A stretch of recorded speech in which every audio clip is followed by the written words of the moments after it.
The soil in African mythology is actually inextricably linked with our health, livelihoods, and prosperity.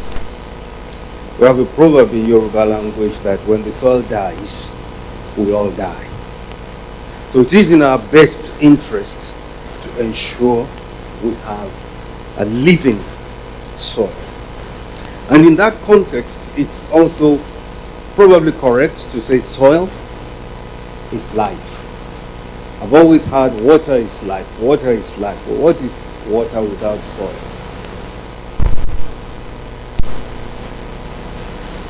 So, with a little bit of perspective, Africa has always had rich soils. But over time, due to certain issues of neglect, or I don't know, we thought it will always be there. But all of a sudden, we've woken up to the stark reality. The time to look after our soil is now. In 2003, the heads of state and government of the African Union came together in Malabo and launched what is called the Comprehensive African Agricultural Development Program. And that program was premised on 4 pillars. One of the pillars, pillar number 2, had to do with soil and water. And that's how important the issues of soil and water can be. Now, fast forward 3 years post Maputo, the heads of states and government also came to the realization of the fact that the soil is not optimized. We are not having a competitive soil scenario. And the thinking at the time was 8 kilograms of fertilizer per hectare.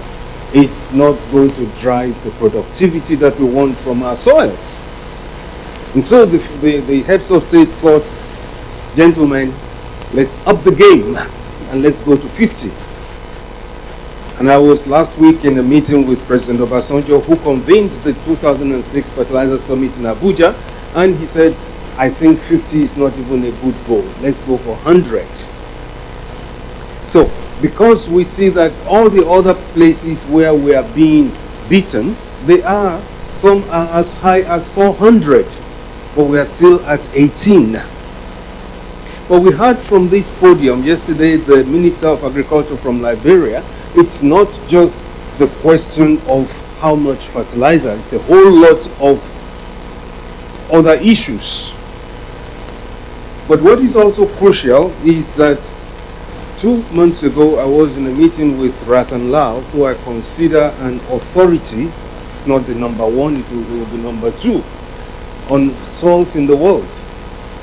And Ratan Lal spoke about the issues of you can put in all the fertilizers, you can put in all your nitrogen, phosphorus, and your potassium, and your productivity will still be 0 if your C, the soil carbon, is not there. Now, the soil carbon, if you look at the chemistry of life, we're all a product of carbon, hydrogen, nitrogen, and then the minerals joining, and then there we are.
It is also very good to note that the Fertilizer and Soil Health Summit is also in the horizon. So the two are kind of synergistically placed, and we are dealing with both initiatives on both hands.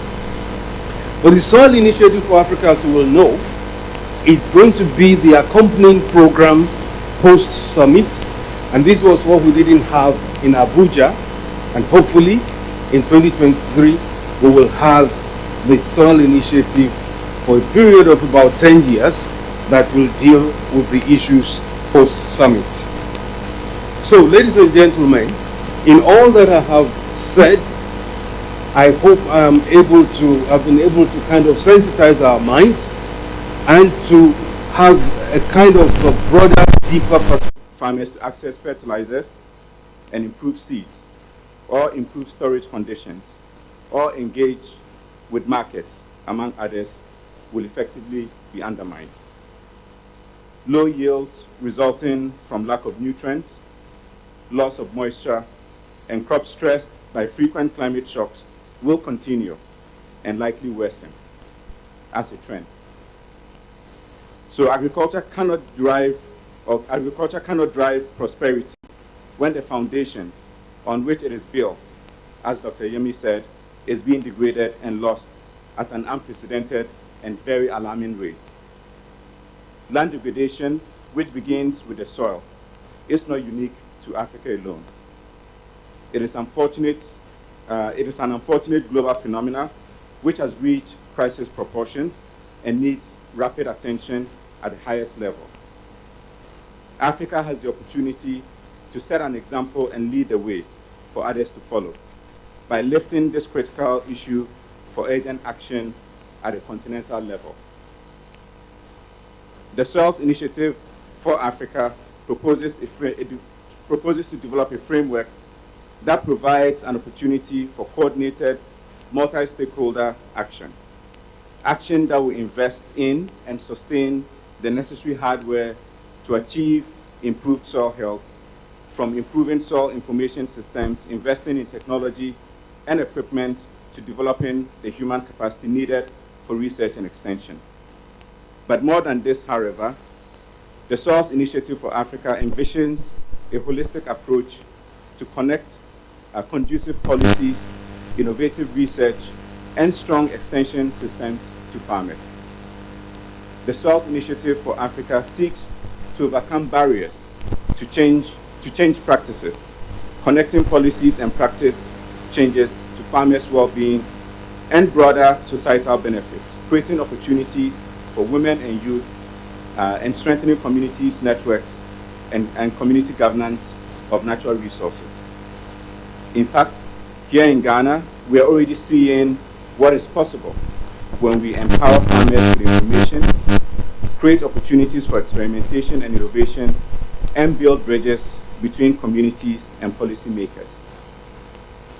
At CRS Ghana, we have a project called the Regraining Project, which is part of a multi-country land restoration initiative financed by the European Union. Through this project, we have worked with several farmers to build knowledge and skills in over 170 communities, covering 5 districts in northern Ghana. We have sought to strengthen community organizations and their long-term vision on managing their own natural resources. And we have strengthened relationships between traditional leaders and government authorities to facilitate mutual understanding and success. In fact, in one of the districts called Mion, we have facilitated the establishment of systems and structures such as bushfire firefighting squads and environmental management committees. And through this, we have recorded a reduction in about 30% in bushfires. Regeneration and enrichment planting of indigenous, economic, and especially nitrogen-fixing species such as shea, baobab, acacia, and pakia, what we commonly call in Ghana dawa, has also seen a rise in the past 4 years. Diversification of income sources and tree and crop livelihoods owing to the availability of ready cash through our savings and internal lending communities. It's kind of a VSLA concept. has also been observed to significantly, the soil concept has also been observed to be significant in the landscape initiative area. Similarly, we are changing the mindsets by investing in training young people through introducing regraining practices and environmental education in schools. We have engaged more than 500 children in 20 communities who have become climate and land restoration champions and ambassadors, taking up the call of change practices and bringing information and new ways of farming home to their families and communities who have fast adopted these technologies.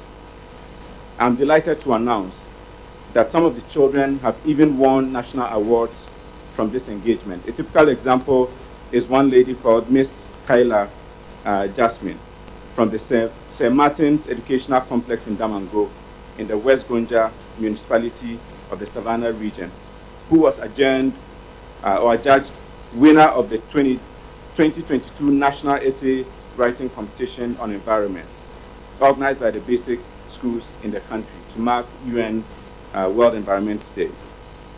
Like climate change and restoring soil health, restoring soil health plays a critical role in climate change adaptation and mitigation, our response to this crisis needs to be a skilled approach. As proud as we are of the achievements of regraining and other projects, improving soil health through dispersed, time-bound, and geographically limited projects will not get us far.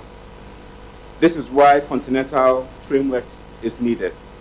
And SIA proposes just such a framework to be built from the knowledge, experience, and expertise and vision of policymakers and government leaders such as those seated here in the room today, and from the advice of technical and economic experts in the field, including the perspectives of implementers like ourselves and the needs and experiences of the farmers we work with.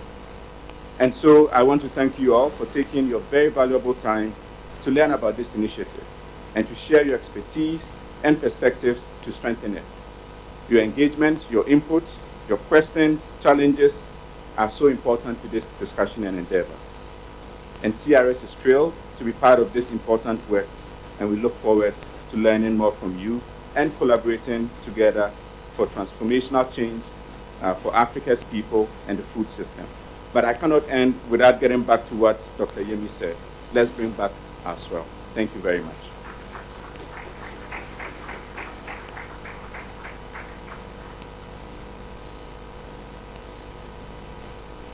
Thank you very much for reminding us the importance of what we're doing and who we're doing it for.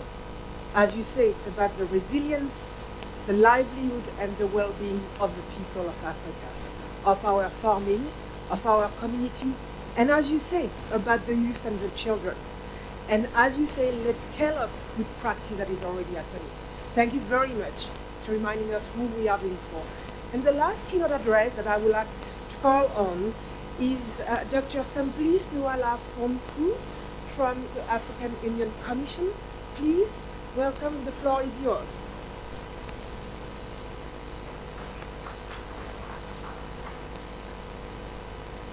Thank you very much, Moderator, the Chair of the Board of Directors of FARA, Dr. Yemi, my big brother, mentor, and former boss. I'm here, and someone will ask, why are you here as African Union? The Soil Initiative for Africa is an African Union initiative. And why did we decide to have an initiative on soil health?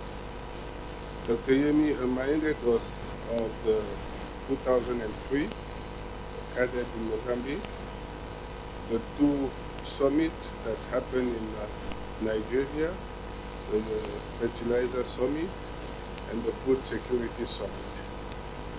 After the two summits, we, I would say, experts in soil management who went to sleep, whereas those in charge of the seed systems, they immediately picked from this summit the aspect related to the seed system and developed what is known today as the African Seed and Biotechnology Program.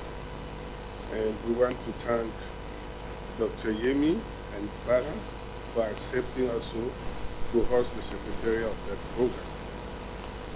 Now, when you look at the Malabo Declaration with at least doubling productivity by 2025. 2025 is next one, in 3 years.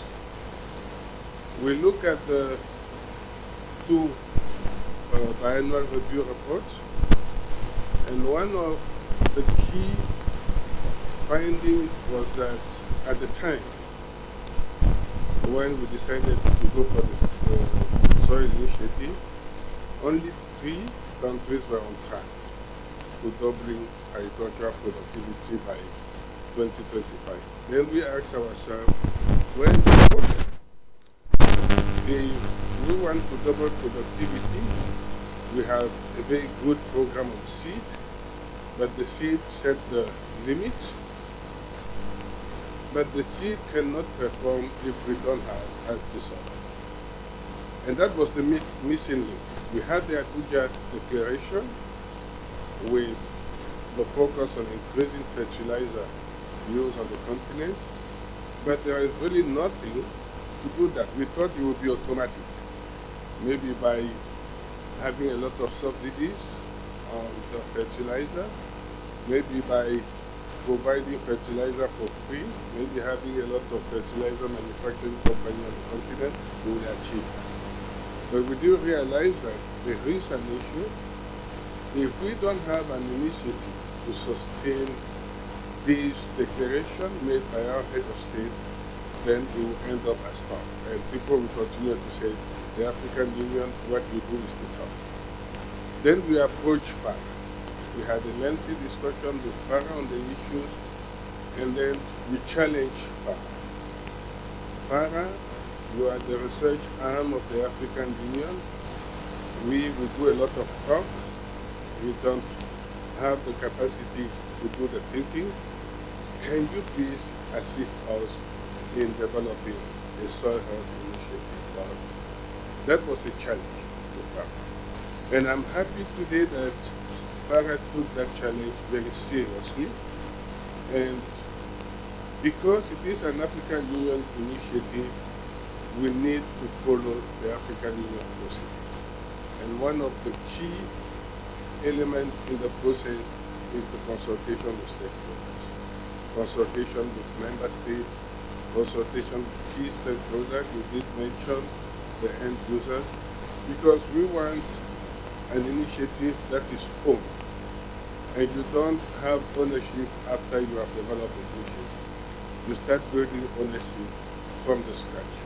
So that is why we are here today, and we are happy to see that FARA has taken not only very seriously the lead in developing this initiative, but to follow the African Union processes, so that by the time the initiative is submitted to our leaders, he has followed the due process. We therefore want to thank this meeting.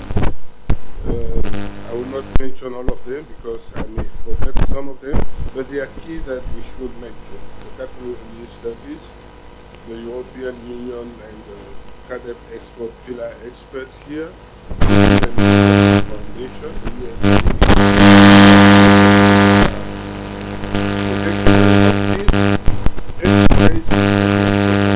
Fertilizer and Soil Health Summit. So we really look forward for your active participation. It's very important, especially the representative from the member state, to bring your thought on how you want this initiative to look like. We really look forward for that. Please don't be shy. This is not a political meeting, so please be unpolitically correct.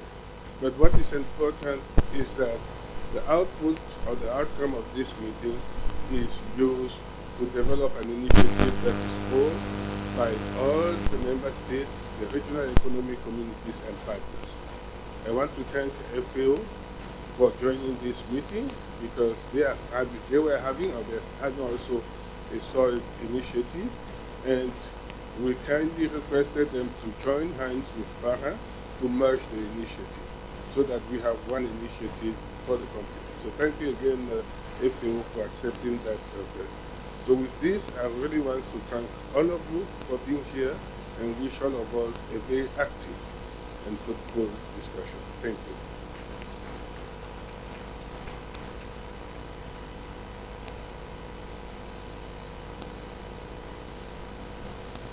Thank you so much, Dr. Nwala, for reminding us that it is about co-creation and co-ownership around this initiative. And it is about your initiative as a continent. And it is to move from talking to action. And really, again, reinforcing the need to start moving and having impact. So, and you've actually raised a lot of the point that I'm going to do as a facilitator. I just want to let you know who is in the room, and I want to acknowledge that we are in a hybrid meeting. So there are quite a fair amount of people online that you might not see here. But these are all the RSVPs that we got that give you an idea of the various organizations that you have. And some are here in this room and others are online. So allow me to welcome the people online. And we have two people that are there to be your voice and your eyes in this process, in case we forget about the people online because we can't see them. I think this is a program. This is going to be quite an intense day, people. So feel free to move, feel free to walk around, feel free to bring some food. We are going, as mentioned, it's a conversation, but we're going to frame the landscape this morning. And then most of the afternoon is about a conversation. And I think that's a very important point that was raised in this keynote address, is we are here to hear you, to listen to you, and to discuss. It's not a one-way thing. And this is the objective, and it was mentioned.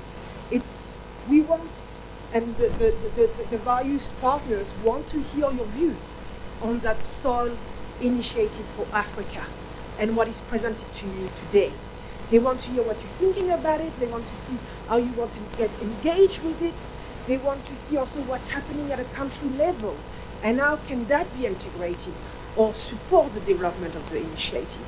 So it's really a collective engagement so that you can become part of the initiative and it become your initiative. And just in terms of engagement, and I love the fact of what you mentioned, it's not a political meeting. It's really a safe space for engagement. So today I heard some of you saying, don't be shy. This is really important. This is a space for us to share, to question, to add to what is being developed. And these are some of the principles, but what is important for me as a facilitator is inclusivity and all voice matters. So I'm going to push you to speak a bit. So allow me to facilitate. You will have different ways to engage. If you are shy, you won't have to speak. We have online tool, or you can also write it on the paper. If you want to speak up, speak up. It's really a very engaging process. And that's why we are here for today. And just let's be honest, it is a safe place for us to have a bit of debate. So if something doesn't make sense, feel free to say, I'm not entirely sure. What about this? Is this missing? Because it's all about co-creation, and the more we engage, the more we can create something which is much more powerful with your diverse voices and engagement. Just one last point. My job as a facilitator is the worst today because I have to manage time, which is never a nice place to be. So just allow me, if I have to cut you because we are running over time, there are ways that we can hear your voice. You can write it, you can put it on Mentimeter. So don't feel that I'm cutting you short if it happens, and I will let you know it's because of the time constraint. And we're going to start setting the scene again. We had very powerful keynote address telling us the importance of what we are talking about today for the continent and the different social, environmental, and economic considerations that underlie soil management and sustainable soil management. And now we have an exquisite set of panelists that are going to allow us a bit more into detail around what does that mean, again, and the imperative for a soil initiative for Africa. Why is it important that we come together in this context? So I would like to call the panelists that are in the room to join me, please, on the podium and take a chair. So I'm going to call on Dr. Bernard Van Lowe, Director of CGIAR Excellence in Agronomy, IITA. Please join us and take a seat. It's pretty free today. Then I'm going to call on Dr. Prem Vidraban, Country Director of Ghana FDC. Welcome. And then I'm going to call again on Dr. Simplice Nuala Fonku to join us again. And then I am calling on Eugene Rurangwa, Program Officer from Soil Health Program, FAO-RAF. Welcome. And I just need to check, and I know it looks like, but we haven't had any, if online or in the room, I got Professor Mboningaba or Dr. Podisi Bayeti. Ah, thank you. We were looking for you and you got me so worried. I was like, I'm missing my important panelist. Welcome. So let me just mark you as here. So welcome, gentlemen. I'm not going to make a comment on gender parity on this panel yet. But welcome. And so the way we're going to run the panel at this stage is I'm going to allow each of the panelists to just give us a kind of a keynote remark from their perspective. Then I'm going to interrogate them on some questions. And then we're going to open it to the floor, okay, for questions or comments. So welcome very much. And I'm really looking forward to some of our engagement. You have a microphone.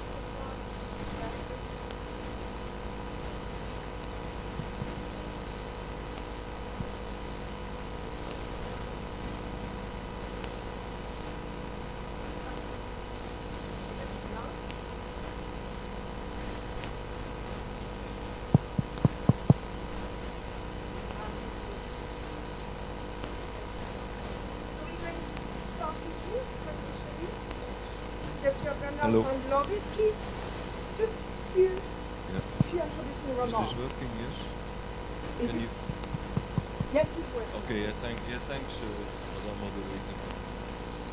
I'm personally quite happy to sit here because I started about a long time ago. I will not be specific. It's a long time ago when I was younger. I started working on soil health, soil organic carbon. In a time where it was very hard to get funding for this type of work. It wasn't ignored basically. So I'm really happy to sit here today. Really, really happy. I think this meeting, and we said it a few times, it's about realizing soil health. It's not about talking, about conceptualizing, about theory. I think it's about practice. And in that context, I'm going to make 3 points. Yeah. Number one, what is soil health? What is it? We see nice definitions and complex definitions. Sometimes you understand, sometimes not so well. Very often, yeah, soil health is often equated with.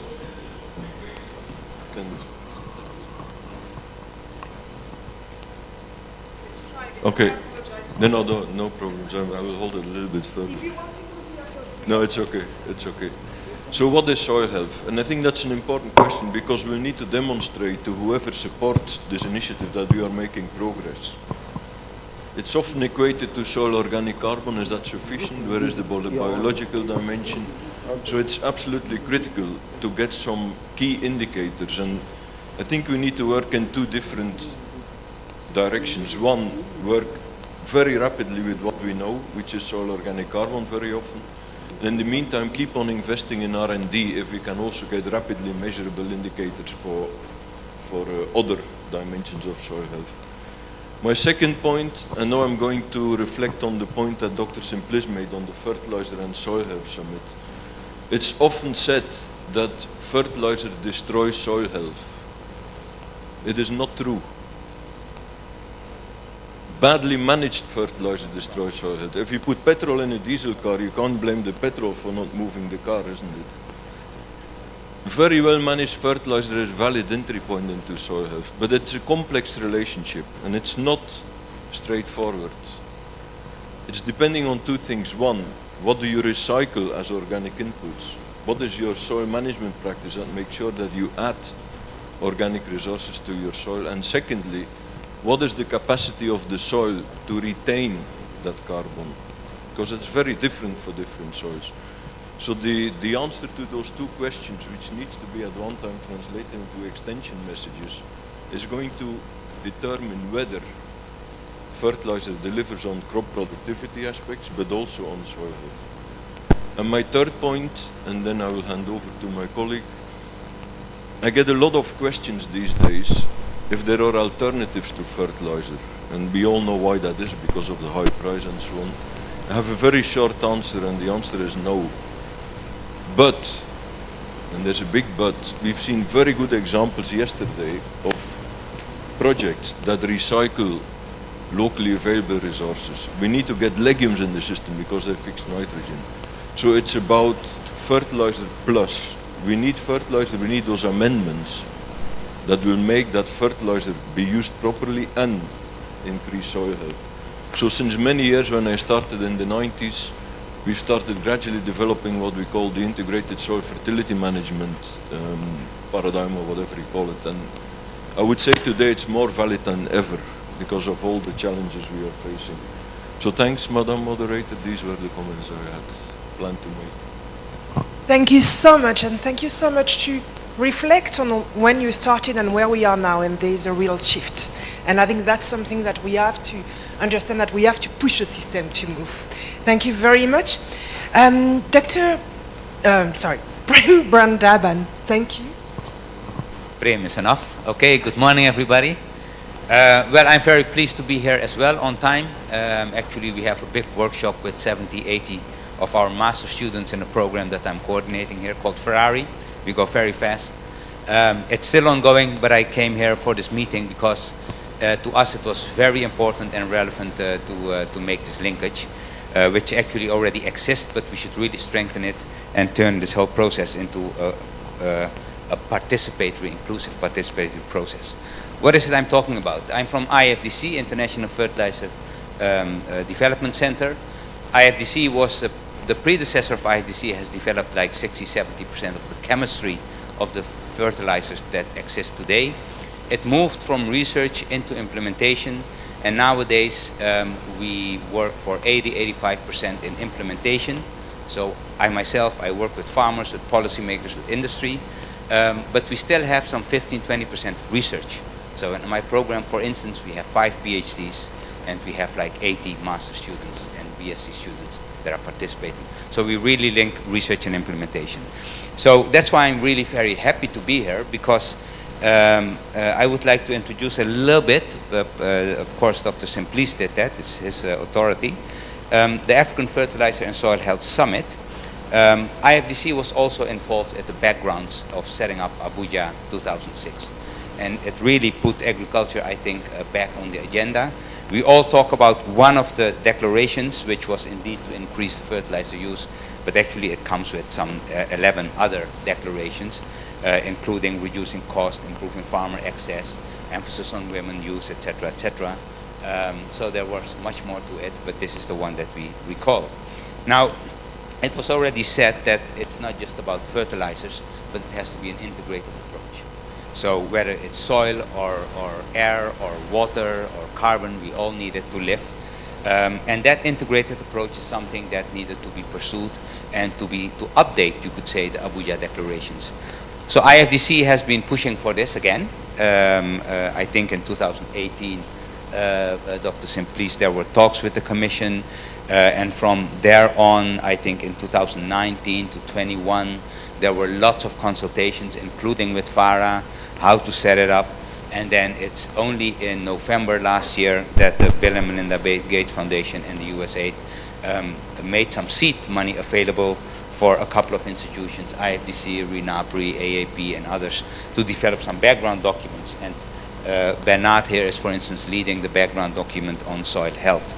So the idea is to prepare an inclusive document of an action plan, okay, that the African Union would have to consider and endorse or not it will be, of course, up to them. So there's a procedure set up for that. And I would like to raise your attention for this very first draft. There must be mistakes in it, definitely, of the African Fertilizer and Soil Health Summit. I think I brought some 40 copies. I hope it's enough, otherwise we have more. And one of the things that we, for instance, did, and some of you were at that event, was a workshop in Nairobi, June, in 20 June or so. And there were 5 themes that were discussed: fertilizer markets and development, fertilizer finance, soil health and soil fertility, farm economics and development and systems approaches to soil management in Africa. And one of these topics on soil health and soil fertility is what I was leading, and we have written a brief document that I have shared with Wolu. The idea is that we get buy-in, that it grows, that it develops, that it becomes an African-owned document. So that's where we are, Madam Moderator. So I really came over, although we still have our students in Kumasi right now working on their thesis and the data, to participate here and to call upon everybody to really join this initiative as well, and vice versa, of course, the initiative of the FARA on soils, so that we can generate synergies and linkages in this whole endeavor. Thank you very much. And the word that's coming from the 2 keynote addresses is that integrated approach, that synergy between, first of all, the soil component and the soil dimension, but also the initiative and the action that we are doing around this, and that integrated approach. Thank you very much. Dr. Sam, please, again, this is your turn. Do you want to try this one, maybe?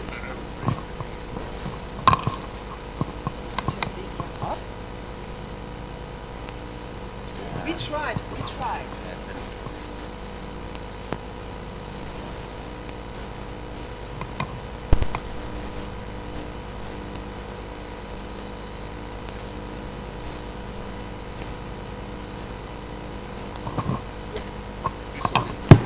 Okay, thank you very much, Madam Moderator. When I read the title of this session, An Imperative for Soil Health, I thought it would be important to really engage stakeholders on why soil health is more important today than yesterday. And I will use some figures to illustrate what I'm saying. You know, we often said, either in the scientific literature or in the political speeches, that we still have, as a continent, 60% of our arable land that is not used. And everybody used these figures to show the potential that we have to increase our production. Why this is true? The reality is that the expansion of agriculture will not be on the 60%, because some of these lands are either the forest, the protected areas, or areas where you can't simply access, or for you to access these areas, you need a lot of investment in terms of infrastructure. So when you put all these together, you come to the conclusion that the expansion of land under agriculture will be maximum 10-15%. That is what we can achieve. This is on the one hand. On the other hand, when you look at the rate of degradation of our soil, and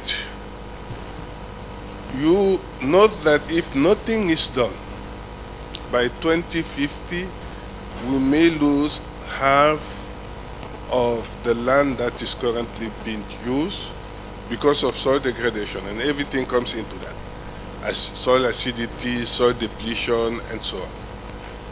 So basically, if we do nothing to improve or to bring back our soil, by 2050, we may have to rely on less than 50% of the land that we are using today to produce and feed triple times the population that we have today. So the question, not even the question, the imperative today is to protect what we have, is to bring back the soil health. Because unless we protect what we have, we will not achieve the goals of ending hunger by expanding land under production. So for us at the African Union, this is the imperative, and we need to act. You recall in 2000, when we were talking of 2030, 2030 was like a date when nobody will get there. But 2030 is next door. The same as we are talking of 2050, some people in the room will think, okay, 2050 is again too far. Many things may happen. But if we don't act now, 2050 is next door. And the rate of malnutrition, food insecurity will be higher than today.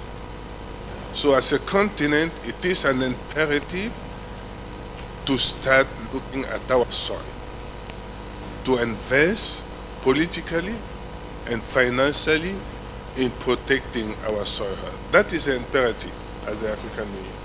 And that is why this initiative is very important to us. It's one of the key initiatives that we want to take. We know Malabo is in 3 years, but we have engaged the discussion on the post-Malabo. And the soil initiative for Africa would be a key component for the last period of the Malabo, that is the next 3 years, and the post-Malabo. And the discussion that we are having is to fit this soil health initiative within the next 10 years implementation plan of the Agenda 2063. And this is very important because many a time we speak to ourselves. And we think because we speak to ourselves, other people hear us. We will complain about under-investment in soil health, lack of political attention, but we say that within ourselves. Unless we have this in the global development agenda, we will not get there.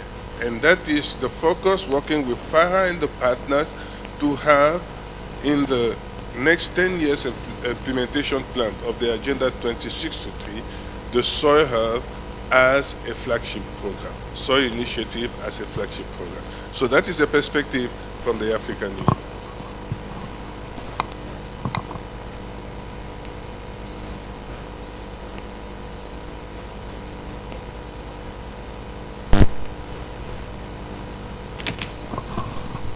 I think it is working. Thank you so much, Dr. Nuala Fonku, and thank you for reminding us that it is also, as you say, beyond the continent, and it's bringing it in the development agenda. And again, it is action is now. I think that's really important.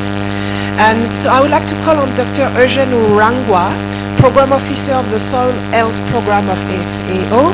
I think I'm going to give you this one. Is it working?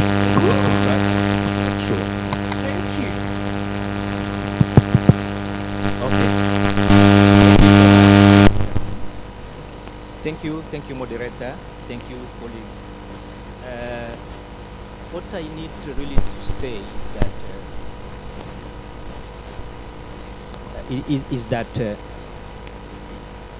we have really to appreciate what African Union has done through Dr. Simplice, who is saying actually something that was missing seriously in these initiatives of soil health or sustainable soil management is the governance part of it, the buying of policymakers. You know, all things that we are doing, from scientists, from researchers, we are doing many things, But when we don't have buy-in of policymakers, we can't move forward. So I think that the initiative, this soil initiative for Africa that has been initiated by African Union, it's something that will bring us really forward, and that will help also to bring back our soils, as we are saying.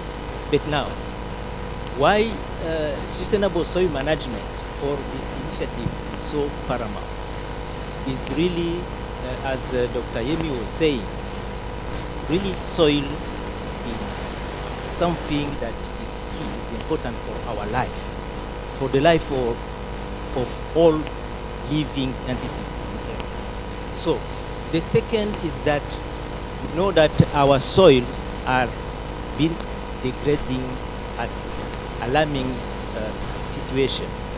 So we have to stop this. And the way, the first things to stop this actually is just to have this buy-in. First of all, buy-in of political makers, and African Union is on board actually to bring these things that was missing. The second thing on technical part now, as Dr. Semplis was saying, FAO actually started even before this initiative to initiate a program at African level that we have called AfriSoil. Actually, I was discussing with my colleagues within FAO, telling them, why do you call it AfriSoil rather than saying Africa soil? In technical way, I was telling them, if you say AfriSoil, we will confuse it with Alf soil, that also is one of the kind of soil that we have in Africa. But any case, Africa soil, to develop Africa soil, there are some basic things that we have to do. The first thing that FAO we think of is actually to concentrate at country level to make sure that countries have appropriate soil map. You know, you can't manage something that you don't know. It's difficult. So we have focused first of all of making sure that countries in Africa, they have appropriate soil map. So to be able to develop soil map, there are also other prerequisites. Countries need to have appropriate soil laboratories. This is very important. We have started to do that in some countries, but we hope that these exercises will continue to cover the whole Africa. We have an initiative that we call AfriLab that actually intends to make sure that all African countries are equipped with appropriate soil laboratories so that they can really just test their soils to know what is missing, so that actually can be linked with the kind of fertilizers that can be used. This is really very important. Another thing is that actually when we bring policymakers on board, we will have to make sure that we have legislations that go with appropriate sustainable soil management. This is also very important. But when we have buying of political makers, this will also be possible. Another thing, of course, is by equipping national entities that are managing soil, there is also important to make sure that they are very well trained to make sure that they know what they are doing in terms of sustainable soil management. So training, also capacity building is also very important at country level, because you see it will help actually in sustainable soil management. So that's what we are doing. The last thing that I need to say that it's FAO, we have already developed many tools that can help actually at country level that we can share with all stakeholders. We have some tools like, the fertilizer code that has been developed through contribution of many stakeholders. The the voluntary guideline on sustainable soil management. Those are tools that will help actually to reinforce sustainable soil management. So that's what I can say for now. We can continue to discuss.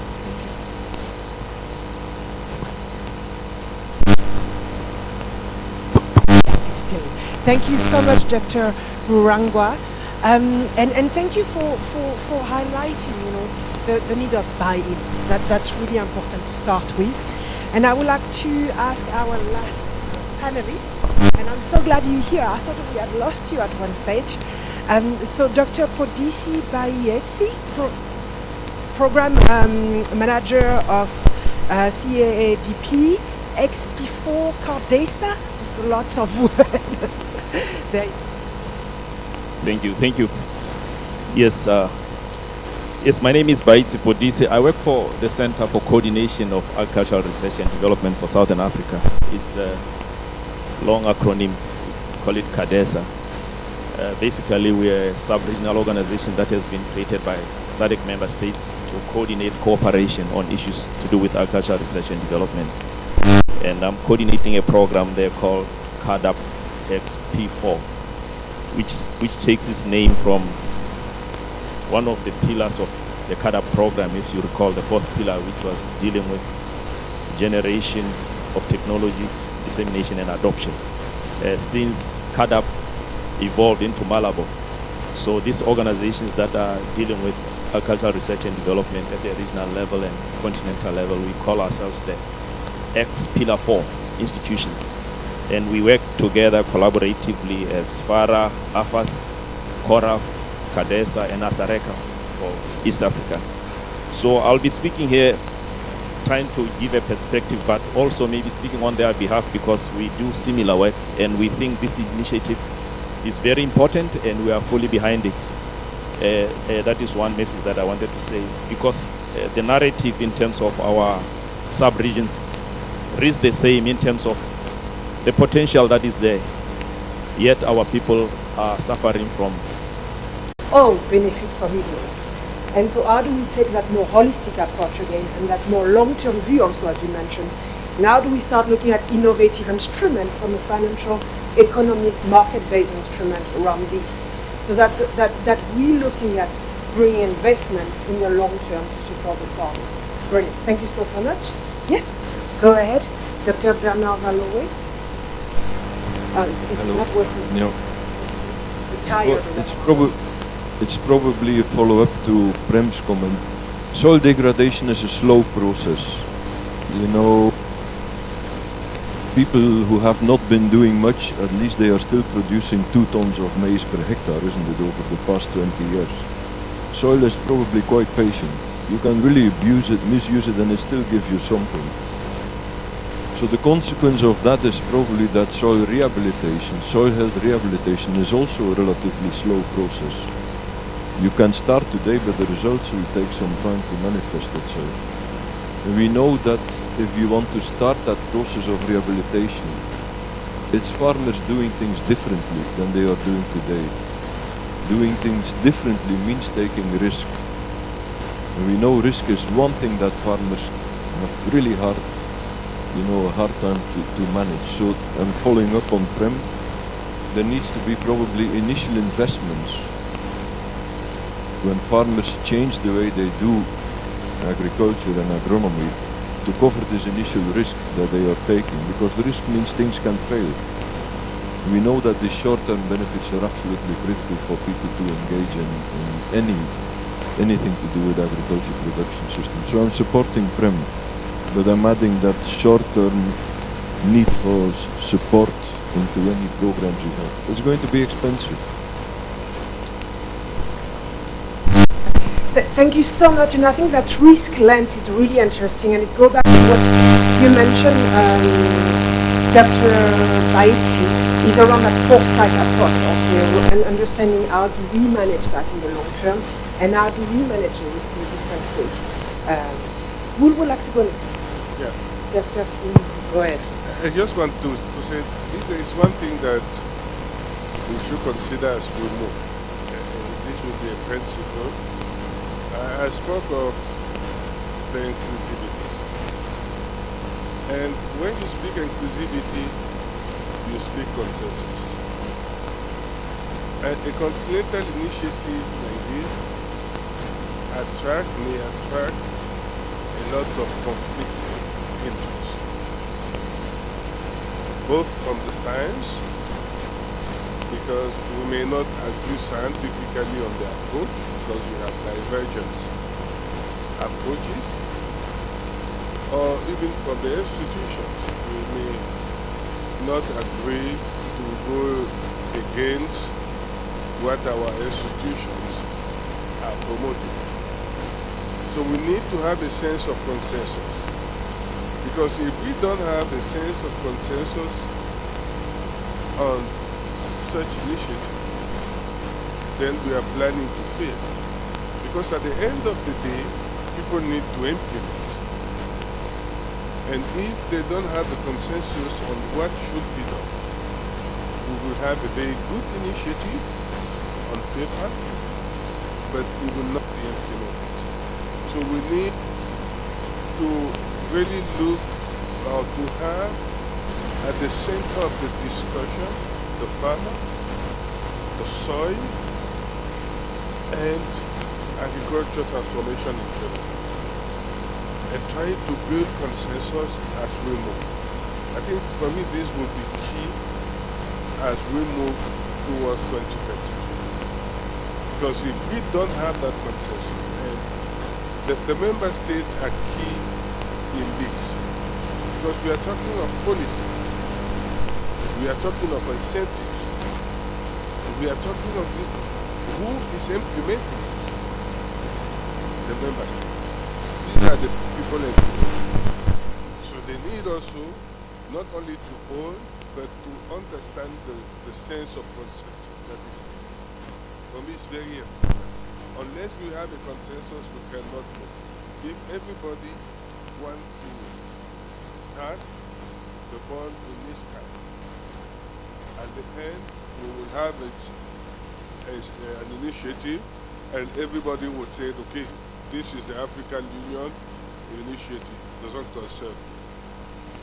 And that is the danger if we don't build that consensus. Thank you so much, and that is key. That is key for the success if we move from word to action on the ground.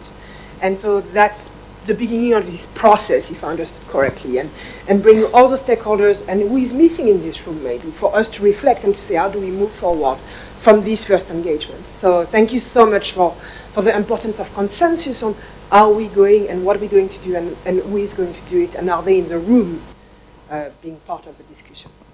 Please go ahead. Thank you. I need to bring on board something that sometimes we tend to ignore in all this process, and that in discussions came back, the element of tenure security. My colleagues were saying about incentives. At farmers level, tenure security is really very important, very key, and it is actually an incentive that needs to be taken into account. And this brings back again the aspect of governance, and I think that African Union will continue to insist on this. Within the consensus that Dr. Simplice is saying, I think that government or policymakers, they need really to understand that in terms of managing soil or managing land in general, if we don't bring the aspect of tenure security for farmers, we will not totally succeed because farmers will continue really to try to do their best. But when they know that really they are not secured in terms of rights to their land, it will be problematic to really implement. So this element has to be taken into account. Thank you. Great. Thank you so much, Dr. Rangwa, on the importance of land tenure and land security as we're looking at soil. And again, bringing that holistic, integrated approach when we talk about soil. I just want to acknowledge and welcome the Minister of Liberia, Her Excellency Janine Millet Coopers. I'm hoping I'm pronouncing it well, sorry. But welcome, and thank you for joining us in this conversation.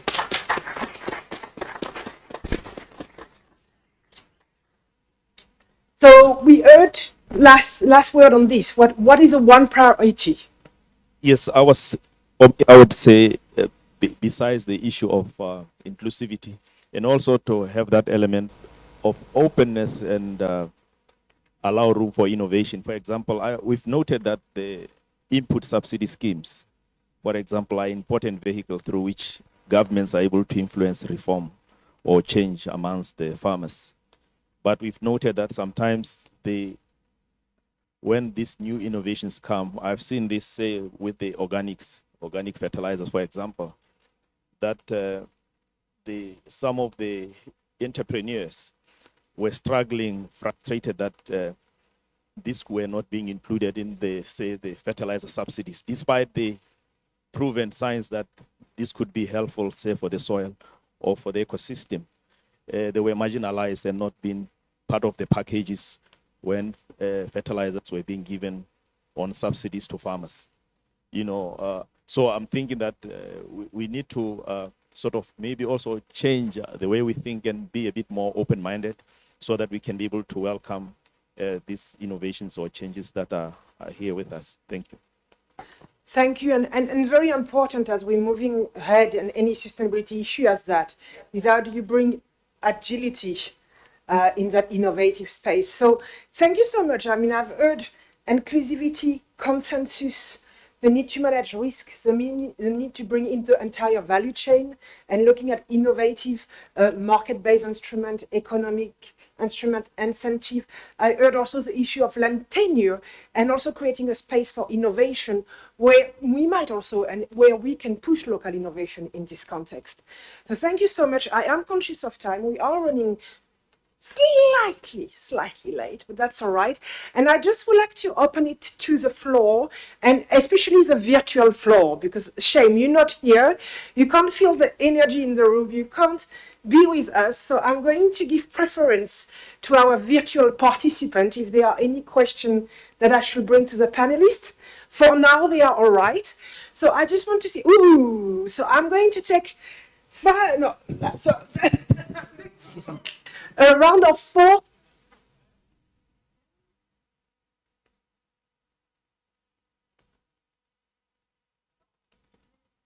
I ask them during tea time.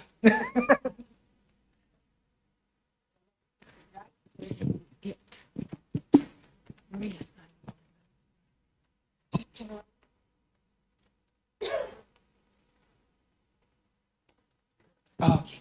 So if you can just tell us your name and just ask your question, and then I will go around. Thank you. Okay, my name is Rebbe Harara. I work for ICRISAT. I would like just to make a few comments. One, I want to start with the very issue of land tenure, which mostly affects women. So yeah, thank you. And this starts even now as we are having discussion, having a manual of discussants. It's supposed to be a panel where we have women representation. But I just want to bring this, that it starts now when you're having discussion that we are designing and we are talking about issues of land tenure, which really affects women. So we need to start now as we are designing. Secondly, I want to emphasize the point we need to lay the principles of soil health. I'm already worried that we are starting with soil initiative. We have dropped the health. We'll probably come back 10 years and said we should have said soil health. We made that mistake with the Abuja summit that we said fertilizer summit. Then we said we should have said fertilizer and soil health summit. Why don't we make it soil health initiative for Africa? I know it's not going to sound romantic because it would be sounding like Shia, but I would rather have health right now in this title. Secondly, I want to emphasize that there is more that we already know. The issue of soil health is not going to be an either or for Africa. It's not about inorganic or organic fertilizer. We know that it has to be integrated. There is a whole lot what we know. There's a whole lot of the type of fertilizer. We need blends. We need to bring the macronutrients, micronutrients. There is a whole lot that we know. I think we need to focus really on delivery. And on that point, where the private sector at this level of discussion? Yes, we need to do research, but really it would be a pity if we are going to spend the next 10 years doing the same thing, project demonstration, etc., etc. I think we have done enough of that. So at this point, we need to be looking at the delivery. Delivery of this initiative, it's going to depend on the markets.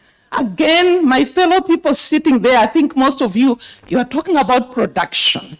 Where is the market aspect? And finally, I would like to really emphasize, I would like to say that it's good that we have African Union putting this together. Policy is going to be at the center. Policies we have today, even the fertilizer policies are absent. Will we have policies on soil health?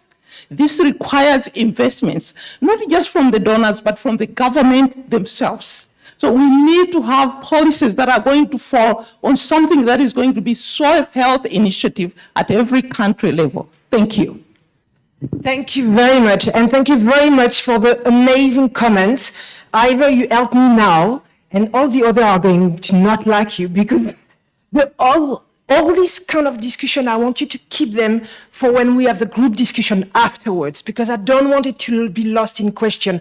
So please keep your comment to a question, and then we will have a lot of time for debating content and substance, because they are the panelists.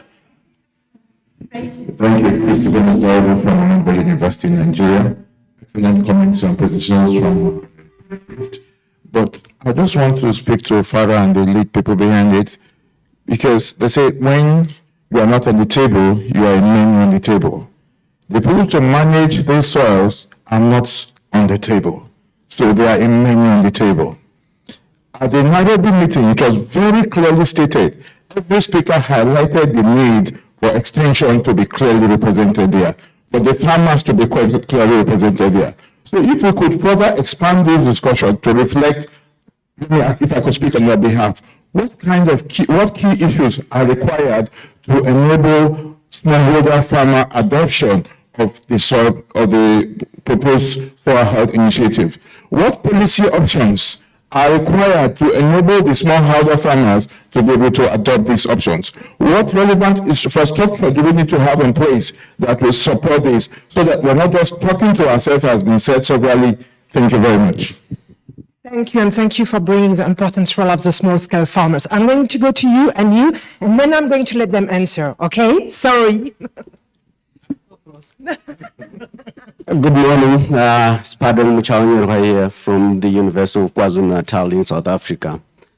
Well, for the past, since yesterday, the degradation that I've been listening to has been related to agricultural activities.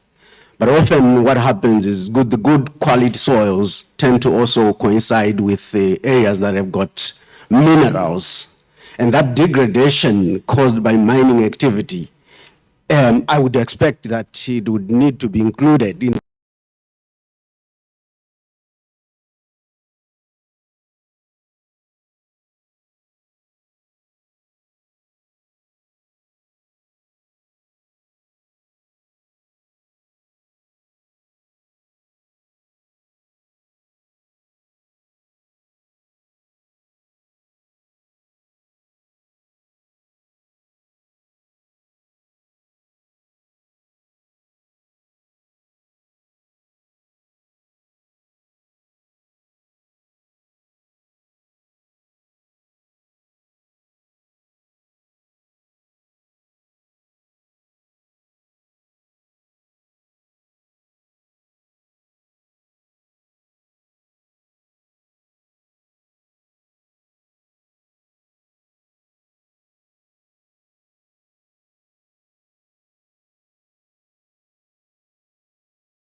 Soil health, we heard about the private sector, we heard about the farmers.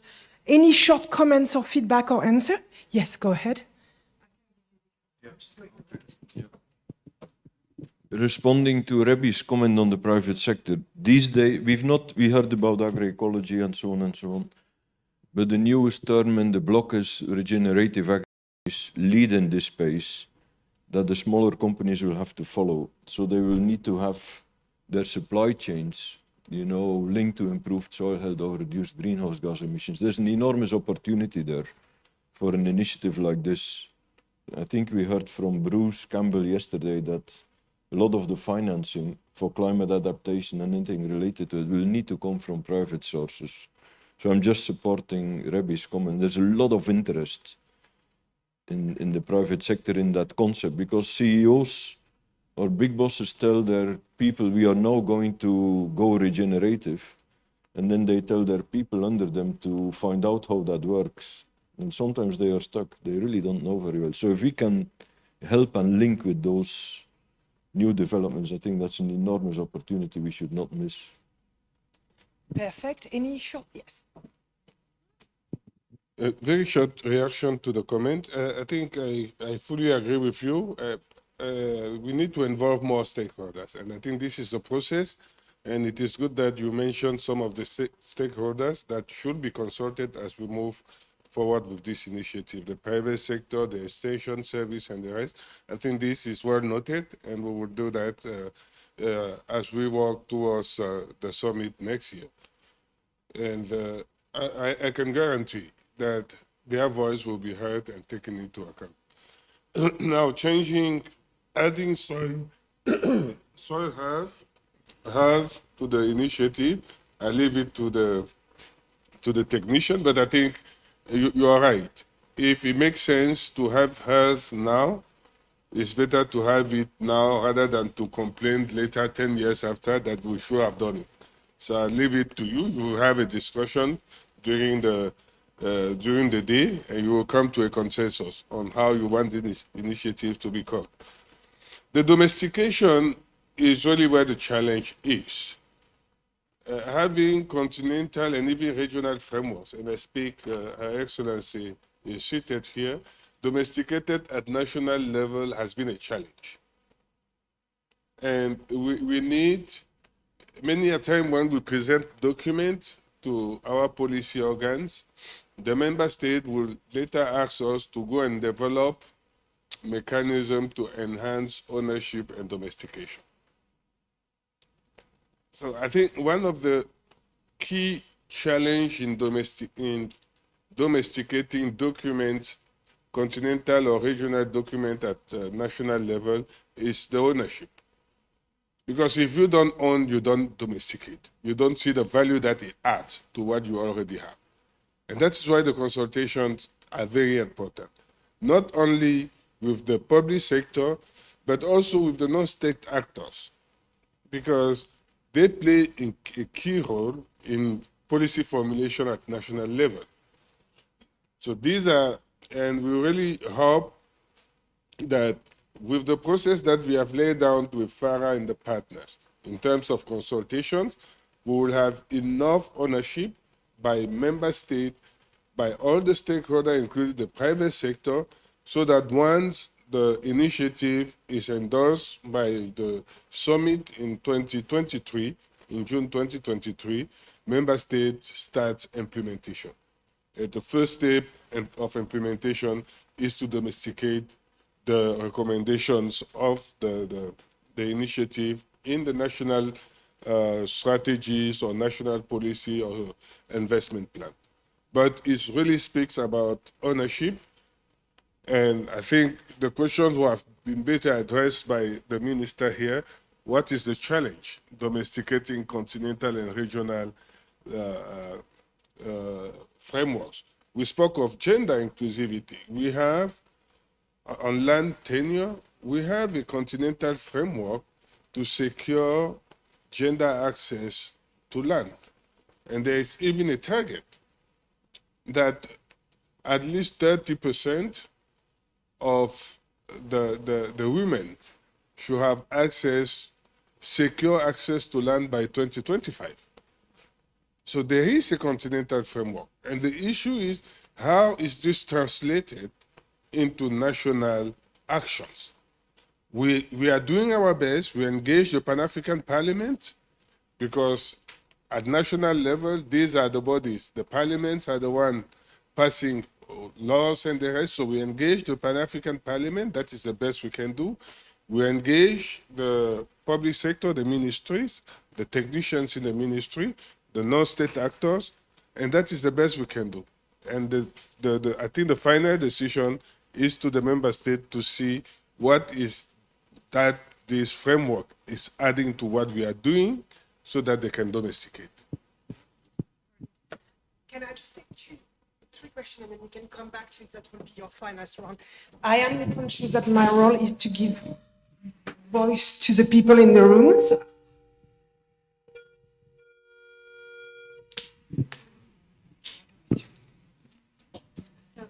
I'm going to take two there, and then I'm going to go the other side.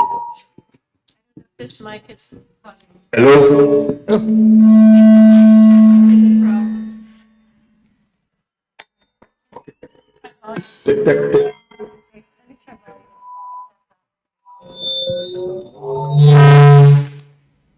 Can we get the other mic?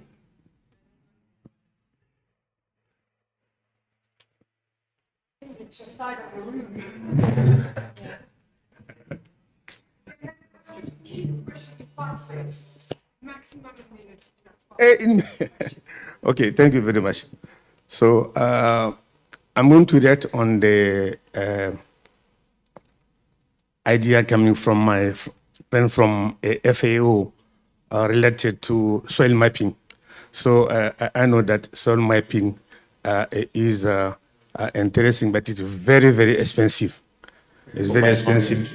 I know this because recently I had a project funded by the Islamic Bank, and I was the one who was managing this. For 3 billion, we just only have 5 agroecological zones. So what this conference can do from the African Union to help countries to implement or to create their soil map is very important. This is the first question, please. The second one is related to, a general and global science we have here as soil scientists. The question is, why farmers more than 200 years continue to produce in their field, and why, while we have research station, we see acidity, we see all the problem, and then we cannot produce anything? It's very clear. It's because they have combination between trees and their practice. That means that if you have to produce a map or to have to produce a formula for this or this agroecological zone, it should be site-specific, it should be related to the presence of trees. If you have, for instance, in Senegal, in Burkina Faso, or in Mali, at the top of the catena. For that, but they are ready for climate payment. So those are a few remarks I wanted to make. Thank you. Super useful. Thank. Yeah, go ahead. Definitely. Yeah, I just needed to add on what Professor said. Last time during the COP 15 in Abidjan, the UNCCD, actually the 3 Rio conventions, they have also agreed to put together the initiative to coordinate all those aspects related to to climate change, biodiversity degradation, so that things are done in integrated manner rather than doing things separately. I think what he has said will bring this aspect of bringing together all those efforts. Things related to soil degradation are linked with biodiversity, by climate change. So if there is this effort to associate what or the programs of the three Rio Convention are doing, I think gathering all those efforts in terms of funding will help actually to solve all those kind of problems. Well, maybe I can just comment on this one, on to what extent has climate change contributed to land degradation. Definitely climate change does contribute to land degradation. For example, with increased aridity, dryness, you have a high occurrence, for example, of bushfires, which obviously when they take place, a lot of vegetation and other life gets lost because of such. Or when people migrate into areas when there's crop failure, they congregate or they move their livestock to certain areas to look for resources, and it leads to overuse as a result of that. I think that is what I wanted to comment in relation to the issue of the influence of climate change on degradation.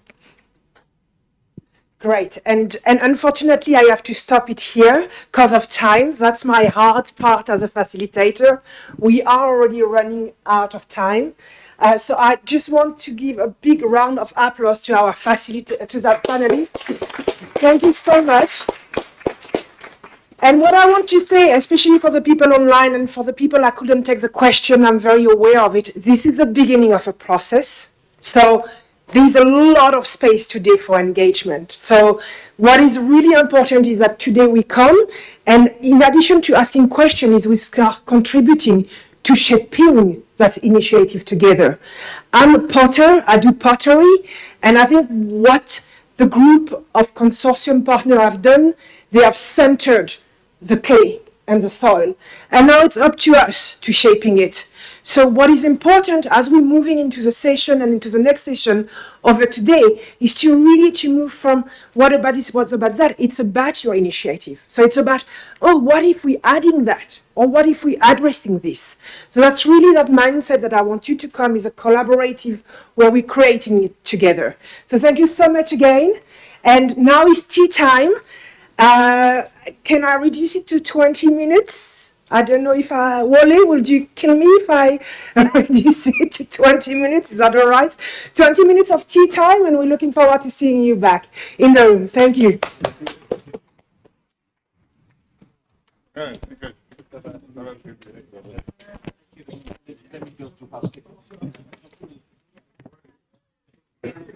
A little housekeeping.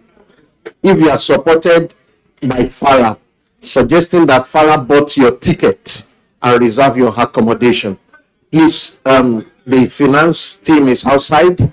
They need your passport and your boarding pass so that they can do what we promise. Thank you.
Yes, I had the bus yesterday. So I'll have India.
I tried so much yesterday.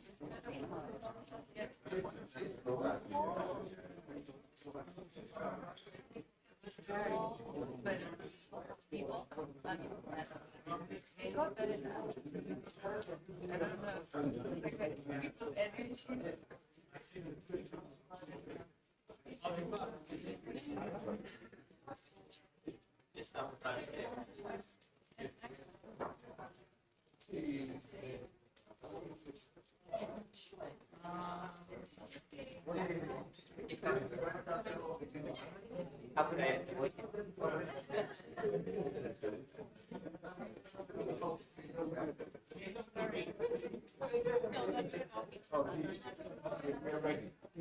Okay, good, go ahead.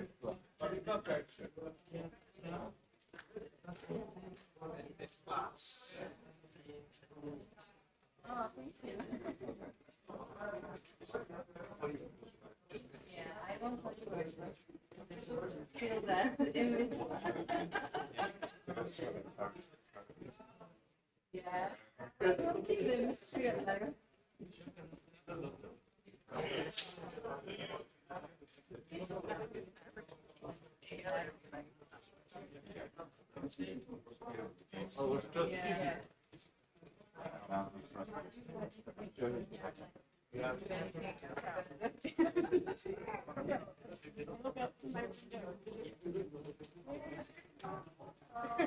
Is this your first time? No, we have to make it. Tuesday later.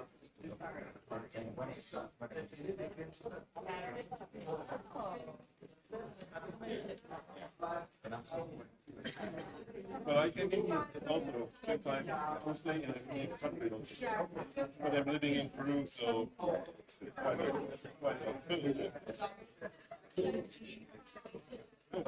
yes.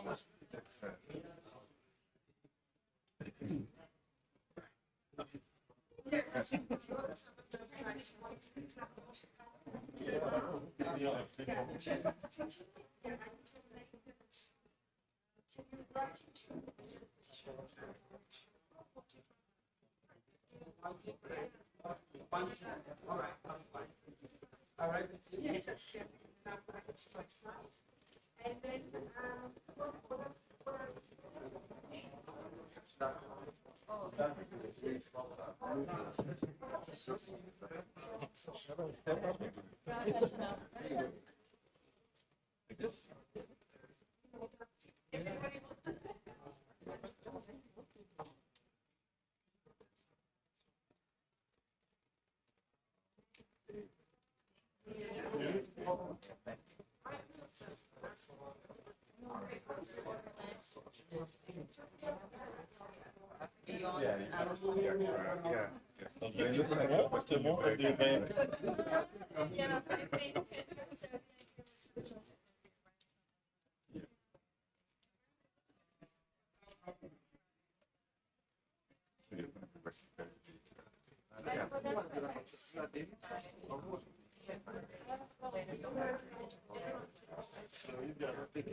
What's coming out here?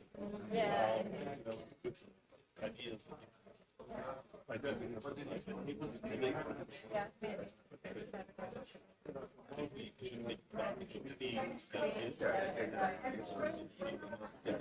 Well, we can come back to find a way to but I can think of several reasons for it.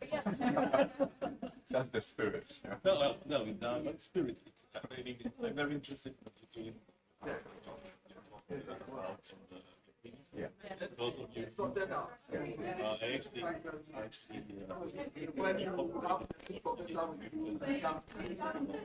foundation. There might be also other points to learn. Let's see. I can't do this. I don't have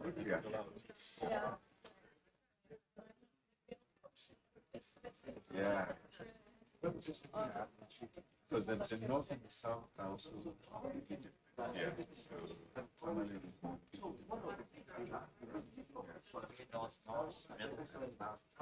yeah. But these types are cheap for me, because I think it,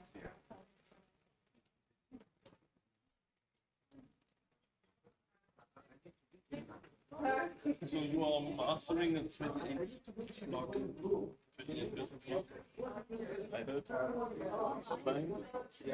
Is it digital? 28. No, it is surprising. You just go to talk to people. Ask about variable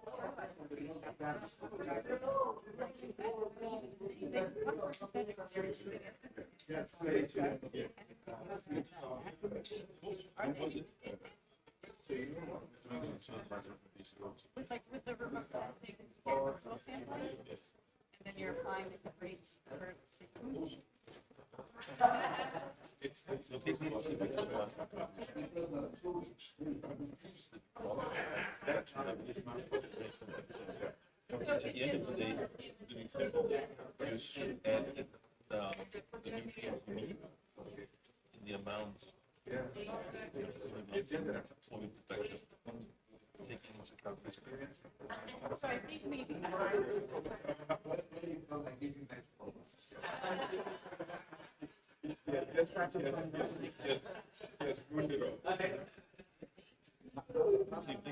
so if they would have soil maps, or like say there's a field.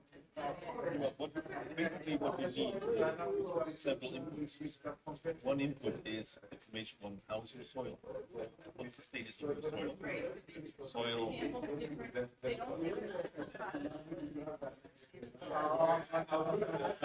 The point is, if you try to tick the clock, you go into this you are trying to get information as to the resolution as high resolution as possible. If you do this US, for instance, they create soil maps, multi-maps.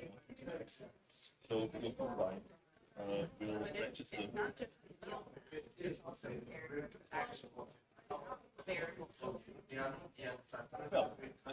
going to test like its variable time application or fertilizer.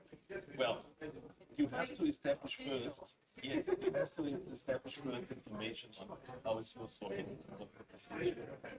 So first you look at some limitations that soil is contained to. From there you will calculate. And again, if precision. If you have a higher resolution, then you will adapt what you have to do on all of these different conditions for your resolution. But you can map this digitally. Yeah, so.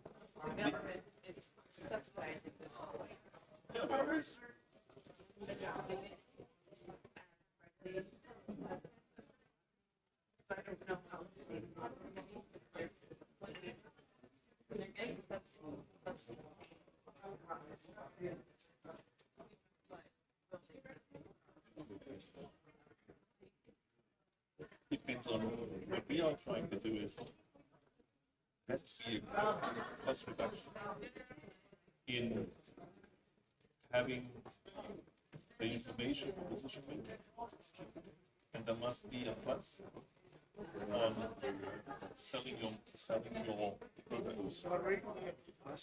Oh, I'm so sorry. You? Oh well, that's sorry. I'm sorry. That's an extra cost. Come on, 1 for 3. What about you? Sure. Do you mind if my coffee? Do you make version for copy? I should.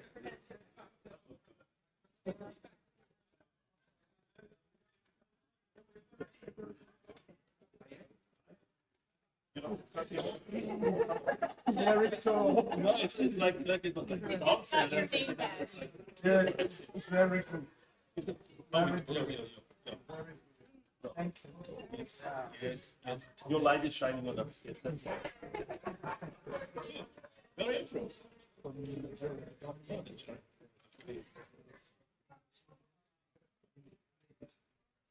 Okay. Okay.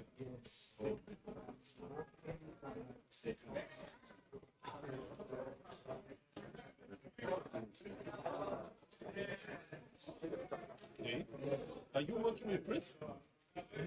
Chris? Chris, what's his name? No. Because he's working with Spencer Consultation.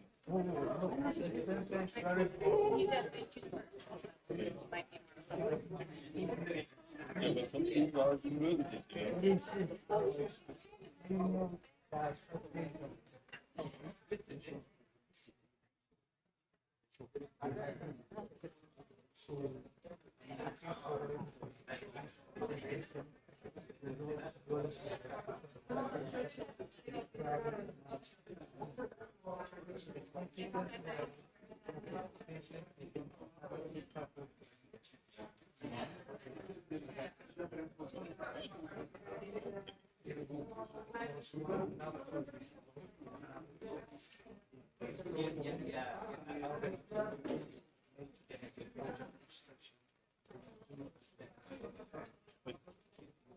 you have competency models developed already? Or do you think you would be the ideal one?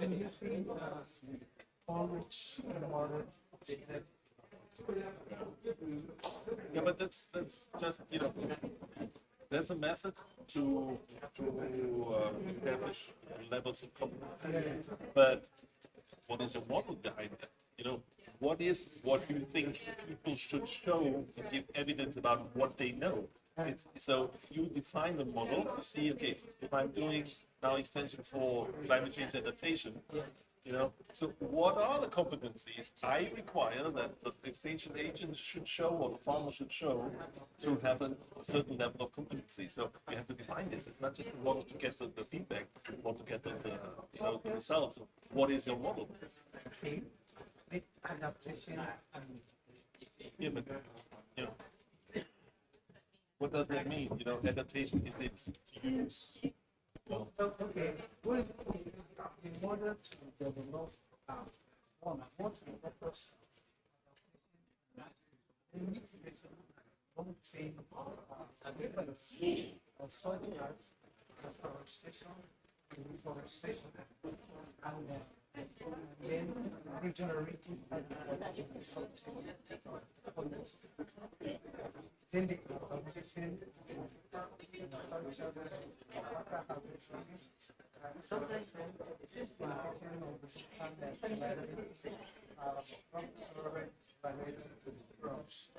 the farmers extension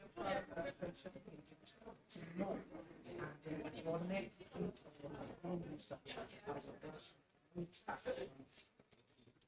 Okay. Yeah, good, but get your model together first, and then see, you know, how this would work.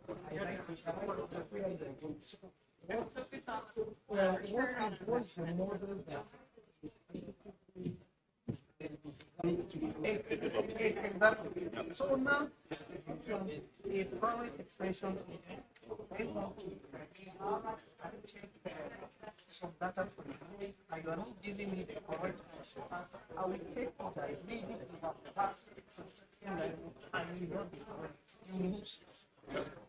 Yes. Again. Yes. Yeah. So they have to give correct and accurate data. Have you ever been brain? Yes or no? How do you think that handle managing agents? How is your money? What do you need then to develop? Yes, and I'm using the likeness scale to evaluate. Yes. Yes, you agree. You have no, yes or not agree. Neutral, you know how to place them at any of the research. You know how to place them. Then when you place them, if there is any training they need,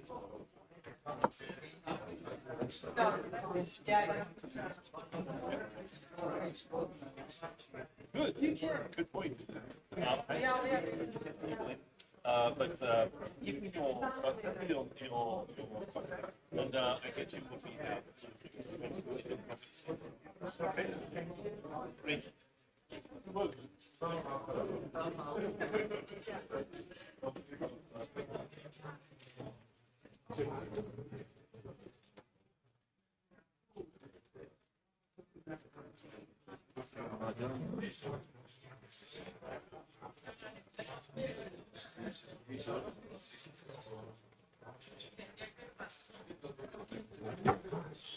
Thank you. Welcome back. We're going to start in 2 minutes.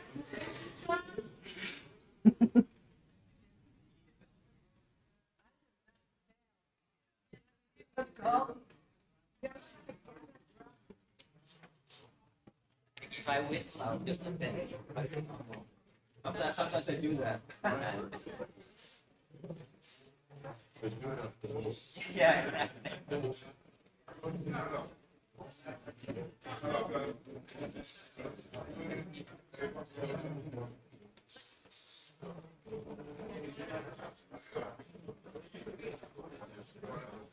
I've tried.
Welcome back, welcome back. Please take a seat. We're going to start. Take a seat, take a seat. I hope tea was good. I hope the snacks were delicious. Please come in. Come take a seat.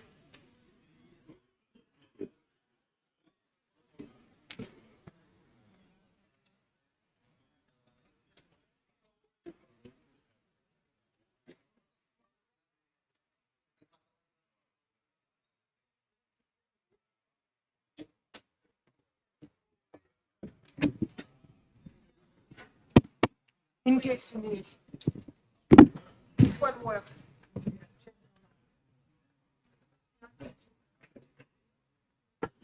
Okay, let's start. Welcome back, everyone. So for the next session of this engagement day, we're having a presentation on the actual soil initiative for Africa and really about the thought and progress so far around its development.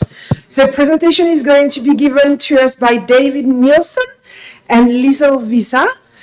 Please, David and Liesel, come and, well, whoever is starting, I know it's a tag work. David, welcome. Thank you.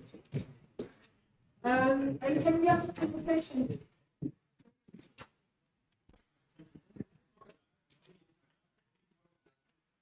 Gee.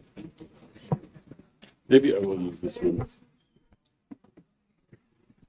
Can I turn this one off? I think I'll just use this one. No.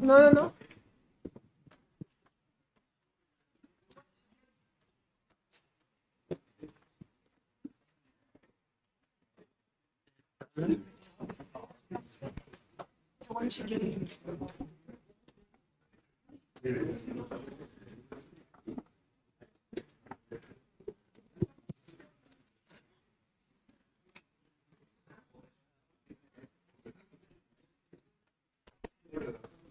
Okay, good morning, everyone.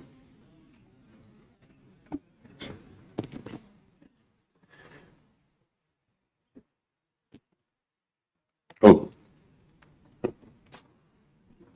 Okay. Okay.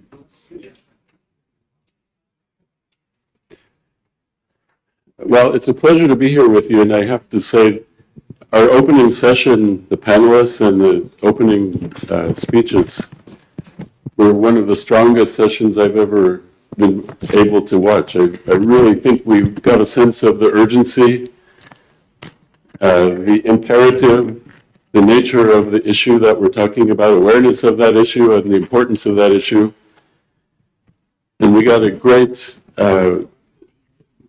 endorsement and description of what AUC has asked us to do with regard to soil.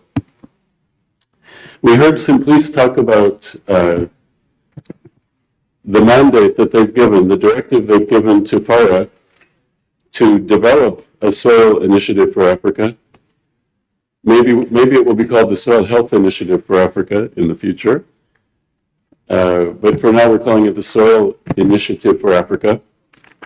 And FARA has, as Simplice said, has taken that directive very seriously and has developed a working group to do the work of designing an initiative to work on the soil initiative, to work on the soil topic and create the Soil Initiative for Africa. So that working group is representative of quite a few people around the continent with leadership of Tumbi Wole from FARA.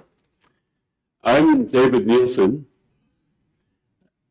I'm not an African, but I am a part of the working group. I'm supporting the working group. Sometimes I think although I'm not from Africa, I sort of feel like I'm of Africa somehow. So I really appreciate the chance to work on this initiative with that working group and support the working group. My role today, together with Liesel, will be to describe the approach and the work that's been done by the working group to try and what exactly do we, how do we see the development and the nature of the initiative itself. It's a work in progress, and one of the reasons we're talking about it here today is because we're going to need input from many, many people about how to create an effective initiative. I'm an economist, so it's a bit daunting to talk to soil scientists about the soil initiative, but I'll do my best. So I think we've heard from the earlier speakers about the importance of doing something to turn around the decline in soil health in Africa. We've heard about why it's important. We've heard about a lot of discussion, a lot of analysis of how important it is. We've heard about a lot of activity designed to work on improving soil health, maintain soil health. But I think, from that discussion, it's evident that there's a widespread awareness that there is a decline in soil health across Africa. And it's not only Africa, I think, as one of our speakers said, this is something that's happening globally. And I think there is the possibility that Africa may be seen as a bit of a leader on how to begin to deal with that issue through this initiative. I'm not going to go through this in this slide in detail because the speakers have already been very effective in talking about it. I'll just look at the first couple of points made there. The point has been made that this is affecting agriculture productivity. IFPRI estimates that the magnitude of the issue may be as much as reducing agriculture GDP in Africa by 5% every single year. And that translates to about 0.5% of the entire GDP of Africa every single year. Somebody said this phenomena of decline in soil health has been going on for 50 or 60 years, some of you think. If you think about losing 0.5% of annual GDP every year for 60 years, that is a massive amount of money and resources that have been lost due to this phenomenon. Now, the working group was given the request by AUC to create a soil initiative that could turn this around. And one of the first questions then was, well, why have we seen this decline? What exactly is going on here? We have people who are aware of it, leaders who are aware of it, who are very articulate. We've heard some of them today. I think we see leaders at political level as well who are very aware of this issue. Is it because we don't have enough science? I don't think that we've come to the conclusion that is not the limitation. It's not that there is a lack of people who understand soil issues from the scientific point of view, who understand how to deal with the issue. Is it because there are no good examples of how to work with soil, to maintain soil, to manage soil in a sustainable way and improve its productivity rather than allow it to decline? I think that's clearly not the case. That is not the problem. We have good examples of good soil management, raising the level of soil health and fertility one of our sponsors here is Catholic Relief Services, and we've looked closely at some of the activities of the CRS, which we consider to be very good examples. And we see lots and lots and lots of relatively community-based good examples, but we don't see scale up. Is it because there's no institutions all across the continent that can work on this? That's not the problem, that we don't have institutions. So why have we not seen millions and millions and millions of farmers doing as well as some of those small success stories? Why is that the case? It's not because of the lack of these things. And we know that some of the building blocks exist to do better. And I think, going back to the past slide for just a moment, we see some islands of success, but we don't see millions and millions and millions of farmers being able to have that success.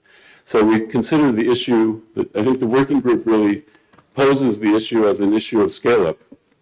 How can we replicate what the good examples we see in small scale for millions and millions of farmers?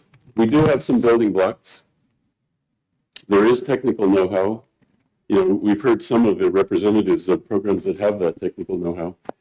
There are local successes, as I said. There are research programs working on this.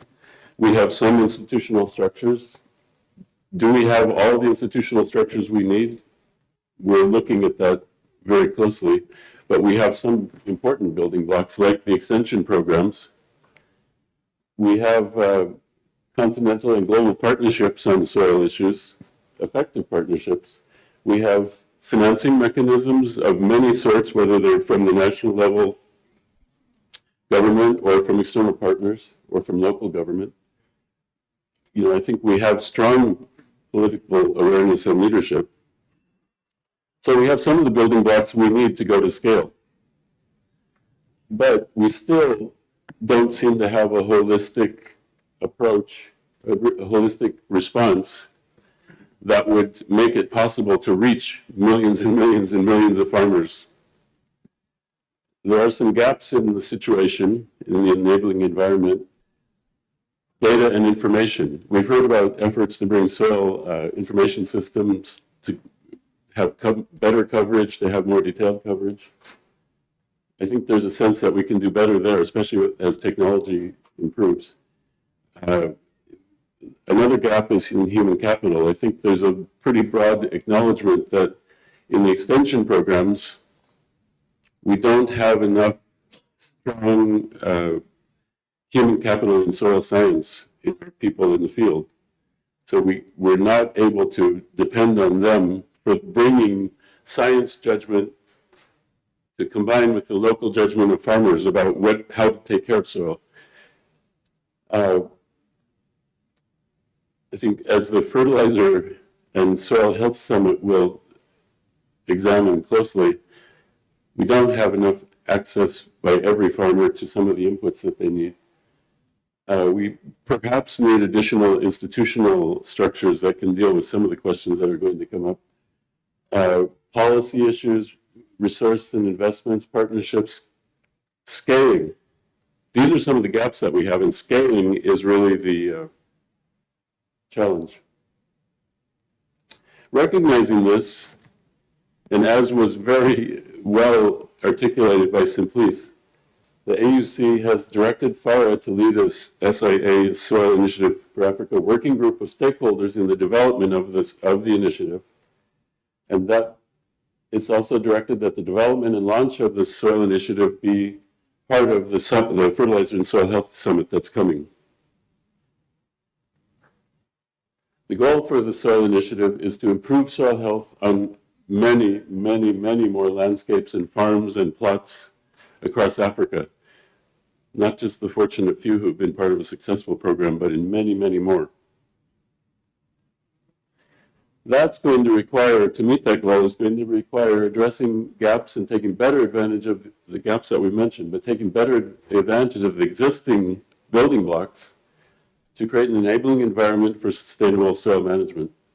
Employing the enabling environment to support millions of farmers to manage their soil sustainably means scaling up. And I think later today we're going to focus on principles and examples of how to scale up. Scaling up is an issue way beyond the topic of soil. It's a challenge in many, many kinds of programs. We can learn from other sectors, and we need to learn from people who have really studied examples of scaling up. So we need to look at institutions, programs, policies, and investments at the local level, which is their primary objective, is to change things at the farm level. But we also need to take a look at what can be done in terms of institutions, programs, policies, investments at national government level. And I'm speaking about public sector, I guess, but we're talking about private sector too. We're not speaking exclusively about the public sector. So we need to look at what kinds of things we need at the national level for an enabling environment for the scale up. We think there will be roles and functions at the regional level too. Some of you represent institutions that work at that level. So we need to identify what is it that we may need from the regional level that will help us to create an enabling environment for scale up. And there are things at the continental level, like the leadership of the AUC, like the leadership of PARA, but there are perhaps other roles and functions. You know, you talked about from the soil information system work and mapping. Just as one example, is there a need for something at the continental level to lead on that topic or on other topics? So the working group is consulting with experts in quite a few sort of subtopics to the field. And that consultation has started and is continuing. And we're hoping that all of you, we've heard some good questions and points made from the audience already. We're hoping that all of you will be part of the discussion to think about what kinds of things are needed in all of these sort of subtopics to the initiative. And I think now we can turn to Liesel, who will take us through a little more detail on that topic. Thank you, David. Good. I think it's still good morning to everyone. I'm Liesel Wieser. I'm a South African soil scientist by training, and I've been working very closely with Farah, Yemi and his team, especially Wale Fatumbi, who unfortunately has multiple commitments today. So I want to just explain, let me just go one back. The topics of expertise that we are looking at is not an exclusive list. It's just based on the building blocks that exist and some of the gaps that are very clear.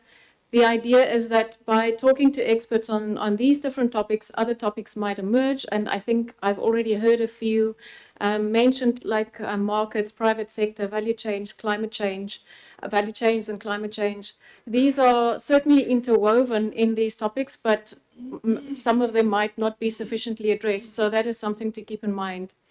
So these topics these are the same ones. And at the center of it is landscape and plot level soil management, because if we want to reach millions and millions of farmers, this is the level where that happens. And this really comes down to also an understanding that managing soil both at the plot and the landscape level is important for also the water benefits and downstream benefits for farmers on smaller plots and so on. So what I want to illustrate here is really the holistic view of how different topics work together and are important for us to enable responsibilities and mandates for them to provide those services at the different levels to eventually reach the farmers. So the institutional capital needs to be developed or strengthened. Then getting information in farmers' hands. Again, the only way that farmers can improve their management productivity, livelihoods, if they choose to do so, is if they have information, which means we really need to get information into their hands. This can be, for example, information related to fertilizer access, use, customization in terms of local soils and so on. It can be information in terms of soils, the issue of soil mapping and the fact that different parts of the landscape require different kinds of management. All of this kind of information needs to somehow reach farmers so they can make the best decisions on their land. It also comes up often that in Africa, one farmer might have different plots with completely different types of soils that require different management. So there can be quite a level of detail that comes in here. It can also be information on economics and investment, meaning for farmers to understand what would be the economic returns or the change in their economic situation and livelihoods if they change the practices and change the inputs and so on. So understanding economics is very important for them as well. And then there are many other topics. These are just some examples. But the one option is that this information reaches farmers directly, but it's also possible that it reaches them through intermediaries like the extension services. So those links and capacity at the different levels, again, need to be built. And we need to ensure that what is there is strengthened and really is customized to fit the needs. So if we look at the policy and regulatory framework point of view, for example, there are policy and regulatory frameworks on so many different topics. If we look at regulations, for example, it could be regulations related to fertilizer manufacture, distribution, all of that. It can also relate to targets. This also relates to climate change and land degradation and the Rio Conventions, where many countries set targets to the 3 Rio Conventions that need to be monitored and tracked. And this also relates directly to the landscape and plot level, where in order to reach these targets, the action actually needs to happen at the plot and the landscape level. It also links to the landscape and plot level in terms of incentives and subsidies to support farmers to make the necessary changes, and the aspect of initial investment and to manage risk came up in the discussions earlier. It also relates to economics and cost of land degradation in terms of national planning and policies for national investment and channeling national funding towards improving soil health and understanding that the role that can have in GDP planning and the finance planning of different actions and so on. This also relates very much to soil information, data, and it's not only soil, it's also related practices, information in terms of soil, to set standards and to also monitor whether the implementation of policies are effective. And along with that comes the need for institutions, again, with mandates at different levels and roles and responsibilities to actually implement whatever policies and regulations exist. Because having a policy by itself is not going to change anything. It needs to be implemented and monitored, which means there need to be clear institutions, roles, responsibilities, as well as people capacitated to implement the policies and associated resources to do that at possibly different levels. And the monitoring also relates, of course, to metrics. You need metrics to monitor and report. And this links then to the CADAP process, Comprehensive African Agriculture Development Program process, where countries are already reporting biannually on the CADAP indicators. And Simplice mentioned this morning, but I think that only 3 countries were progressing on agricultural productivity, if I remember correctly. So the suggestion has come up that once the initiative has been set up, that we could look at feeding this into the CADAP reporting processing. But we also need to look at metrics at the field and plot level so that farmers can also measure their own progress and understand how changing practices are improving their production and livelihoods. This also links back to soil information and data, and maybe briefly in terms of organizational architecture. We don't know yet exactly how this initiative will look like in terms of institutionalization. What we do know is that there are many different institutions that can play a role in different parts of what we put together. So the principle of subsidiarity is very important, that there will be different institutions with different roles and responsibilities. So far it has come up that it looks like it would be useful to coordinate actions to also make sure that whatever we come up in the initiative is actually effective. So some form of coordination would probably be required, but take note that coordination does not mean control. It just means making sure that things are happening. So the question is there a need for a lead Soil Initiative for Africa institution to just coordinate and oversee? Is there a need for a secretariat or not? These things need to be discussed. Also to coordinate with monitoring implementation. So briefly, I'm not going to go through all the details. Having said all of this, the different actions and what needs to be put in place will look very different at different levels, and the connections between these different topics will look different at different levels. So at the local level, it's much more the detailed and technical level in terms of putting things in place to train more farmers, considering working with local authorities, really empowering and enabling communities and farmers to take stewardship of their land management decisions, having natural resource committees, stewardship programs, and so on. It's also where the localized technical advice needs to occur, and possibly even the soil sampling analysis, which came up before, which is also can be expensive.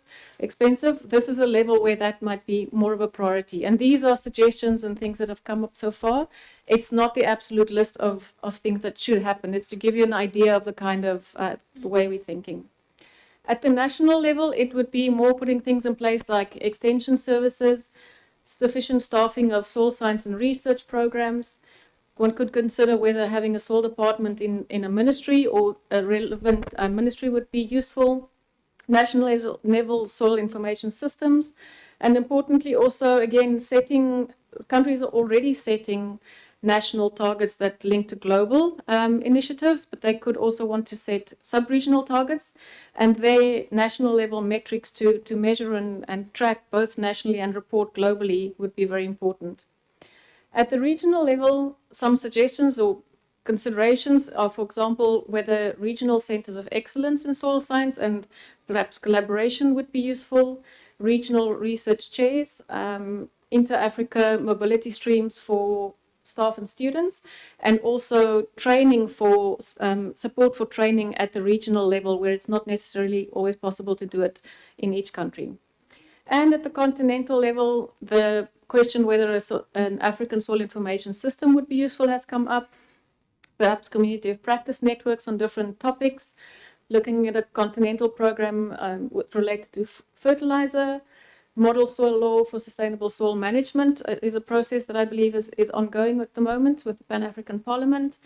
And then there's also a big emphasis on the design of business models and looking for investment and using what comes out of the soil initiatives to really drive investment over the 10-year period. Dashboard for monitoring, and also looking at collaboration with the CGIAR program, One CGIAR. And with that, I'm going to hand back to David. Thanks.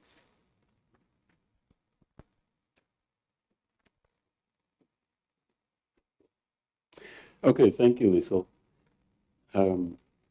So Simplice has talked about how this soil initiative can be developed and how it can fit into some of the processes that are going on across Africa. There's several institutions, I think Prem mentions them, I believe, working in some ways motivated by what happened in this fertilizer summit some years ago, and looking towards having a second summit now that will now be a bit broader in terms of its name. So it'll be called the Fertilizer and Soil Health, Soil Health Summit. So that includes IFDC, RENAPRI, AAP, but also the working group that FARA is leading to create the soil initiative. The plan is to have, plans are to have a draft action plan that incorporates the work of all of those agencies and many other stakeholders by December to be ready for the summit. I think that's the AUC, that's the AU requirements, is to have initial documents ready by December to be able to have a summit some months later.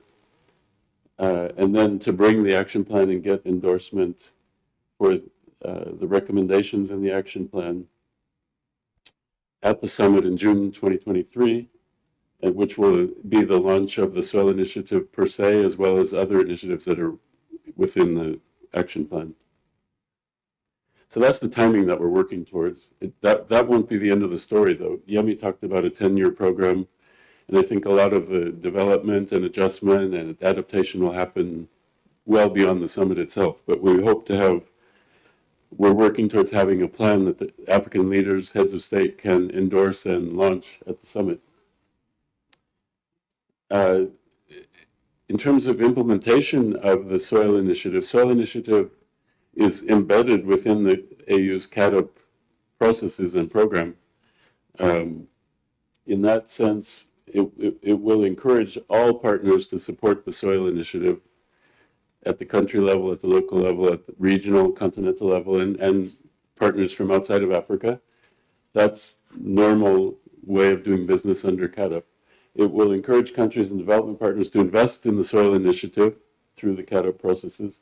We use the CAADP processes to bring soil initiative materials and technical assistance to planning processes at every level through the national investment plan processes, the regional agencies. Some of them are here today, the SROs and regional economic communities and others.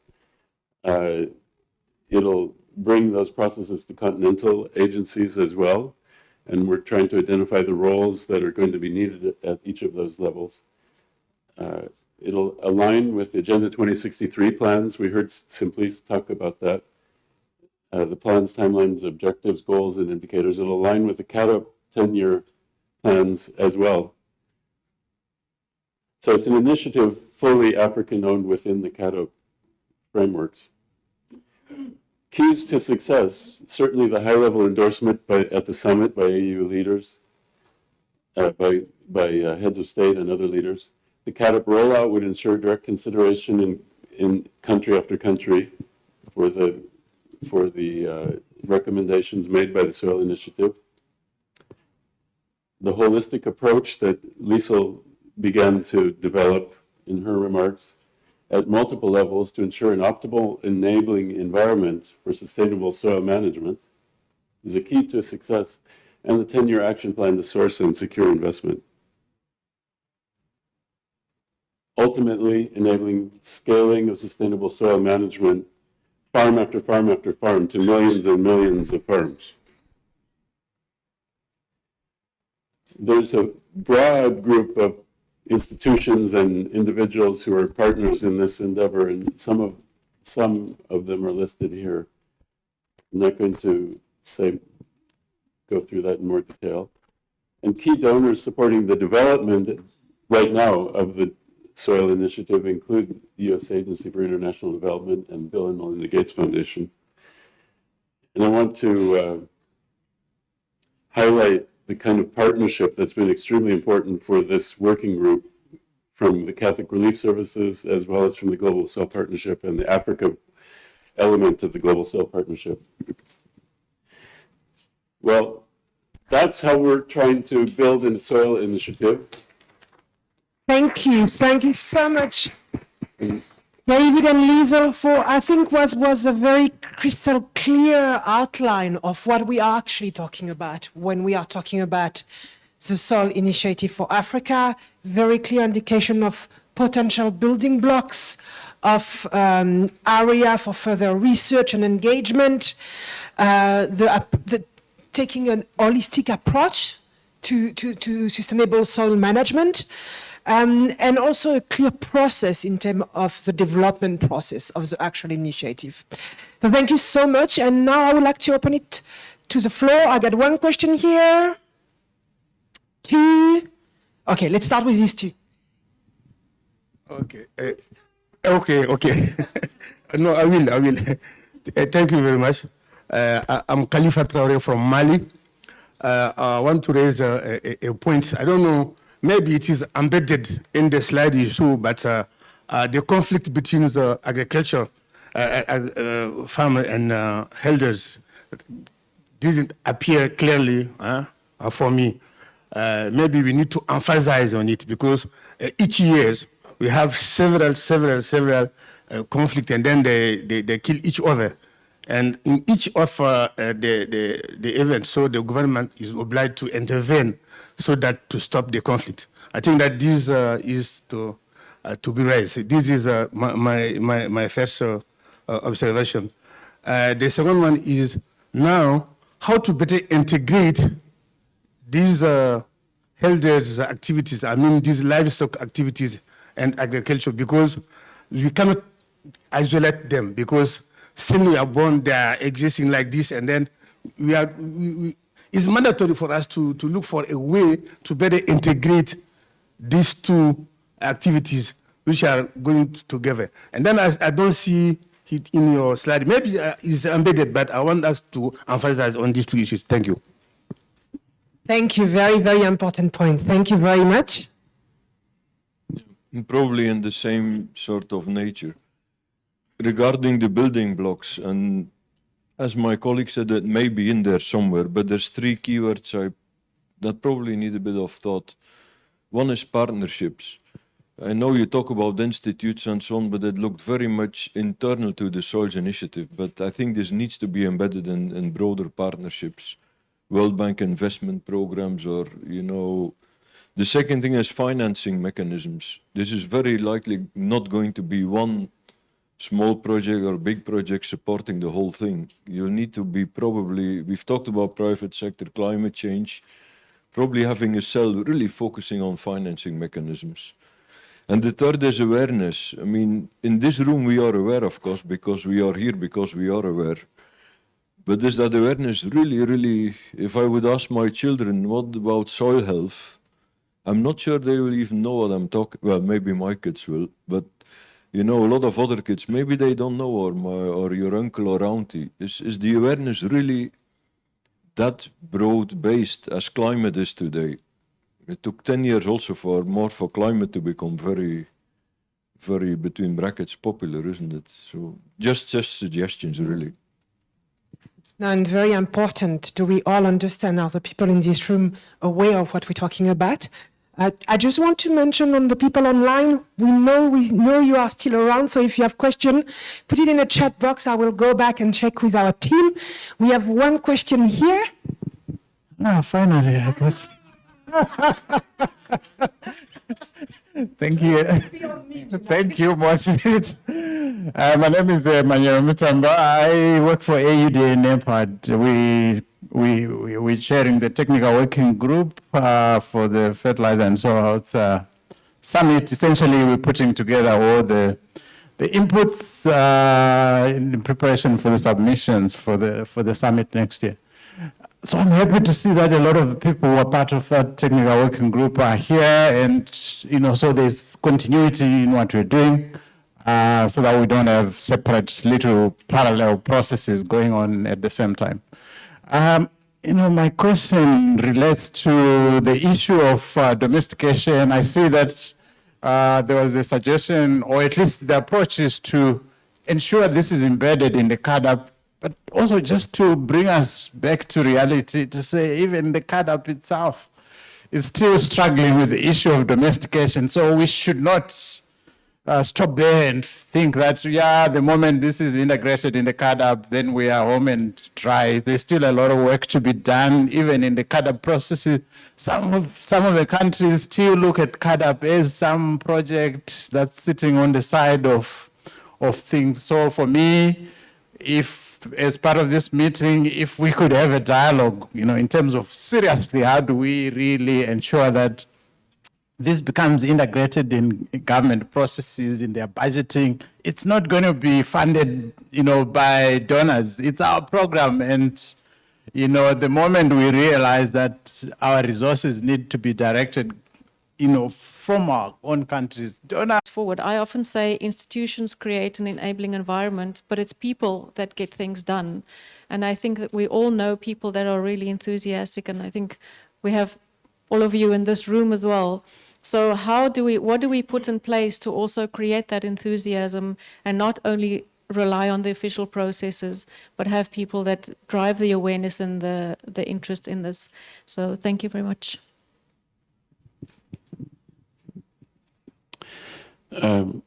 Liesl has talked about the herder-farmer issue, and I think you're more qualified than I am to talk about that, so I won't touch on that one.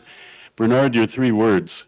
I really believe that the communication about an awareness topic is a very important one, and I'm not sure our working group is skilled at that, but we need help to figure out a good way to address that issue, make people aware of this in a clear way. And so that's probably work yet to be done to figure out what our plan to do that will be. In terms of partnership and financial mechanisms, we're certainly thinking about those things. Maybe we didn't address them directly in the presentation, but I think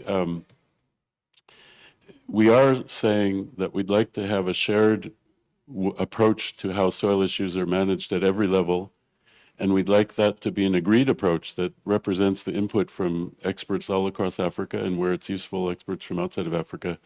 So that will be a coordinating mechanism that finances should be supportive of things that fall within that framework. They shouldn't be fragmented efforts dreamed up by whoever's involved in a project.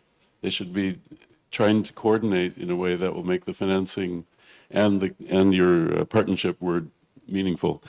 From Aoda NEPAD, yeah, I think when we turn our attention to implementation, it's one thing to develop a plan. It's another thing to make a plan that's as ambitious as this is work. And if we did not have CADUP in place, that would be so much more difficult. It's not to say CADUP is perfect, but at least it gives us a mechanism to begin bringing the initiative and a way to talk about it to country level, local level, regional level, continental level. So I think we really want to be embedded in CADUP, but we want to make CADUP even more effective than it has been on this topic. So it means addressing national leaders and AU level leaders and regional leaders as well in understanding the program and supporting it. Let me stop there. Thank you. Thank you so much. And I know I have two of you there, so I'm coming, but I just want to be the voice of the people online. If you can just show me, and I hope you can all hear me. So there is a question for Patrick Lamini. Is this initiative compulsory or voluntary? And is there anything to be done for the initiative to be incorporated in the government process? Then there is Antoinette Sala. Can we have example of soil degradation in a given African country? Antoinette, that's the next session, so it's definitely coming. And then last question, comment from Patrick again. How to use technology to collect data, especially to which does not need a lot of technology. And then confirmation that awareness is really important, and they need to involve the NGO and civil society and people that are expert in that awareness. So bring more partners that have this expertise, and how to link the initiative with process at a national level. So do we understand what's happening, and how do we link it there? Then I'm going to go to my two gentlemen here. You had forgotten the other question. Thank you. My name is Ralph Hadewoye. I would like to ask a question concerning the soil information system, and then I have comments. The first question is, it's necessary, the soil information system is very, very necessary for Africa, but the question is, at what scale are we going to generate the soil information system? The second question is, are we not reinventing the wheel if we don't know the scale? For instance, the plethora of soil information system for Africa on Google Earth Engine at 30-meter resolution. So are we going to reinvent the wheel and create the same resolution at 30-meter? Box and density, all sort of carbon, they are on Google Earth Engine. That we can easily generate that presently. May I quickly comment that if we're going to go into soil information system, we can go, I'm a remote sensing expert, so it's easy for me to discuss this, that we can use the European Space Agency 10-meter resolution, which is freely available, except that we need to balance it with our in-situ data from several African countries, a model for every kind of soil data we need.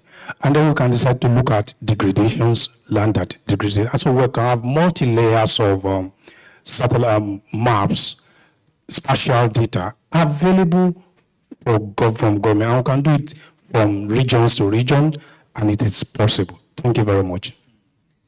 Thank you, and I'm loving how we're moving to question to also suggestion on how do we do it better. Thank you, that's really, really important. Yeah, thank you very much. My name is Kwame Frimpong. I come from the University of Cape Coast right here in Ghana. Now, I would like to lay a simple caveat and then base my questions on that caveat. The first one is that soil and soil-related issues are clearly too overlooked. And the second one is that, now this is coming from academia, the interests of the youth, particularly students in our university, in soil and soil-related issues is increasingly dwindling. And so, based on these caveats, I wish to find out how are we going to package the soil story in terms of communication to make it attractive so that it is not lost in conversations, policy conversations, everyday conversation. The second one is this: how are we going to integrate contemporary technology, contemporary science into soil and soil-related issues so that we could attract or excite the interest of the youth into SIA? Thank you very much. Thank you. And very important question to say, how do we get our message and how do we get an understanding beyond the expert, beyond this room, and what is the story that we're saying? So I'm going to let you, we have about 10 minutes to conclude.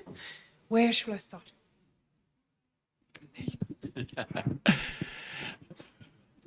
Okay, well, I'll tackle part of that and then turn to Liesel. We're certainly not having in mind a compulsory system or initiative. What we're trying to do is gather the wisdom and expertise from across Africa into a usable, user-friendly set of materials that can be influential with policymakers at every level. Policymakers who may not be experts about these topics, soil information system or extension or whatever, all the various parts of our list. We're trying to put together user-friendly material that can be useful at national level, at local level. I think that's very much the CADUP approach, and that's what we have in mind. So it's not a compulsory thing, it's to provide a resource for everyone to do better on these topics. To the professor from Cape Coast, excellent questions how to do those things. We're struggling with that and we need your input, I think. But I think Bernard asked to raise the same issue of how to communicate these issues effectively and bring greater awareness, how to make it interesting for youth. And I think maybe a little bit unstated in your question, what role for universities in this whole initiative? I think there is a need to merge the resources of universities with some of the public sector and private sector actors who can be, and that's something I think we'd like to learn more about, what to recommend in that direction also. Thank you. Yeah, I will respond also more to the comment about soil information systems and connecting with the youth and so on. The soil information system, for sure, exactly what will be in there, it's still being developed. So those kind of inputs are really important to make sure that we use all the updated technologies that are there. Certainly using the digital approach and not only sampling everywhere is part of the idea at the moment. And the need to increase the resolution comes up quite often because it's clear that there is a need for higher resolution data. Probably, especially the lower level that you go in terms of planning and also monitoring. So, and certainly not reinventing the wheel and using more of the modern tools that have become available that also have a big cost benefit and so on. So basically, I can just say that I think that's all very much in line, and the details of that need to be developed and compiled. So thank you for that. And then, in terms of addressing the youth, David has responded to that. I think a part of that aspect will come out in the scaling conversation later as well. which also brings in the social element. So I would like to also see what comes out there to see how that addresses your comment. But I think in terms of communication in general, it's also something that comes up not only in terms of youth, but also in terms of decision makers and even towards the summit next year, to really have clear messages of what it is that we want to achieve and what the benefits are. So it would be different communication with youth to reignite their interest, and it would be completely different communication of similar information to decision makers, for example. So I think we often hear as might be a broader soil science community that we're not very good at communicating our message to different stakeholders, whoever they are. So having those highlighted, and certainly again, we need help in developing all of this. So thank you for all the inputs. Thank you so much. Thank you so much. And really, I think, that just the last point on the communication is who else do we need to bring in the room? Who else can support this initiative? Last one, and then we need to move. Sorry. Yeah. Huh? Sorry. Okay, go ahead and yes. Go. Yeah, yes, definitely. I'm Farah, and Farah is fully engaged in this process. But since the morning, you say that the process should be very inclusive and holistic. Now, I guess if you have not known that, this is the right time to think about a roadmap, because questions are coming from national level, from local level, from regional level. People, they see the initiative is coming, but they don't know the role they're going to play in this initiative. So what I'm suggesting is FARA and the African Union and whoever is involved in the process is to start thinking right now about the roadmap, so everybody know that at what point of time they're going to be involved in the process. If not, people are just going to talk, in general, and don't know really what the initiative is about. Right? Thank you. An essential point, clarity on what happened from here. Definitely. There we go. Thank you. It's pardon again, Chaunyer from UKZN. My question, well, anyway, my concern is that farmers are essentially dealing with the crops, they're dealing with the soils, they're dealing with animals and the economics. And some of the solutions or the challenges to this soil degradation problem could come from animals. And the solution could also be in animals in some cases. And we, in our discussions, I'm not seeing the contribution of animals, people. Do you think that there is need to include people from an animal sciences background? Very important. I hope they don't refer to animal people in the document. But a very important point is, how do you, again, bring that integrated approach, and how do we multiply the benefit from the different components of agriculture? Thank you so much. Super important. So last 1 minute feedback from you, because I managed to save time. Thank you very much for thank you for the comment from Farah about the roadmap. And I think that's part of the purpose of this meeting today as well, for people to understand what the process is moving forward. So that's very well noted and probably a priority. And then, you bring in a very good point about the livestock, because especially animals in general, because in Africa, also the grassland issue, we're certainly not only talking about croplands and crop production, because in Africa, the grasslands and rangelands are also such a huge component of agriculture and also of degradation. So I think that's definitely expertise that we haven't included so far. So thank you for that. Yeah, I think these are excellent points made about the need for inclusion and people to understand the various aspects of the roadmap and where input can be brought to the table. We hope we can create a plan that'll make room for that, that'll be built on that, really. The animal, I think there's so many dimensions to good taking care of soil, building soil health, animals, animal people, people generally. There's so many dimensions to this that, of course, we hope to be as sophisticated as we can manage with all of your help in addressing that issue and many others. So I think if we're at the end, I'm just going to go back to emphasize what I think is a central point to our approach so far, the approach of the working group to the soil initiative. You know, I think we're recognizing every time we have a chance to talk to people, the vast experience, the vast level of expertise that exists on the continent, and we're struggling to bring all of that into a coherent way to address the issue. And I think we really have come to the conclusion that the real focus of the initiative has to be how to scale up engagement at farm level, at field level, so that all of the experience and science that exists, all of that judgment can be brought together with the farmer's own judgment about his fields, her fields, I should say. So it's the scale up to get to millions and millions and millions of decisions being made on farm.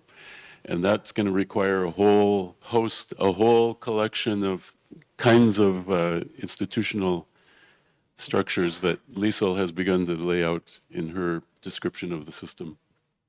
So we were really looking forward to the afternoon's discussion on scaling, because we think that's a very, very central part of the whole discussion. And then, as many of you have emphasized, we're looking forward to constructing ways for excellent dialogue with as many people who want to engage as possible. None of that is easy, but we're going to work on it. Liesl, anything? Yeah. Great, thank you so much. Let's round of applause for our presenter. And I think, you know, one word as I'm listening to what you are all saying is a word that is used a lot in the private sector is agility. It's being agile, and it's not going to be a perfect solution right away. It's about how do you bring the right partner, growing as you start in implementing and consolidating your approach. And that's become really important to stop, reflect what's working, and as you're moving along. So thank you very much. I'm going to ask you, sorry, if we can have the next presentation. Sorry, the next presentation. Thank you very much. So now, I just want us to pause, take a breathing, close your eyes, and I want you to think, if the Soil Initiative for Africa is a success, what does it look like in 10 years? What does it look like in 20 years? What has changed for you? What will be the key element that change? What do we know that we are being successful in terms of sustainable soil management? So I want you to be at the end of our implementation process, and I want you to close your eyes and to say, what am I seeing that is different from today? What are these key changes at a farmer level, at a national level, at a regional level, at a continental level? Who is changing? What is changing? And so you have a few ways to tell me that. You have, I don't know if you've used Mentimeter, but Mentimeter, if you have a phone and an internet connection, it's pretty easy, even for you online. It's the same thing. You type www.menti.com. It's going to ask you for a code. You put that code 41891330, and then I'm going to launch it just afterwards, but I'll let you get it there. If you don't have an internet connection, do not panic. We go back to old-fashioned, and that's always work. So if you want a paper to write what does success look like, you just tell me, and I will. Do you want a paper? Yes. So don't be shy. I don't have internet on my phone right now. So, so you just write it, and it can be more than one element. You can put more than one, but it's what is it looking like in 20 years when we have achieved working together and we have reached what we call sustainable soil management in Africa. What has changed? We're doing things differently. You can go on Mentimeter, and also if you're online, and you don't have anything, you can put it just in the chat box online. There. There.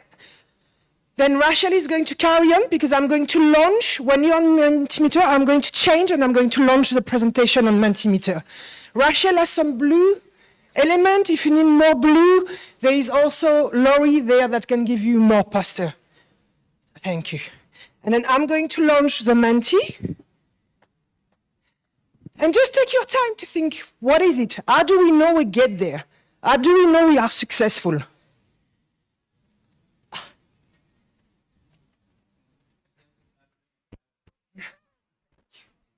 So can I just go back? There we go. So, present. There we go. Yeah. So go ahead. Sorry, I'm already on Mentimeter. So I can repeat it if you want. Let me repeat the code for the Mentimeter. I got it here. So to get to the Mentimeter, you are going www.menti.com, and then the code to get there is 41891330. There it is if you want it. Okay, perfect. So there, Africa is food self-sufficient, so that we know we're able to produce our food for our own need. Partnership through research, development, and extension, uptake by policymakers and linkage to national development. Reduce soil erosion by half and increase, so can someone explain SOM? Sorry, I'm a lawyer by trade. So organic matter by 60%. One, to make use of local material and resources within Africa for improved soil health. So local solution, locally driven. Does anyone want to share their little paper that I can read them? Thank you. Can I collect, because we will collect it, we will put it in the report. So here I got efficient monitoring and evaluation system to allow us to get orientation for soil management on time, that we're able to react to see if what we're doing is actually achieving. Very important. Who else want to share their soil health best practice implemented on all farmland of Africa, resulting in increased productivity and livelihood? Do we have anything in the chat box online, or everyone on Mentimeter? Taking your time. Are you there, guys? Anyone needs help for Mentimeter, or are you good? Otherwise, you can just write it on your paper. Don't worry. There is more. Okay. Increase on farm production with less use of fertilizer, increase yield of maize and legume, and reduce risk all by 30% using CASI. Soil with more soil organic carbon is more diverse in terms of biological activity. I know someone was going down, which was very good, actually. It's not doing it anymore.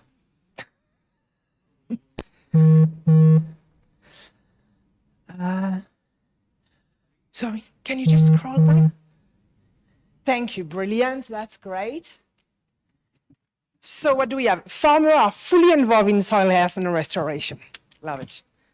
Integrated soil management practice, increasing carbon pool with farmers at the center. Very, very important. Who else want to share their paper statement? If everyone has had their voice heard? There is two on the chat. I'm coming here. Thank you so much. Sustainable soil management. How to know that how to know we've reached success. Improvement in soil health. Increase crop yield. Increase income from sale of crops. Improve standard of living. Increase GDP. That's a really integrated, full picture. I love it. What do we have online? Oh, sorry, I'm coming there. Let me see online. So, Mulugeta is saying soil health management practice becoming a culture, both for rural and urban. I love it. The purpose of our company is shifting culture for a better world. So that speaks to me, Mulugeta. Francis is saying in the next 20 years, All things being equal, farmer being sensitive to the health of their soil. And then Godwin is saying, in terms of creating aware and getting our youth interested in soil, in many countries in Africa, it is also necessary to involve religious and traditional leaders and NGO, so that we have really integrated stakeholders. And then, what do we have? Affordable, inorganic, and readily available soil input, reduce soil erosion by half again. Ooh. I wanted some answer, I'd asked for it. And I'm glad I got them, thank you. Soil erosion regression, desertification regression, reforestation at local, national, regional level gradually. Love it. Then, to be successful is to see that farmers are incorporating in all of this process and they fully participate and see the benefits so that they can be key in all. Sorry, I'm getting old, I need glasses. Sometimes you have to be honest about yourself. Self-dependency on production of fertilizer, reduce price, increase access, not that old. And increase crop and animal productivity. Brilliant. This is amazing because the first step on having an initiative like this is having a co-shared vision. That's part of the process. Government and private sector resources deliberately invested to drive clear soil health target. Love it, that we have a clear intent and commitment from both the public and the private sector in this initiative.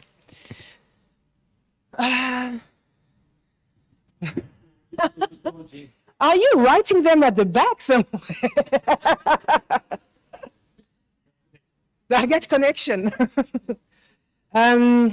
J'adore en français. Juste pour les traducteurs, le sol est moins dégradé et c'est vérifié par des indicateurs appropriés. La productivité du sol est accrue, peut être vérifiée par des indicateurs appropriés. La santé du sol est améliorée, ainsi que la santé de la plante, la santé des animaux et la santé humaine. Notion de One Health. Like it. Thank you for making me read French. Adoption, no, sorry, not French accent on this one. Adoption of soil and water conservation technique, like, and I'm sorry, Zai pit, stone barrier, and someone will have to tell me that I'm sorry. I'm reading Half Moon, which I don't think is correct. That's correct. Woo! Adoption of production and use of organic matter. Food security has improved and reduced poverty level.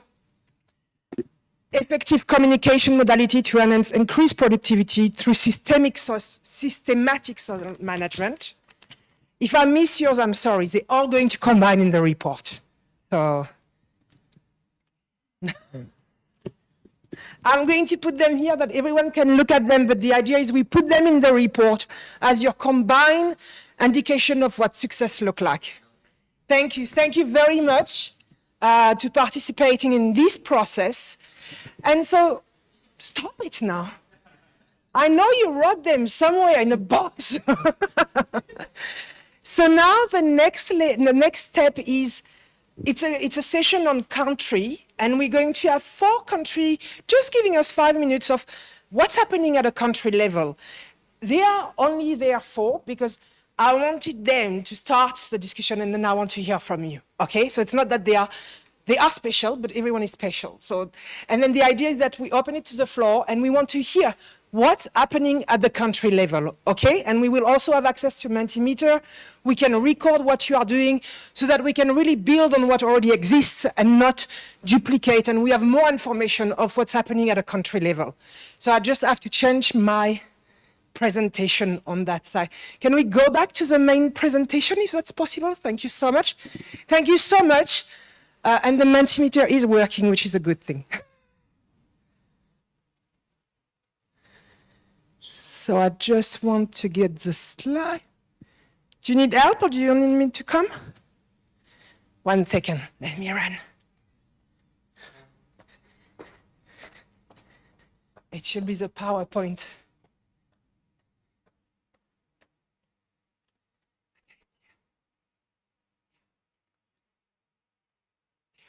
Thanks.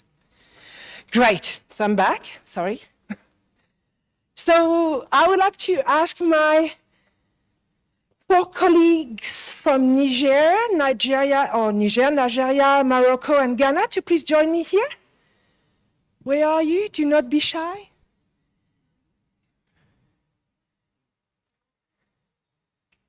Oh, yes, that's right. Sorry, Rashid, I know you are online. Yeah, Ghana, you sit wherever you feel comfortable. Great. Great, thank you. So we have, let me make sure I get everything correct.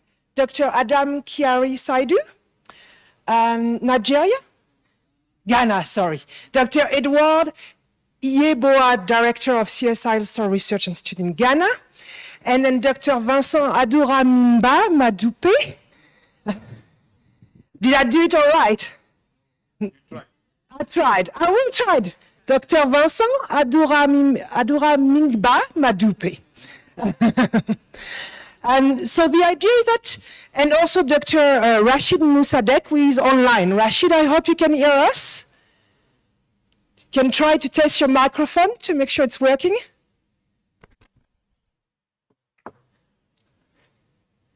Okay, while we're waiting for Rashid to link, I will start with you then. You are in my line. So just 5 minutes to say what's happening in the country.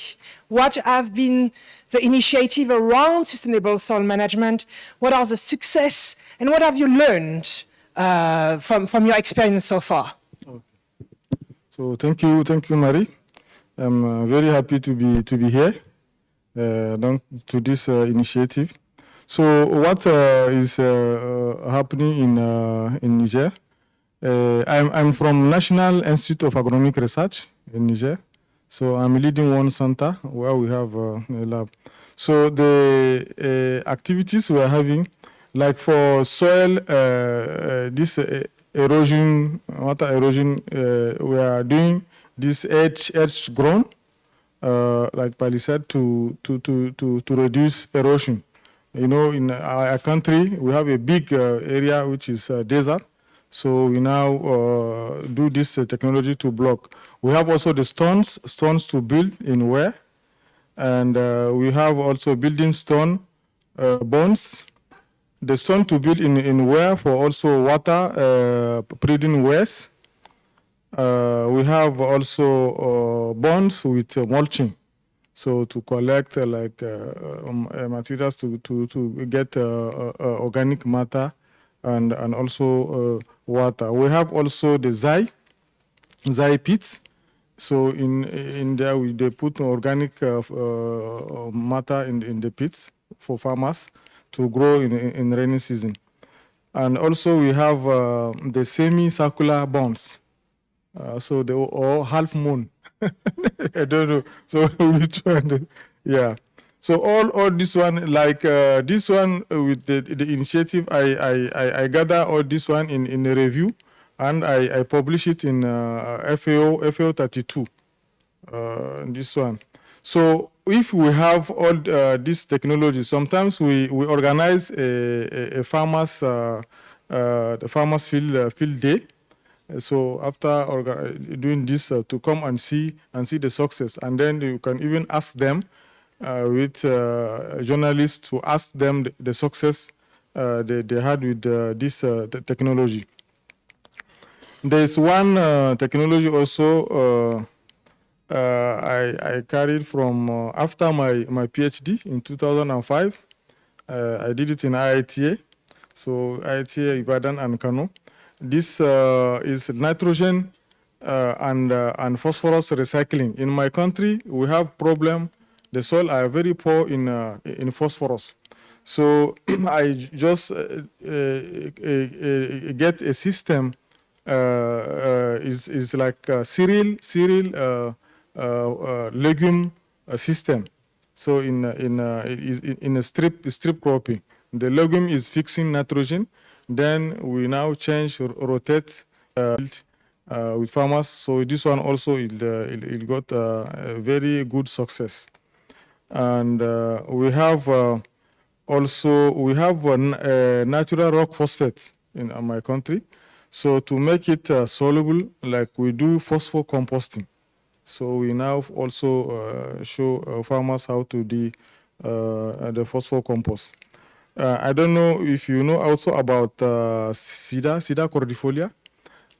Is a bird which is also growing in the field. And then animals cannot graze it. So we also did a study and published it with my PhD student to valorize it in compost. And then we have also this technology of deep nitrogen placement in rice field. And we have this also technology we did with ICRISAT, microdosing, either mineral or with compost. So is the point placement. So with this technology, the microdosing, sometimes farmers they say they cannot move around and start putting with point by point is very tedious. So in that way, we say, okay, we can now do a kind of planter. So we did a kind of planter in mechanization, a small planter which the farmer can use, which can add the micro dose and also a compost, or this in micro dose this in hill placement. And the planter is also multi-purpose.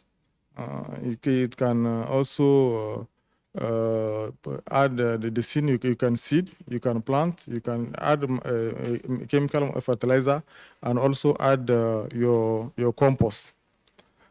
Another activity is the quality control of fertilizer. In my country, they have liberalized the area. So people are now selling, they bring it from like Nigeria, and so we have to control it before it gets into the country. Okay. We also carry activity with the Global Soil Partnership. I'm the focal point of the Soil Global Partnership in Niger. So we every 5 December, we carried a World Field Day. So we did for nitrogen fixation. We did a second year in biodiversity, and then the third one is in pollution. We did also in soil salinity. So this is the last one. And also in my institute, we have a lab. We are doing this soil fertility mapping. Right now, there's a team in the field that are collecting samples, rice field, for soil fertility mapping. And then we also doing another activity with IFDC.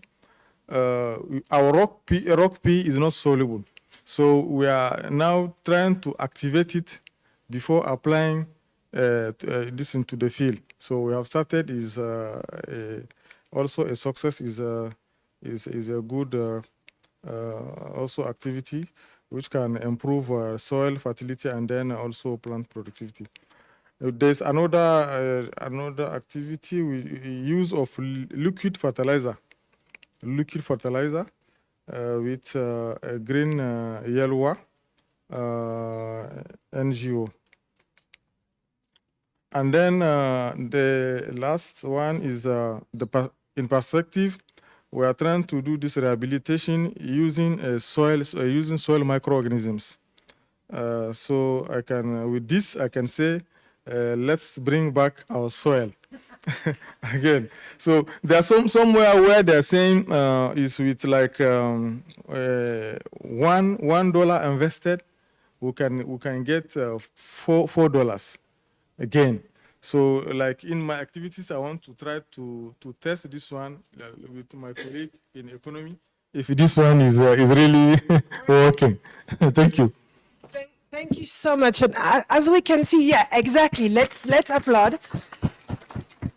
Because you're just confirming that there is a lot happening at national level that we need to capitalize on. And I think that's where that discussion of scaling is coming in. And that's why we want to hear from the country. So next, the Ghana perspective, please, on what's happening here. Thank you so much. Good afternoon to you all. Yes, my name is Edward Yeboah, the Director of CSIA Soil Research Institute. In Ghana, quite a lot is happening on the soil initiatives. One of the first ones that we can talk about is a collaborative work with the IFDC and FAO trying to look at the soil map for Ghana. Quite a lot of institutions in Ghana have been collecting soil data and trying to come out with a soil map, but we need to harmonize it.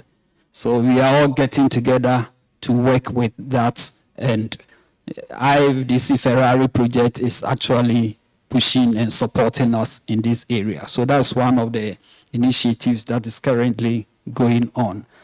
Again, the Ferrari project is highlighting site-specific and cross-specific fertilizer across Ghana, and quite a number of students are being helped in terms of capacity building at the master's level and then the PhD level. So that is also a good initiative, and a lot more people are benefiting from this project also.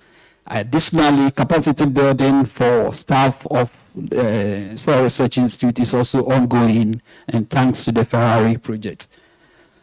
We also have what we call the Modernizing Agriculture in Ghana, which is a Canadian-supported project, which is also addressing quite a lot of soil fertility issues in the country. So that is one thing we can talk about. Additionally, we have quite a number of institutions that are supporting fertilizer trials in Ghana.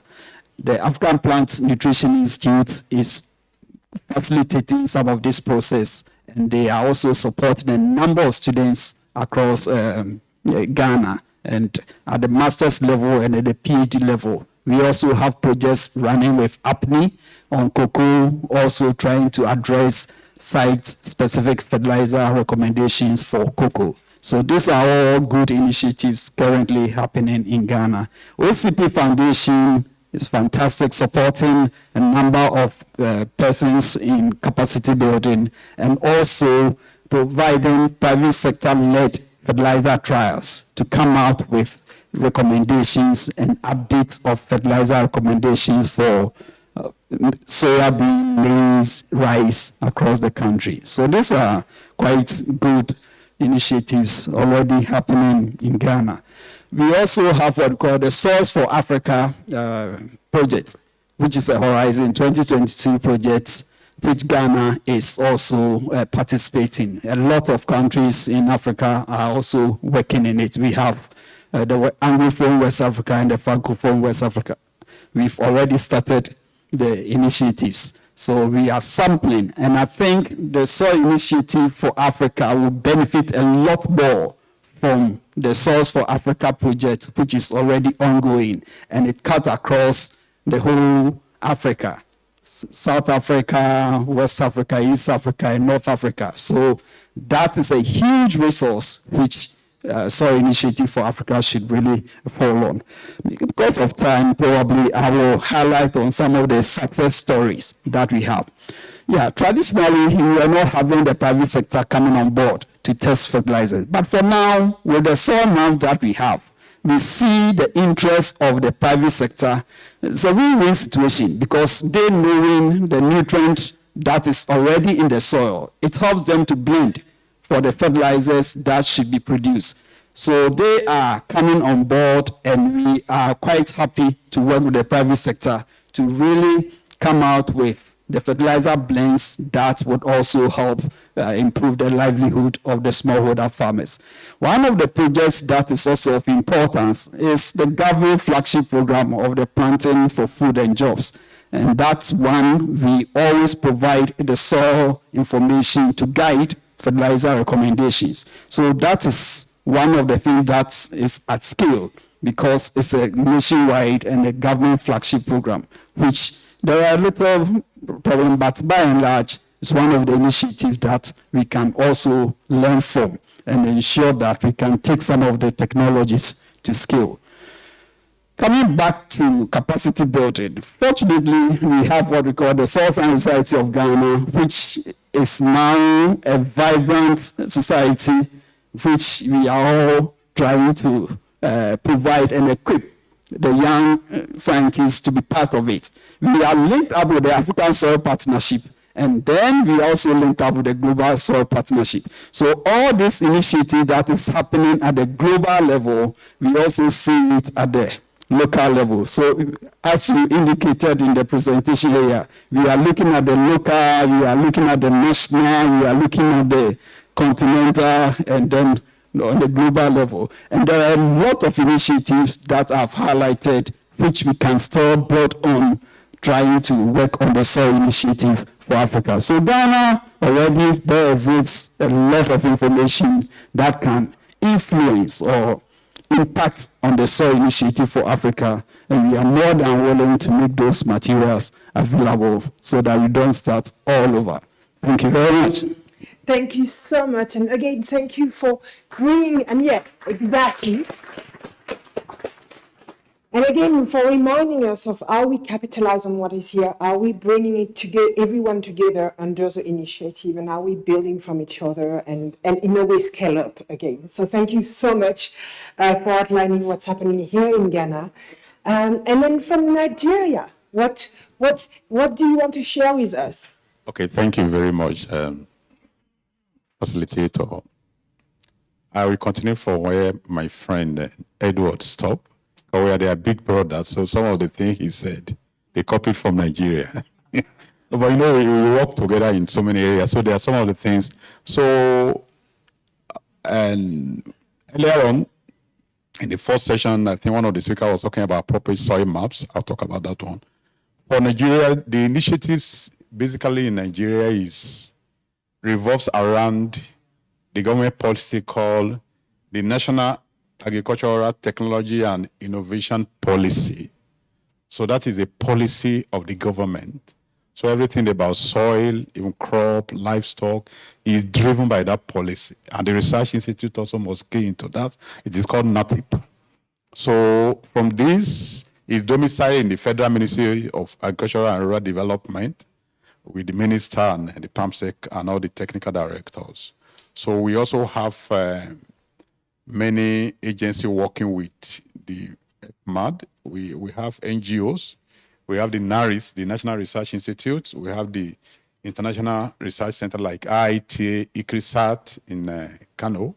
I think some other ones. Then we have FEPSAN. FEPSAN is a private sector. That's the Fertilizer Producer Society of Nigeria. Then we have the All Farmers Association of Nigeria, and AGRA and APN, I mentioned them. Now let's look at the initiatives that has been on in Nigeria. Some have been completed, some are still going on. We had the Presidential Fertilizer Initiative. Yes, the essence is actually to make fertilizer available and also to make sure that they are actually blended locally. So there is at the high level at the presidency. Then we've done some work on digital soil maps. We have the African Soil Information Service. After the first phase, 4 countries were selected for phase 2. That's why I said Edward was coming first. We will have Ghana, Nigeria, Tanzania, and Ethiopia. And the focus was to make sure that all the soils in the countries are mapped. Of course, we couldn't do much in Nigeria. I think it's only Ethiopia out of all the countries in Africa that have mapped the entire country. But for Nigeria, in the phase 2, we're able to do. But I'm happy to talk, when I talk about the success stories, I will mention more. Then one thing we are doing, which is very germane for us now, is formulating specialty fertilizer for crops. So we've done for cocoa, we've done for maize, we've done for oil palm, we've done for tomato and wheat. But these are also sponsored by some foundation in collaboration with the Federal Ministry of Agriculture and Rural Development. These fertilizers are available with micronutrients, so it's not just the conventional NPK. These are cross-specific fertilizer, which should go into the soil initiative for Africa. What are our success stories? As of now, Nigeria has started on a big project to map the entire soils of the whole, the 3060 plus FCT. We've done 4, and I think the minister is saying by 2023, we have to finish the whole country. I think there is some fund for it, but that's it. Then I mentioned about specialty fertilizer formulated. Then one other area where we are strong is in the area of partnership. So we are partnering with OCP, with CropNut, with eCraft, with ISRIC, and CORAF, and also IT. The essence of this is for us to synergize. So we want to do it locally and also upscale at the country level, at the sub-region, and also at the continental levels. What are the lessons that we have learned from all these projects and initiatives? Number one, advocacy for research and policy, very key. And this has to flow into research, development, and extension. Then knowledge and information sharing is also very important so that we don't duplicate. So it will be easier. For example, what we have done in Nigeria, I met a guy, a colleague from Namibia, wants to upscale from our presentation. He said, okay, we want to do the same thing in Namibia. Can you share the protocol we use? So we are going to do that. Then I think Edward had mentioned about capacity building. We are doing a lot of that in Nigeria. And then also we believe so much in partnership. That's why I mentioned some of these things. So I think Nigeria has woken up to lead the continent and make sure that all the other countries follow. Thank you very much. Thank you. And there is nothing better than healthy competition for sustainable soil management. But two things that you've said that I think is very important is the policy aspect of all of this work at a country level. And second of all, that knowledge and information sharing. And how do we share between ourselves? Because as I'm listening to you, I'm like, how can we capitalize on all of this? How can we have a place where I can see what's happening and we can exchange in a very kind of live way between each other? So thank you very much. The last speaker, the last perspective is from Morocco. So Dr. Rashid Moussadek, are you online? Can technology is going to power your voice? Rashid?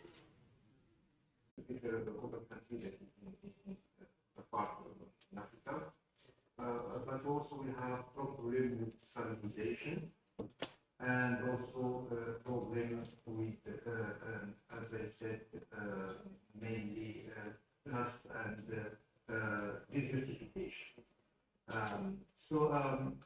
We have also the estimation of how much we lost by year in terms of GDP. For example, if agriculture sector contribute by 90% in GDP, but we know that due to this land degradation, we lost around 1 GDP per year, as mentioned before by Nielsen, that it's around 5. And really, in our situation, it's around 1, which is also high. Still, the sector is agriculture sector is employing more than 40% of population, which is a high strategic sector. But considering the initiative of soil, fortunately, we was active to contribute to FAO Global Soil Partnership, and we developed in Morocco and in the region some effort in terms of awareness about soil, and also we try to contribute in different pillars of this global soil partnership.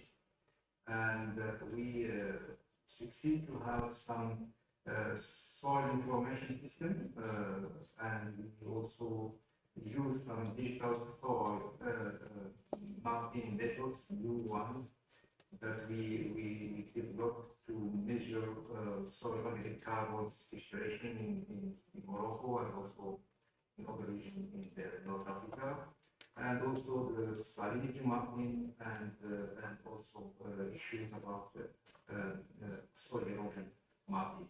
So what is can I say making success story for us is the project that we developed recently with the Ministry of Agriculture and the private sector, named OCP, to do soil fertility mapping for Morocco.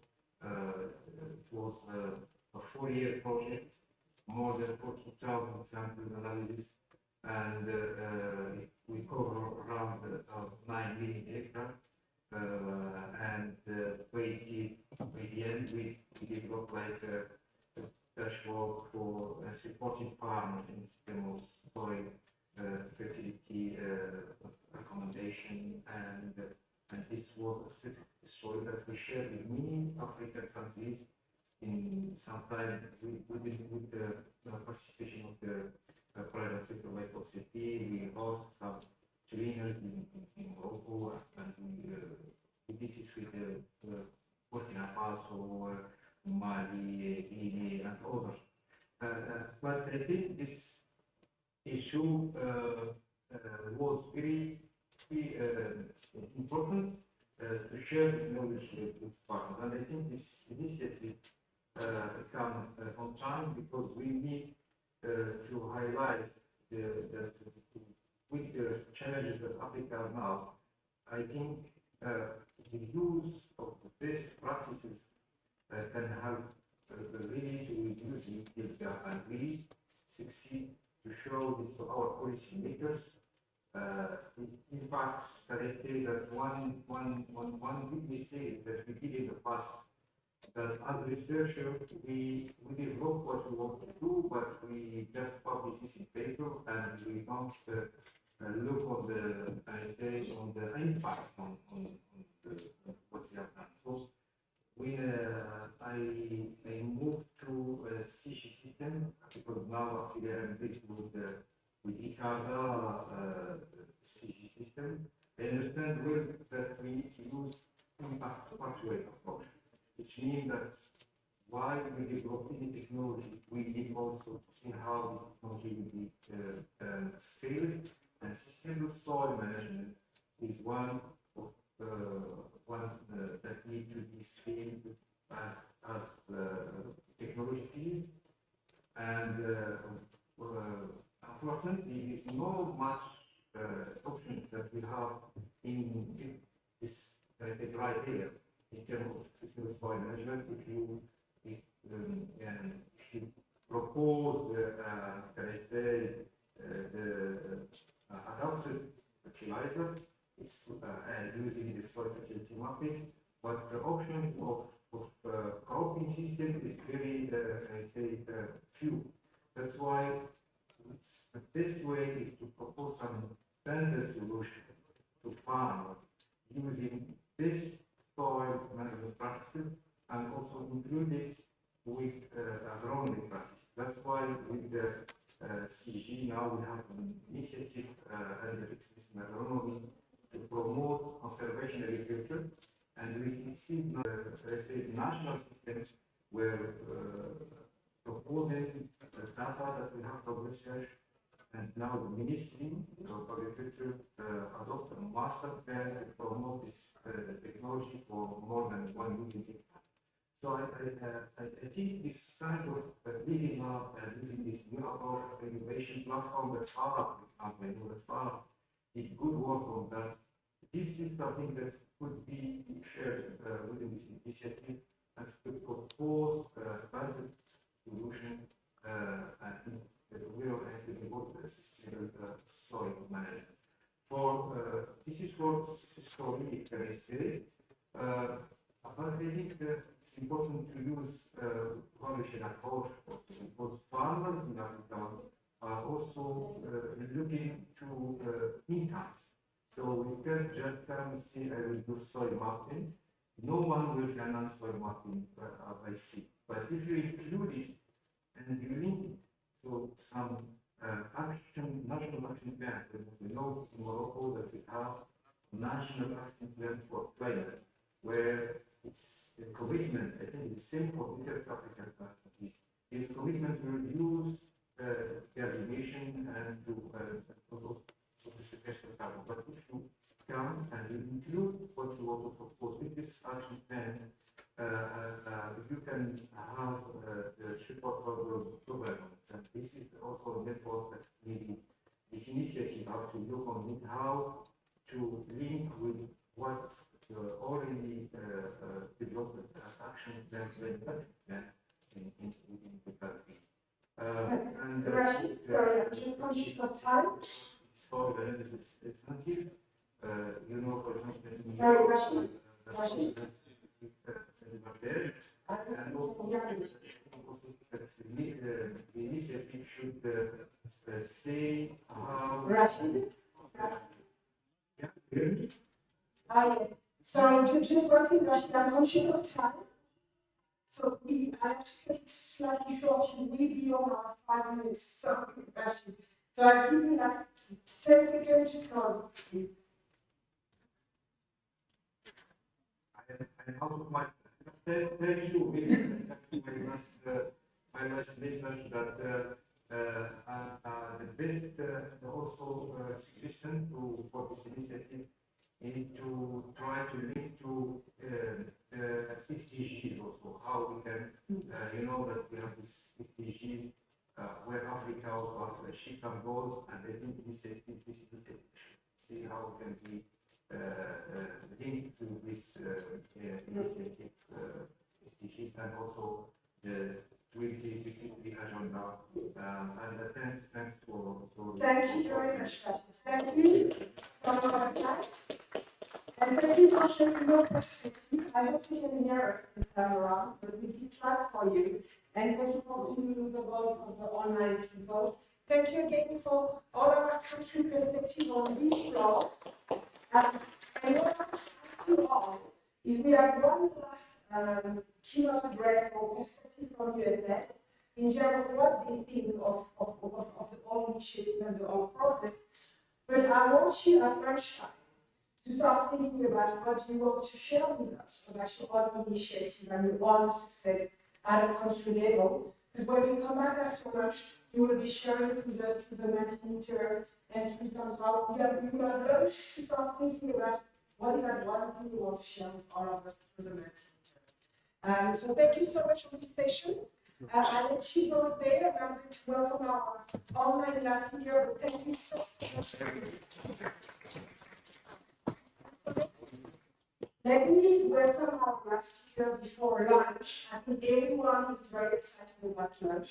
It's been a long morning, and we need food for the brain.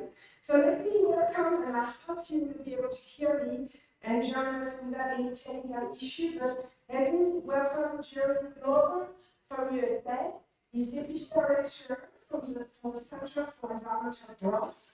Jerry, on your line, and can you hear us? And the virtual and real floor is yours.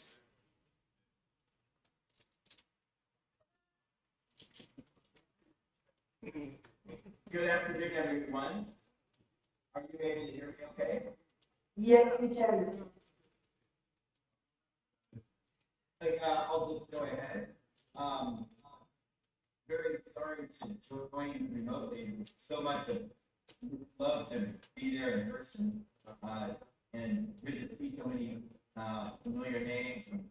And I know many people there have been looking forward to this event. So first, congratulations to FARA for putting the Soil Initiative for Africa together and meeting it. For USAID, we, of course, support the development of many innovations and many programs across Africa intended to increase agricultural productivity. Many of those innovations often get the spotlight when we talk about agricultural development. You know, you improve crop varieties, machinery, new machinery, and so on.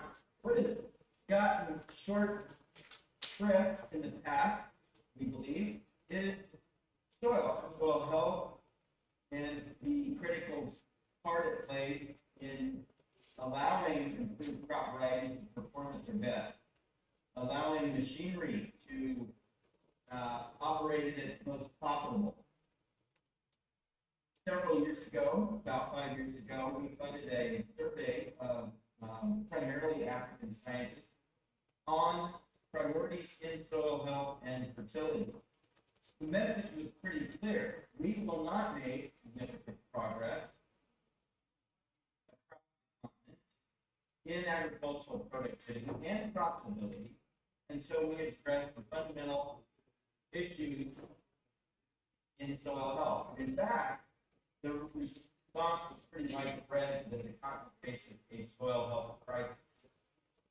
Often, of course, as many of you are very well aware, farmers are withdrawing more nutrients from the soil than they're replacing. So, farmers in Africa are now managing the thinnest of soils, the most nutrient-depleted soils that farmers have dealt with in history on the continent. In the past, USA, like many other development agencies, like many other soil scientists on the continent, we're operating in a country-by-country or specific context project basis alone. Not sufficient coordination across countries and across the continent.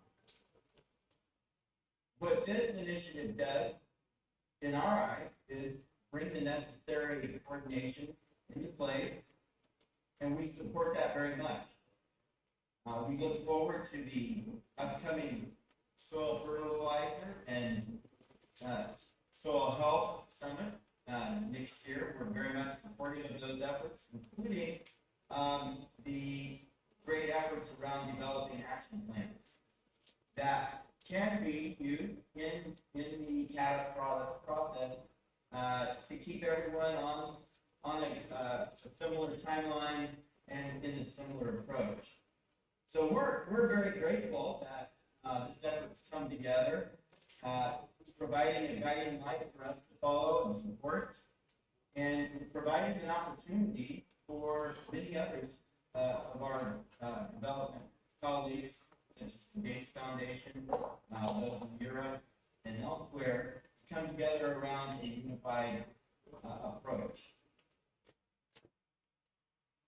This recent crisis created by the Ukraine war around limited fertilizer supplies, rising prices, and so on, it's tragic. And we're very concerned at USA about the impacts on poverty and malnutrition in the region.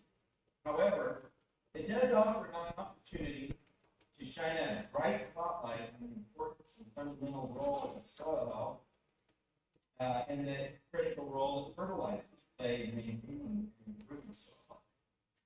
So we're trying our best to take advantage of this unfortunate event to ensure that there is sustained activity, sustained effort, coordinated effort in this space, not only to deliver impact over the next 2 years addressing this terrible crisis, but also laying the foundation for a much longer effort that we're very pleased to be engaged with all of you on.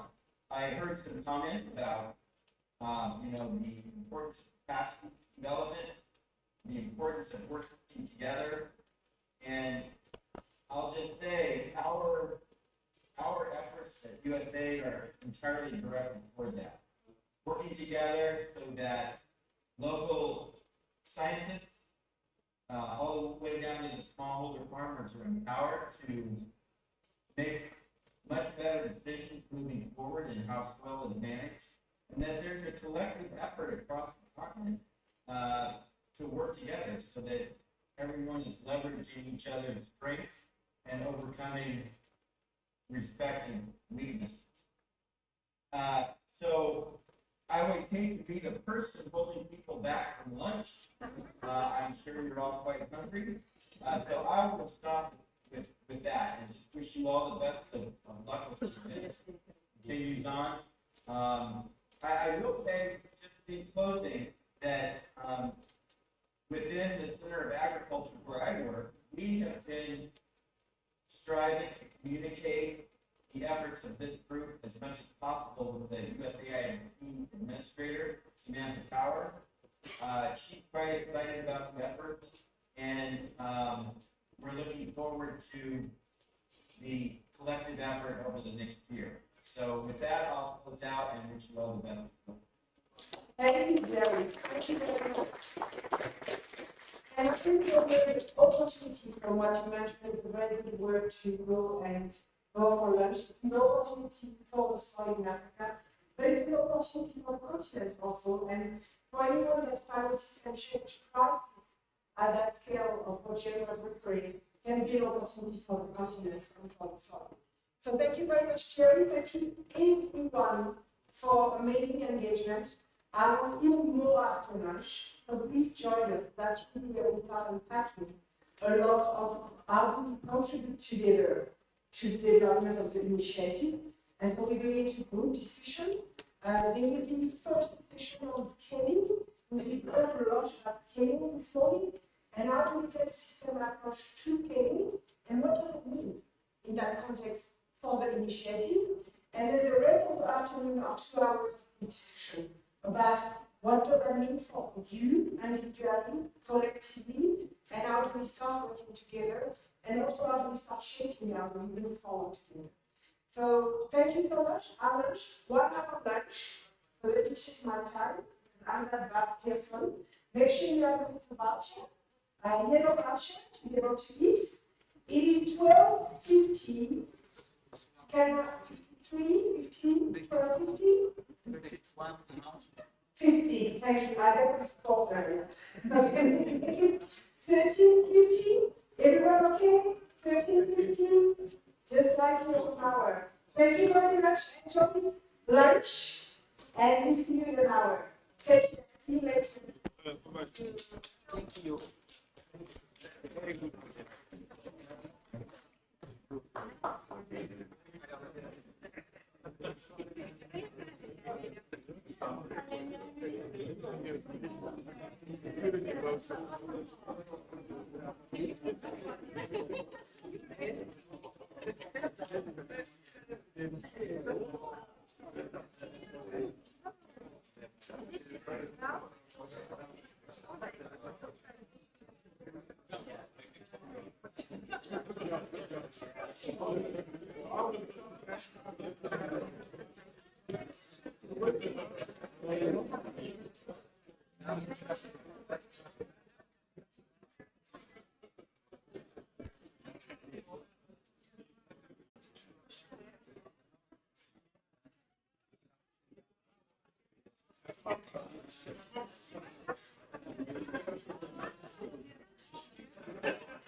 Well, I think it's more people are responsible. What do you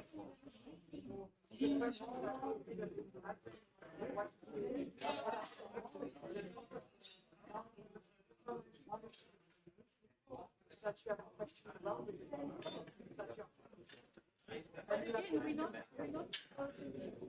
the thing is, I was saying, but we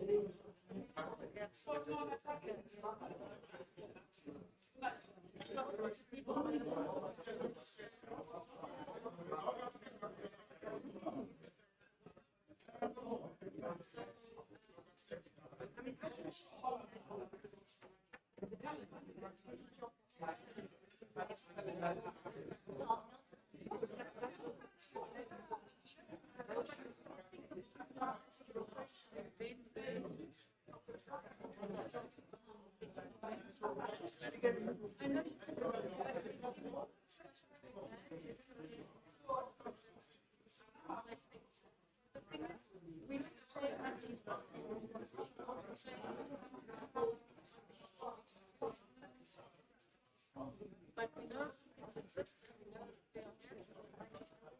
know they are there. So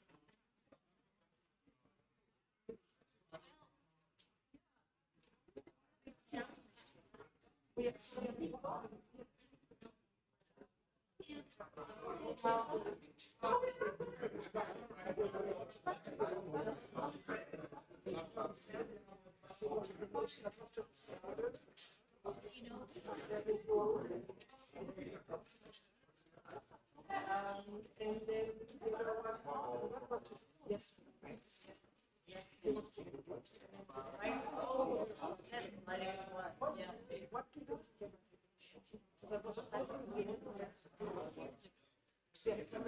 In the US,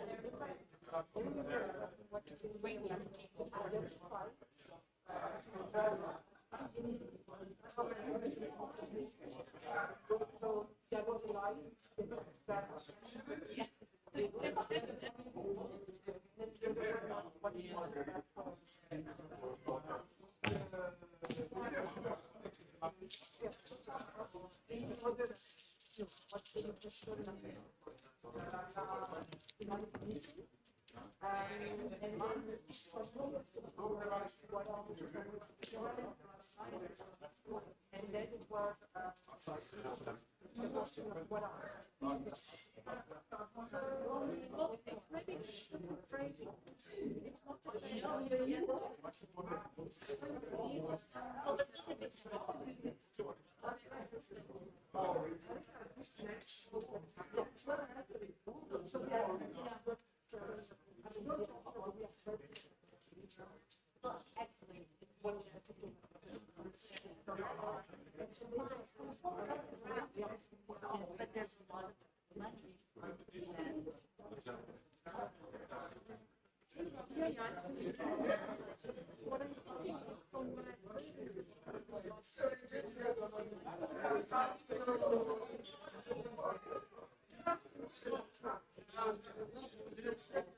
Yeah, what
I'm thinking from what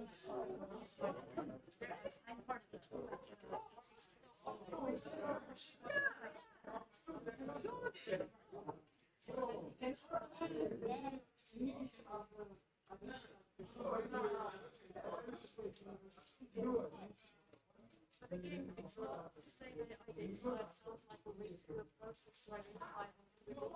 It's just these are some of the difficult ones that we're very aware of. Yeah, some of the others, yeah.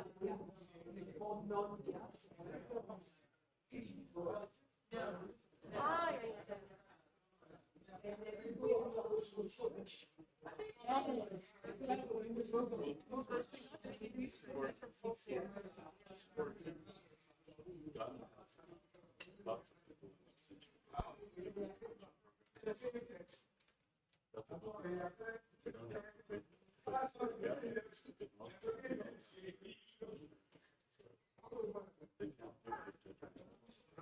That's a gap.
One at a time.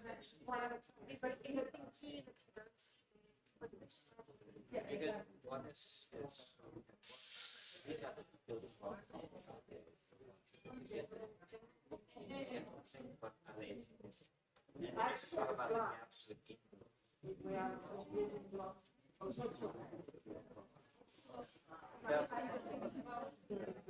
I think we probably have so that they can see that it's not so that makes sense. Anything is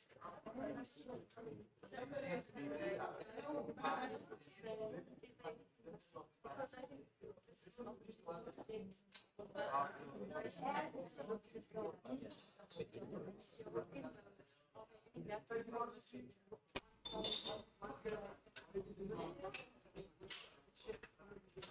I can remember. Start with the and then back to the that was the idea. and the next one was yes, exactly, which is also next slide. And then what's helpful is the exhaust. It's like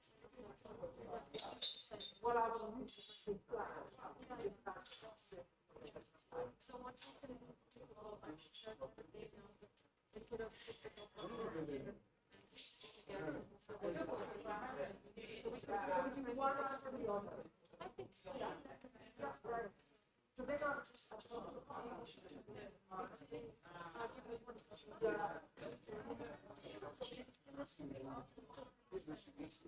all of them. I think that was there was a consensus of that.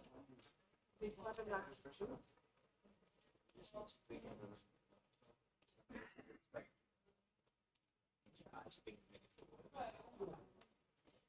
No, and the other people that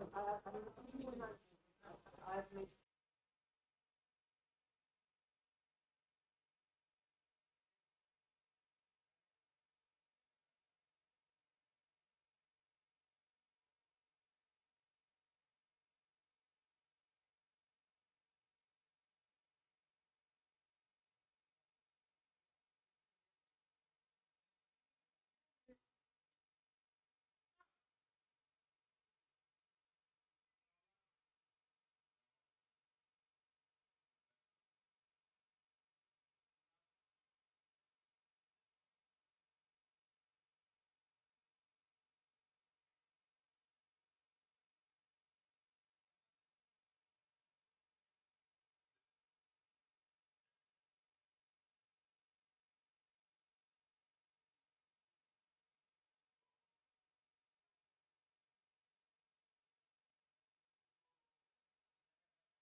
Oh, I have to twist my neck? Oh, there's none of that. So how do I put on my slides? You can take your roaming microphone and just move that. That's our choice. Okay, or maybe I'll sound like this. It's strange.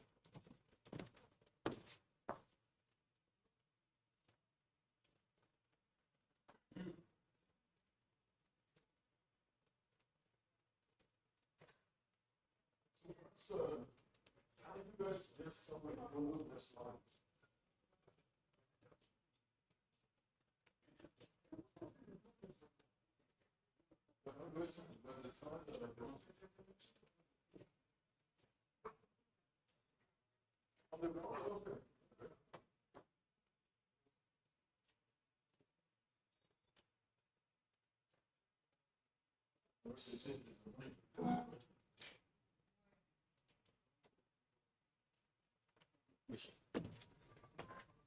Where?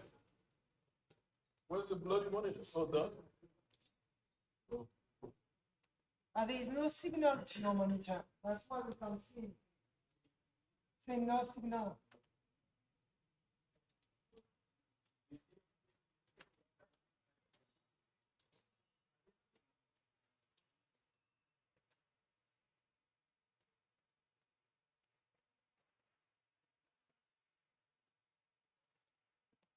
That's number one. Number two, should it not be in front of the speaker?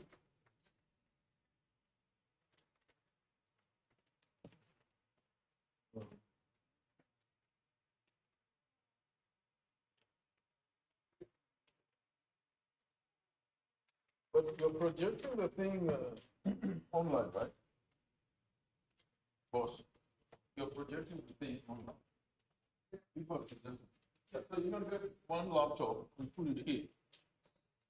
One laptop that's connected. And have it here. That would be, that's much easier than what you're trying to do. No? Sorry?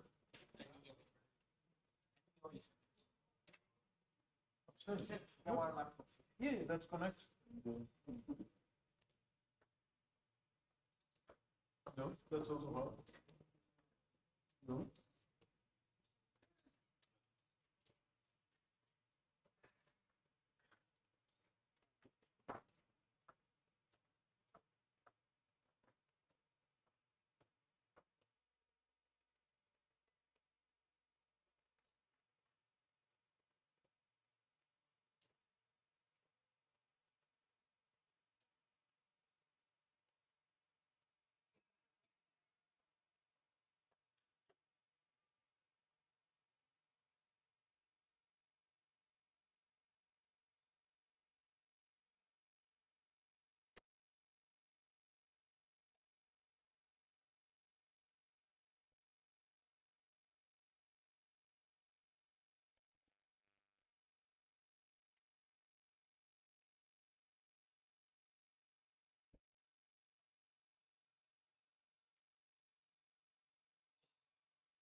It enabled me to print.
They found my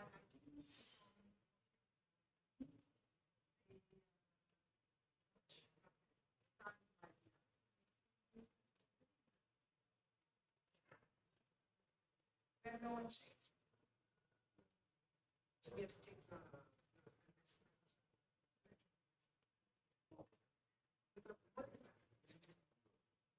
it's clear. In the same time. Digital.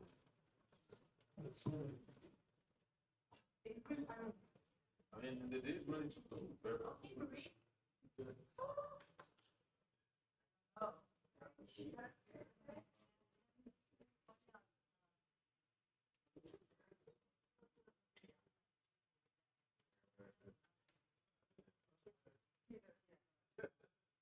Okay, good. I'm a vegetarian, so I'm going down the line.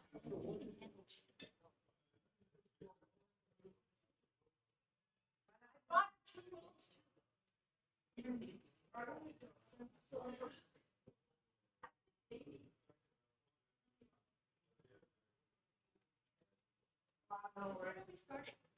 We started at 50. I don't check my time. 50? What, 150? It's already 150. Yeah.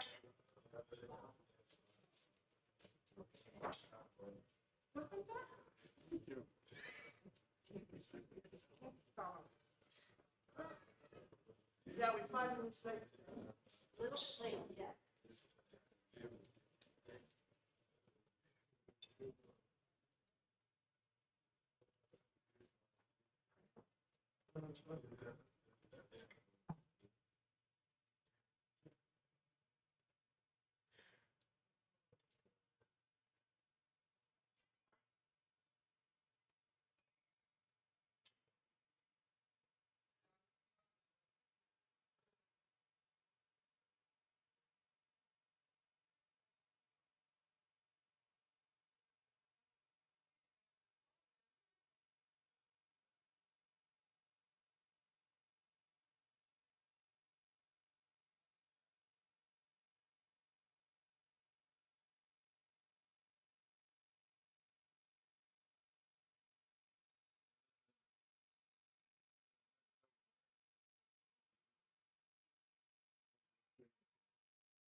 proximity.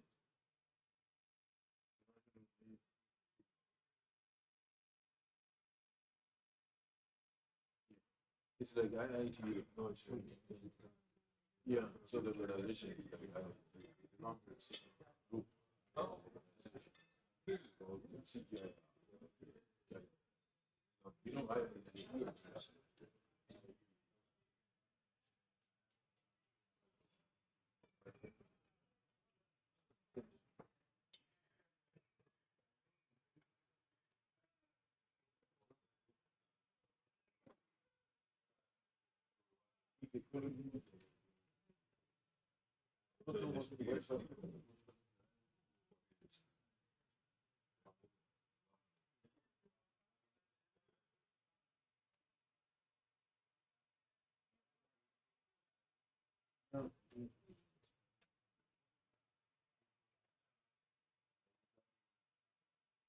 That's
what this was saying this morning.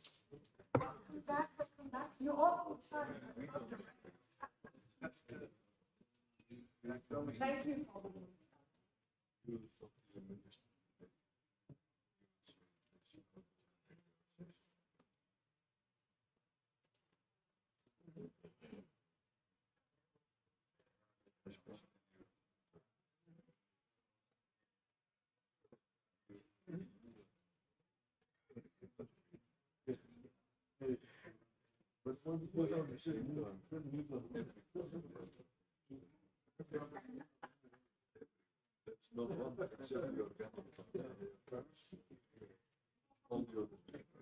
Very cheap.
I know.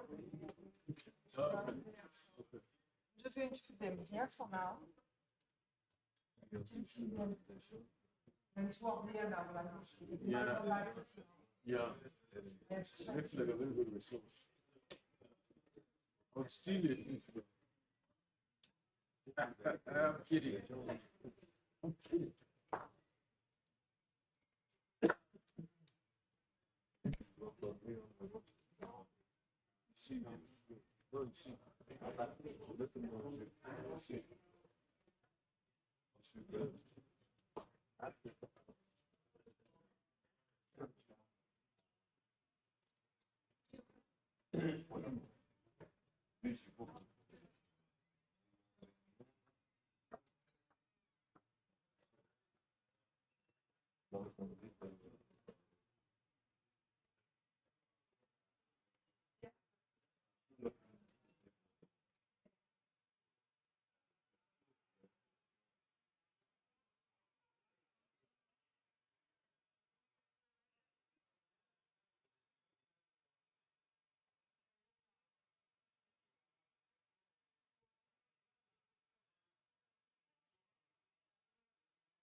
Yes. Yes. Yes. Yes.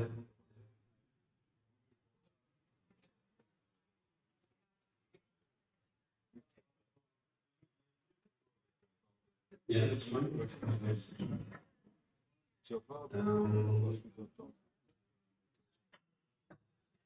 Should I?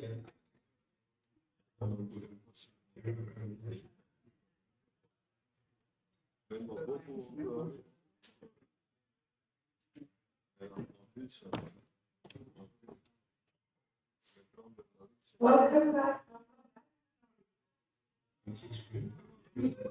5 more minutes until the start.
Wait, 5 minutes max.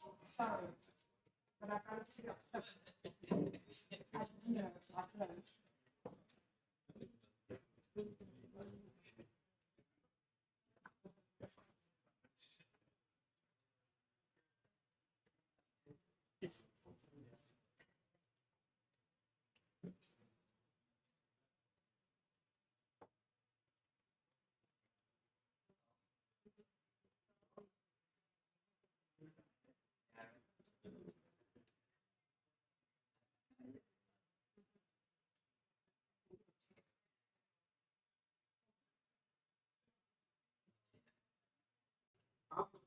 is often not measured or not monitored.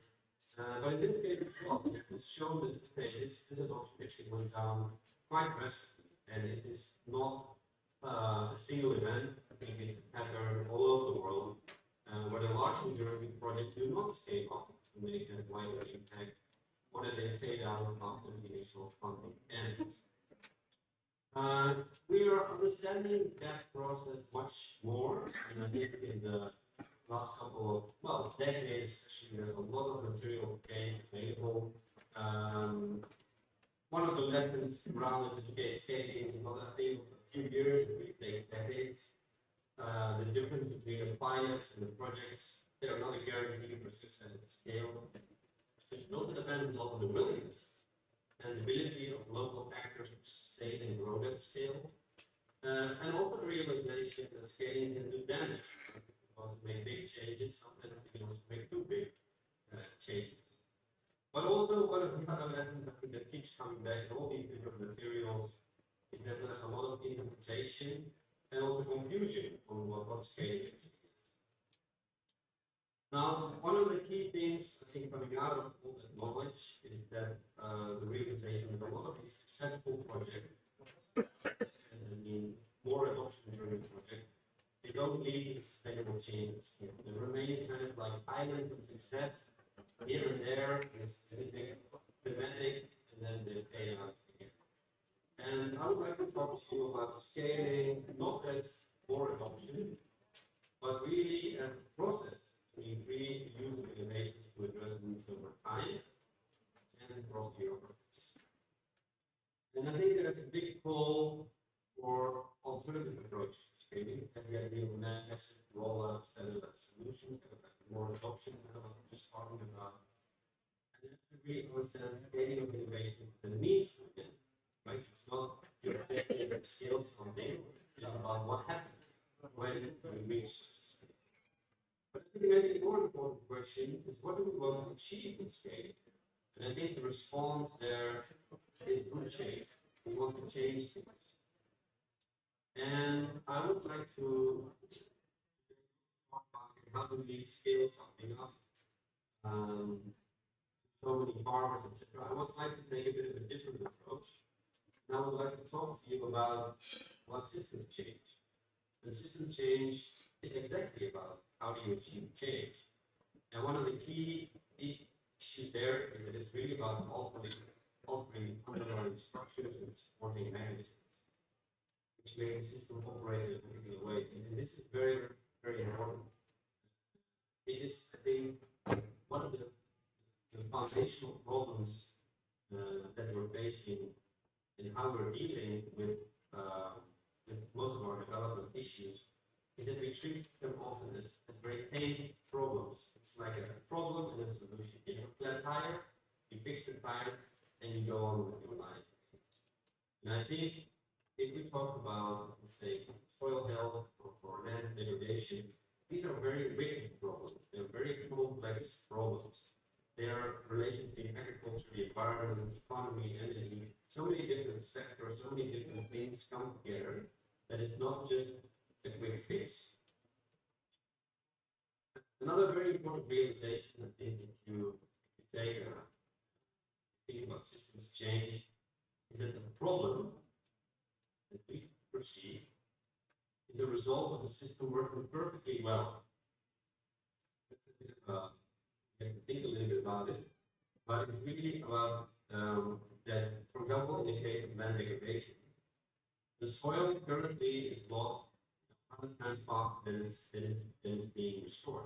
Today, everywhere in the world, it's sort of matched, right? So the system that we have, the world that we live in, is basically perpetuating land degradation. And there is a tool in the system thinking that helps basically show this. And we applied this with the team of CRS in Central America. We said, hey, look, there's land degradation. We can see that happening. But we also see that it's a pattern. It's been happening for many years, and it's happening all over the landscape. It's not just with this part. And then the next question is, okay, what actually is actually holding that in place. Why do we see this? Well, there's been underinvestment in research and development, there's been underinvestment in education, environmental education, there's insecure land tenure there. Policies are designed to give away control of the natural resources. For example, if a big company wants to buy, to get land in the forest, okay, here you have it, and take the water as well. This is the case of Honduras. And I think this is often where many of the analysis fall. And I think there is a very important next layer in the system thinking, and that is the mental models. What are the mindsets, the values, and assumptions? And I think Dr. Yeri this morning started with soils are a critical part of Africa, as part of the history. And this is the layer where we're talking about it now. It's in Honduras, there's a model of exploitation of soil. It is really about short-term wins, getting as much out of your soil as you can. There is not really long-term use. And of course, you have the whole issue of economic inequality. The urban population basically drawing from those lands and not seeing them as really important because of the poor and the rich, the rural and the urban, etc. Now, if you see this, you can see that land degradation is actually quite normal that it's there. It's a result of all this. It's actually would be very strange if it would not be. If you don't do that, you have this insecure land. So that's what I mean. The problem is a result of the system. And it's a problem that we pursue. For other people, it may be a solution, right? Some people are maybe benefiting from this. You can see a few people who may benefit.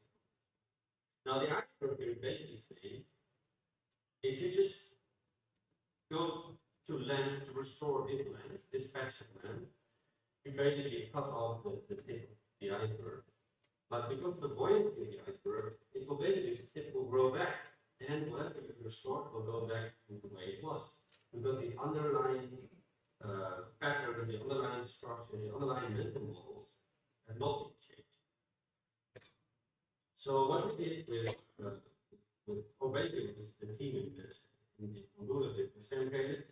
Let's also start at these different models and see, well, can we interest the youth there in working with environment? Can we interest them in agriculture? Can we show them that there's a strong link between the social degradation they're experiencing every day, every hour, and the environmental degradation? And with that realization, new governance models started to spring up, community governance of land, multi-stakeholder forums where people came together around issues around water, land, and soils. And what we see happening is that lands are being restored, but as a result of investments and work at all these different levels. And you get, apart from the restored land, more benefits. So the point that I'm trying to make is that I think often, just like fixing a tire, we see the problem of land degradation as something we can fix. So you put, basically, you plant your trees, it's a lot of initiative, of course, planting trees everywhere. But if you don't address the underlying issues that maintain that, it is really kind of futile. So you have to really address the other level. And as you can see, many of the scaling efforts feel like you're rolling a ball up a hill. And I think if you understand the system and try to change the system, you have a bit more leverage on actually what you can do. You may have a bit of a creative solution to the problem. Now, this is all nice and great, but there are a few implications of this. First of them is that you really need to realize context is king. And this is a bit of a picture we developed to critique many of the projects that are going on and saying, okay, maybe it's not about scaling up, but it's really about getting down to earth, because many projects, you create your iceberg, you create your environment, your structures, and maybe even the mindsets, so that whatever you're doing, it basically works. But it's a controlled environment, it's kind of a fake environment, right? It is not a real world environment where you I think that's one of the major reasons why we see that and people say pilots never fail, but the pilots also never scale, because you create an environment that is very distant from reality. Second point is the multiple innovation and collective action. One of the things that we're using a lot to make that very clear is called scale tool. It is about innovation, but not only, okay, I want to scale conservation agriculture. No, it really matters where you do it, and the context is super important. And then you can look at what actually in the environment, what is actually required for that to scale. So you say, okay, you have to have a good technology, but many other ingredients are just as important, or maybe even more important. And these are the awareness of people aware of it. Business case, finance, how to collaboration and leadership around this issue of scaling. So we basically are able to rapidly assess how enabling is the concept. So we use some technical questions for each of these ingredients, and then you can score and visualize a little bit where the major issues are for scaling these kind of innovations. Now, then it is very important that you break those down into systems that you can control or influence or that in your sphere of interest. Because I think a lot of the key issues that you come across is not something that your team do to think about collaboration, but also looking really having strong system perspective to see what are the things that at the moment we cannot really change. In this example, what we often see is that we are issues about the technology practice of agriculture, very good technology to be ready to scale. So if you look at the finance condition for that scale in that context, your barrel shown it's really not there. So you can put in more money, you can put in more resources, but this is the big. Now, how do we apply that in the Zoom last this spring, a few months ago, and also with the CRS team? It was really about developing a scaling strategy on by the stakeholders. And we used some of this thinking, the scaling scan, also the systems thinking, to say, well, it is about the technology practices that we want to scale. But there are other 6 priority areas at the moment that we also need to address. So we have a more comprehensive picture of actually what needs to happen and what can we do about it to make sure that we address restoration. The other point is collective action. I think what this also helps with is that you recognize the different roles and the different phases of scaling, and we cannot influence everything. I think what is really nice about this is that there's a role for a very diverse set of people. And I think what in soil health is not a problem of soil experts. If it were, I don't think you get a lot of momentum. It's really you have to draw it into a social problem. Many more people need to be passionate about it. Many more people need to see the potential of it and the strength of it. And that's when I think we really have to see, okay, this is a multi-stakeholder problem and a multi-stakeholder solution. As you saw on the iceberg, there's the left side and the right side. And we have a tendency to solve problems. We have a tendency to build new things. We have a tendency to say, okay, this is a new app, this can change the world. But there's a lot of attention now also for helping things also phase out. And I wonder how much of our investments are being scaling down or phasing down. Innovation is the important instead of innovation. And I think that's one of the things also that we need to address. The system that is there, you have to really carefully understand that and phase that out before you can even start thinking of developing another system that's basically a better system. And this is very common language around fossil fuel industry, very strong in it, energy transition is coming back very strongly in agri-food, in the food system as well. And I think we need to really investigate more in soil health. What are the things that actually have to go down for other things to go up? Last point on this, we are the system. We are also playing a very strong role in this. And I think the way that we see scaling as higher adoption during the project matches perfectly well with the way that we design and implement our projects.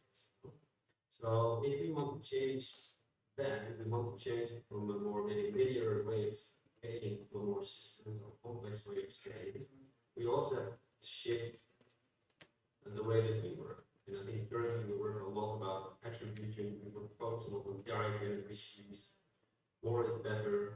The project is shorter, it's like a 3-year result within 3 years. And this requires also very big shifts in these attributes of how we do it. Yeah, that's a big task. It's a big task. And I wonder also, are you ready? Who dares to fund these process-oriented work or wants to invest in things like organizational capacity development, things that you cannot really count so nicely as 100,000 farmers, mindset change, and also who dares to challenge those that are benefiting from the existing system. Right? And are we willing and able to embrace this complexity? Or do we want to keep fixing these symptoms? Another important question is, given the resources and the capacity, how much can we really take? But I think I'm also very hopeful. The donors and implementers, there is a lot more potential for system change and transformation. Yesterday, I talked to the Bezos Earth Fund. They are looking for system change projects. They don't want to see projects that they are going to reach this many 100,000 farmers. They said, no, the system change, that is important. So that was really a nice boost to hear that. There are plenty of tools and support to make sense of the system. There are really good websites and people that are really knowledgeable about this. And I think we have quite some experience building up towards that. Now, final thoughts before I hand over. I think systems thinking is a very important framework for collective action. So it's not anymore about how to scale my innovation as soon as possible, but how to address these multiple pain and leverage points that are in that system. Don't see this as a project problem, a problem that we need to solve during a project, but really as a social problem that breeds social movements for change in power, relationships, and mindsets. Can you imagine people going onto the street to demand soil health? We see it now, climate change. Maybe one day we can see it also for soil health. No short-term window dressing, but really addressing deeper systemic qualities of the problem and building a solid foundation for a range of solutions. I think there's a lot to learn from the energy food system, climate change sectors. They're applying this system thinking really into their language, into the way that they work. And I think it's really very good learnings there. And I really want to hopeful note that the better system will produce better results. I think currently we are in a system that perpetuates the degradation, but it is possible to go to a system that perpetuates the restoration. So thank you very much for that. And I'm really looking forward to the discussion. Thank you.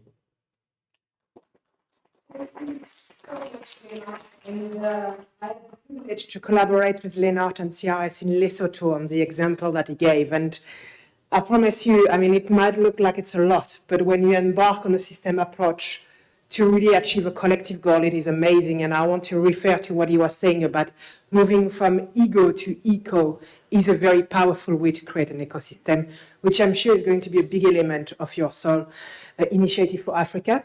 The next presentation, and then we will go to the question. So hold your question for Lennart. It's not that we won't have the opportunity, but I would like to ask Paswell to come and bring the practical, I will say, unpacking of what does it look like on the ground. Please come ahead. Welcome, Paswell. Thank you. Good afternoon, everyone. It's a pleasure to be here with you.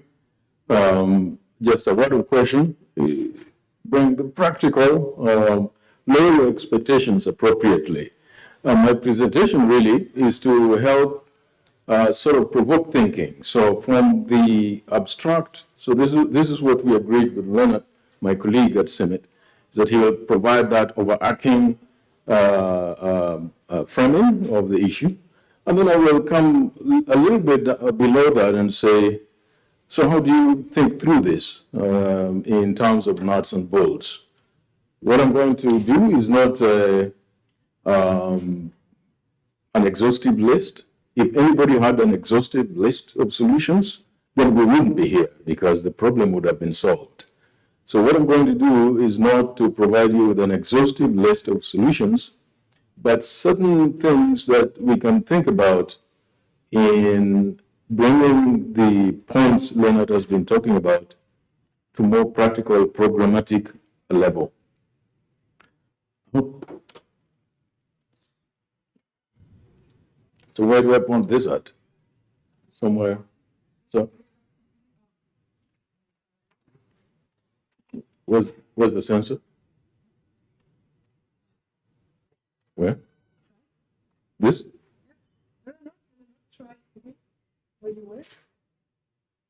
Yes, okay. Thank you. So a few key take-home messages. So if you forget everything I'm going to say, I would like us to think about these issues. That whatever system we were thinking about, soil health initiatives, or whatever it is we want farmers to do, must have immediate agronomic and financial benefits. We need to build farmers' capacity through dense networks of not demonstration sites, but learning sites. We need to invest in extension systems and take advantage of digital tools. Social innovations are indispensable, and I'll show you what that means. Once you think you have something that works in terms of a scaling method, that in itself needs to be scaled up. So the scaling methods.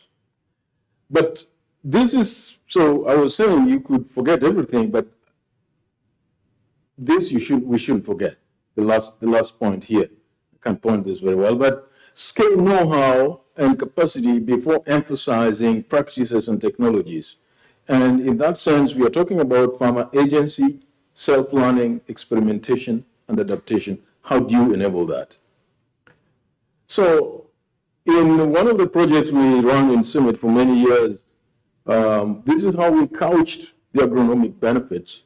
So yes, you could see things like these. There was better water infiltration and things like that, or reduced soil erosion when you implemented what we were calling CASI, Conservation Agriculture-Based Sustainable Intensification. Yes, that could happen. So there were experiments that proved that. There were on-farm experiments that showed positive impacts agronomically.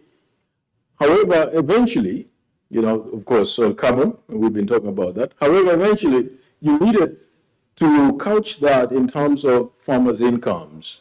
What did that do to their yields? What did that do to the bottom line? What does that do to labor costs? So that, without getting that right, it is very important. It is going to be very difficult to move ahead.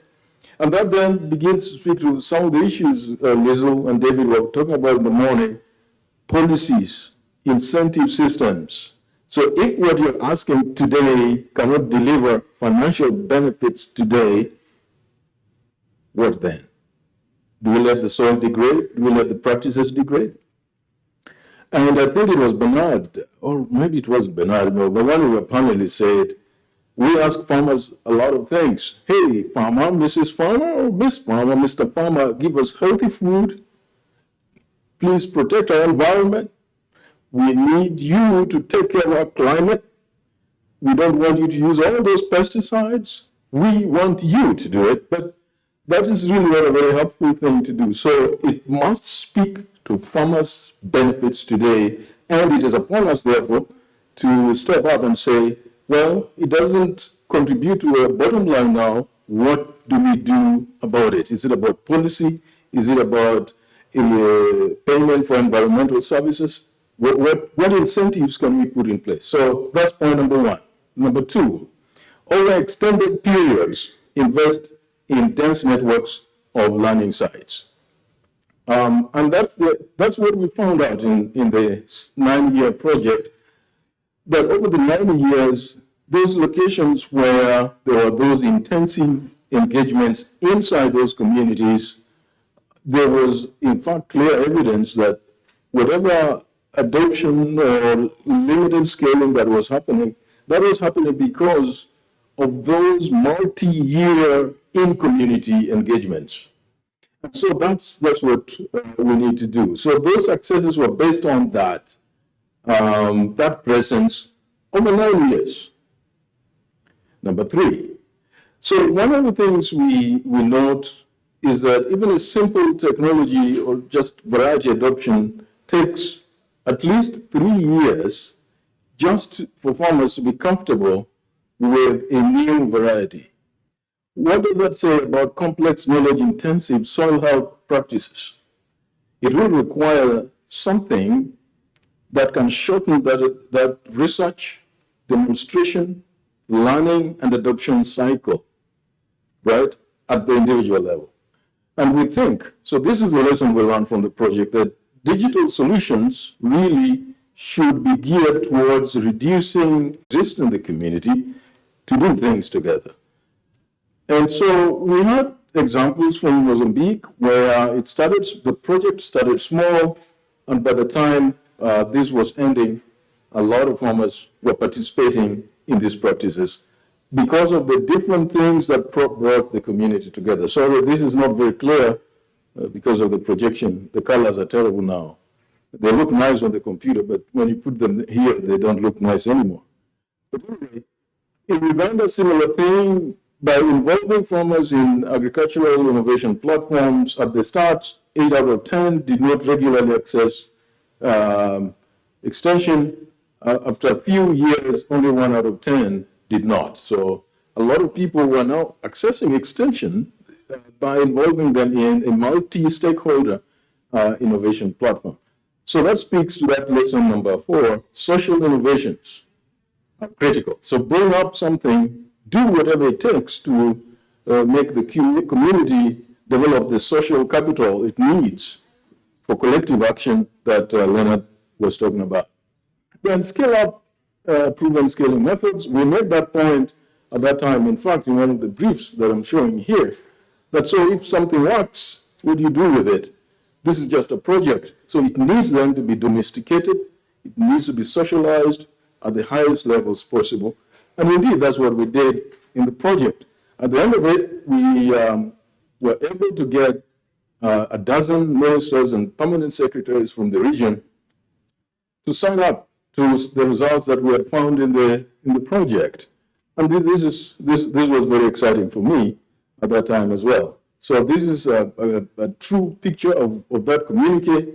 So this kind of thing says, now somebody up there knows what we've been doing. Hopefully, they will remember this when they're doing their programs or policies, or hopefully when we're still around, we can go back to them and say, do you remember? Do you remember this? Could we pull this out and talk about point number X? So this has to be done. Lesson number 6. So now this is my key take-home message. This is my key take-home message. So scale farmer learning, know-how, and capacity before or even instead of specific practices. Why?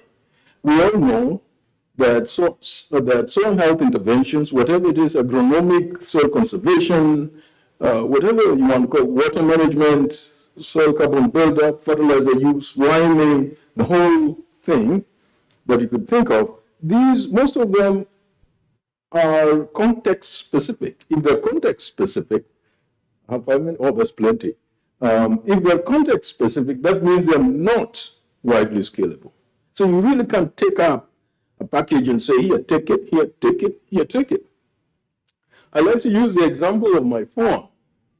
So 2 days ago, I was back home, I was using this phone exactly the same way I'm using it here.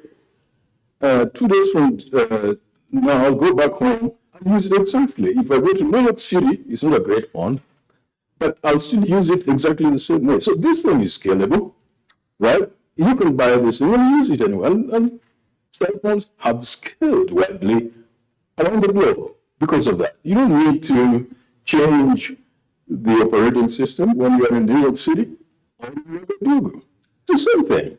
Just go to settings, look for Wi-Fi, enter password. It's the same thing. Now, we don't have that in this kind of situation. So how do you go about it? Then it is better to build farmers' capacity. That's what you can scale. If you could find a way of doing it, if you could find a way of building farmers' capacity to take in science-based information, process it, use it, and adapt it, that is what you can scale. It's much like going to school. Everybody gets a certain basic level of education, a lot of people. So you could do that. Then that would solve your problem of scaling specific technologies. So that's what I mean. Capacity to look for, utilize information, adapt information, capacity and incentives to invest or implement that information, capacity to participate in multidirectional information feedback, so become part of a community of information exchange, involvement, being heard and hearing others, a lively community. Now that would get us somewhere. So that's why I would like us to end, because that speaks to farmer-centered knowledge management. I broke your farmer-centered knowledge management and learning system, aimed at enabling farmer agency, autonomy, and self-determination. If we can get there, then I think a lot of the issues that we go around circles about will get solved, because farmers will have the capacity, the autonomy to use the information produced by a great body of scientists, economists, and other experts, and that information can be synthesized and used autonomously by farmers. So if you forget about all the other things, I request you, please, let's remember let's think about critically how we can do lesson number 6. Thank you for listening to me.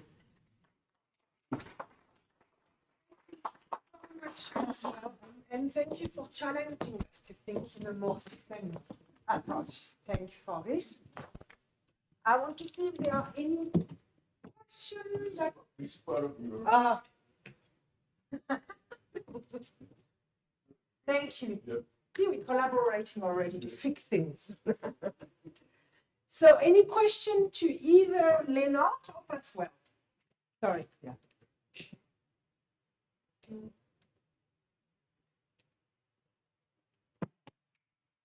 Any question to Leonard, Pascal? Anything on the online?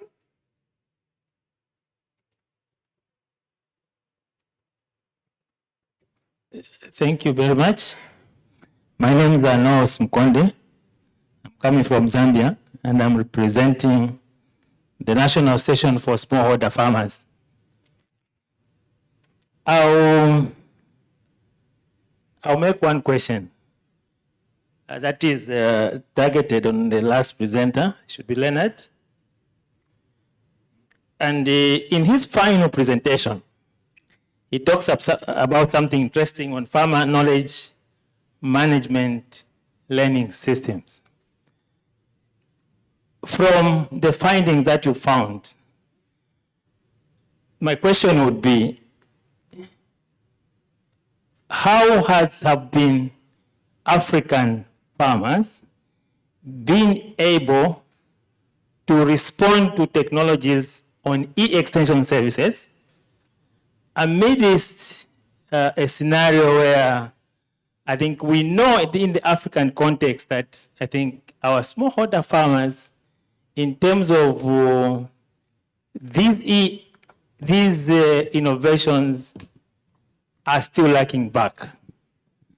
One of the things I would say is that access to even phones where certain technologies are based on particular phones that farmers need to use this information. That is number one. The other one will just be a comment that I would want to make as one who works with smallholder farmers. We've been talking from yesterday, and one of the pleas that we would like to request on behalf of farmers is that the soil initiative is the key ingredient to production, higher production, and also productivity. So the bigger picture that we need to look at, even as we are advancing this initiative, is, I think this has been said, but I just want to co-emphasize it, that research development and also extension services in general should be coordinated and ensure that this initiative that we are talking about becomes a reality, especially for smallholder farmers. Thank you so much. Thank you so much. And I'm going to direct your question actually to Paswell. I think the first one, because that was related to your presentation, if I'm correct, Paswell. Okay.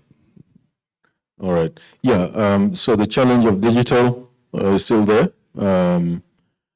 That's why we think that the way to go about it is to make available information, synthesize that information. So digital systems empower extension, and then that information, you find a way of getting it to farmers in ways that does not depend on high-end phones.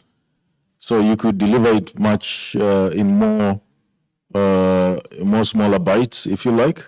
That's one way. That's how we are thinking about it at the moment.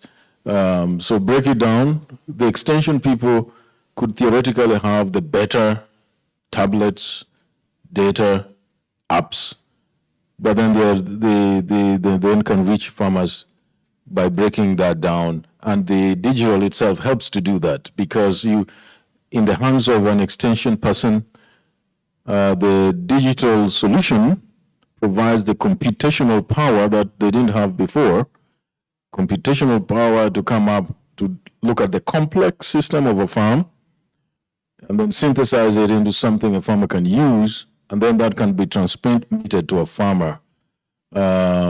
So yes, still there's a gap in terms of, do farmers really have the phones? They have the phones, not always smartphones, but the phones are there.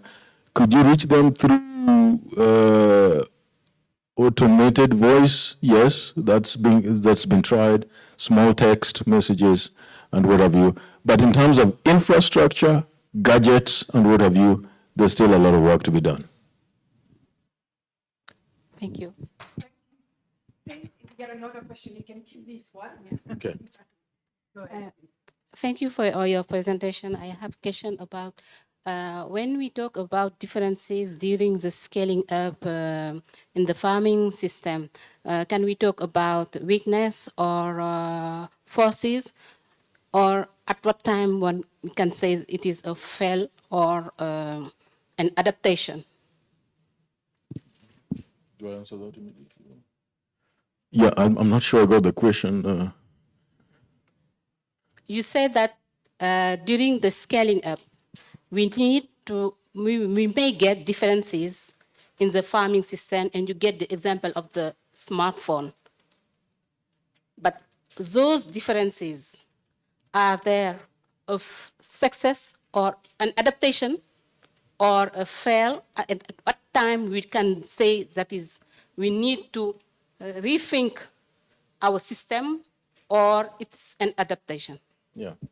Right. Yeah, no, I think one thing I didn't emphasize much is that the digital too helps you, gives you the computational power I was saying. So before, an extension person would not be able to really adapt the recommendations. So just last week, I was having a lot of discussions with extension staff, and they're seeing the point. Before, you couldn't. But now, with computing power that can be condensed into an app, you can do that. You can get a lot of data, soil data, market data, some other data, socioeconomic data, including the farmer's own specific data, input that, and you get quite specific recommendations. So I don't know if I'm answering your question. The challenge is to, therefore, once I am an extension person, I have that computational power in my hands, then I need to pass it on to the farmer. That is the area, personally, I'm now losing sleep over, if not at night, but in an afternoon like this, thinking about it. So that adaptation, digital can help, because that is what you need. If you don't have a system of adapting, you really can't instigate adoption, which is one of the early steps towards scaling. There is one more question or two online, and then we're going to have to move last one. We're going to take the one online and then yours. Okay, we have a question from Nekesa.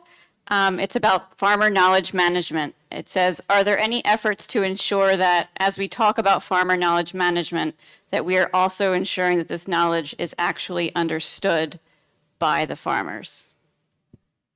That's exactly the point. So I think, Nekesa, you are spot on. And join this effort. I would encourage you. I would be very happy to have this conversation with you. I talk about that a lot in meetings like this. Synthesis. I think maybe some of my colleagues call me Mr. Synthesis these days, because it is not possible for a farmer, or even me, I'm an economist, I don't understand that soil science stuff. If I was to do something as a farmer, graduate into being a farmer, for example, I will need somebody to explain that stuff to me. What does it all mean? Scientists at the CGI, national systems, universities write wonderful, internationally recognized research that is useful for the farmer, but not reachable by the farmer, not accessible. So who is doing the job of digesting that information and giving it to the farmer? And that's what I was talking about, that the digital system has that computational power, but also synthesis power that allows that information then to be used by, for lack of a better word, a normal person. Yes, so that's part of it. It's not just having a fancy library somewhere with the journal articles, no.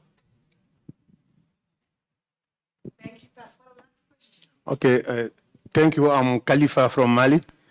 I have seen on one of your slides that adoption of variety took 3 years. Me, I'm really interested to see or to understand what is the approach behind this, because, you know, sometimes we spend more than 10 years, we will be being convinced farmers to adopt variety. Why?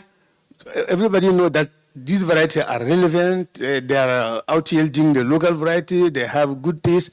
But if you take it, can happen after 5 years when the thing enters into the market. And so the point there was, a variety is a very simple switch. You're just switching from one variety to another. So it's not a big deal, theoretically. Okay. Okay. And then, well, how about a more complex agronomic package? It will take even more. So that was the point of comparing, of making that comparison. Thank you so much, Pascal. Thank you. And again, round of applause for Pascal and Leonard. I don't know if Leonard wants to say this. Leonard, I don't know if you hear us. If you want to say anything or comment on the chat also, you are more than welcome. Before I close the session, I don't know if you can hear us. Was right. These scaling processes take time. It's a matter of decades. And I think we have to really understand the difference between, say, those people that are adopting, are they really adopting? Well, they are convinced by it, or is it also because of the project that we're doing? And do they also have adopted it without the project? And I think that's really where the scaling begins. The scaling begins beyond the project.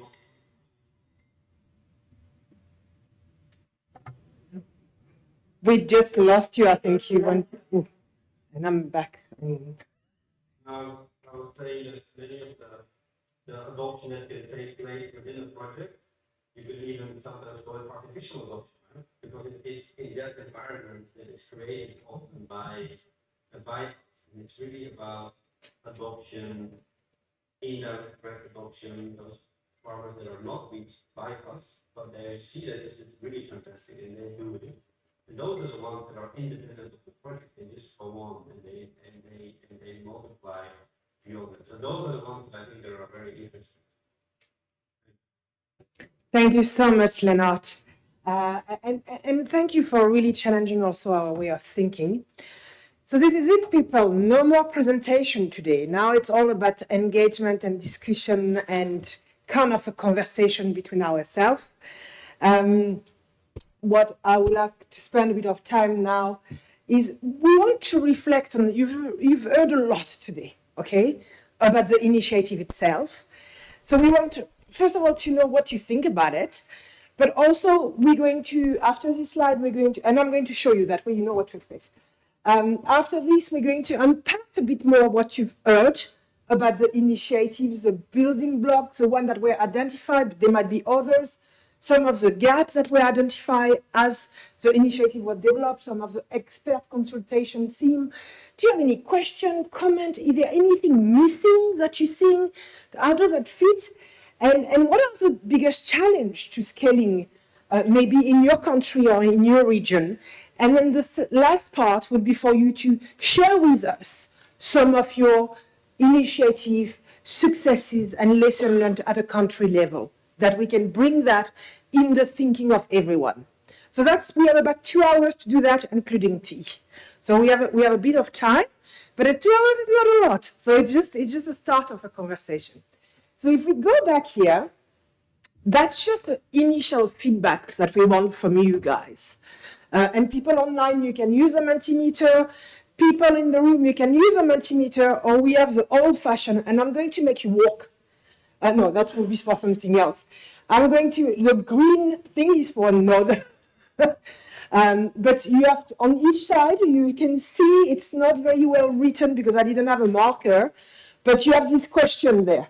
Do you agree with the intent and objective of the Soil Initiative for Africa? And the second one is, do you see the value and need for it? And so on each wall, one here and one here, you will see, you can just go with your little paper and your little pen, yeah. And you just put your cross where you think you are. Do you agree or don't you agree? It's completely anonymous, so there's no shame or blaming, but or you can do it on the Mentimeter, or you can write it on a piece of paper if you don't want to move. But I thought I'm going to make you move. This side of the room, you can walk here. Maybe Lisa, you can help them on that side just to show them.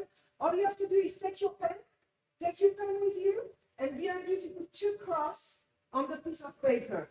And it's just about this question, the question on the paper, do you agree with the intent and the objective of the initiative as it's been presented today? And the second thing is, do you see the value and the need? Please go ahead. This side, stop walking. We're moving a bit. You've just eaten.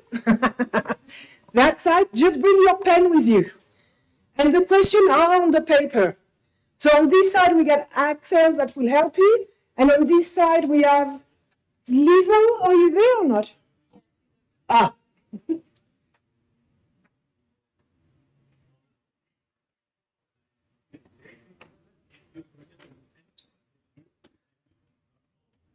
Liesel? Sorry.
I'm on.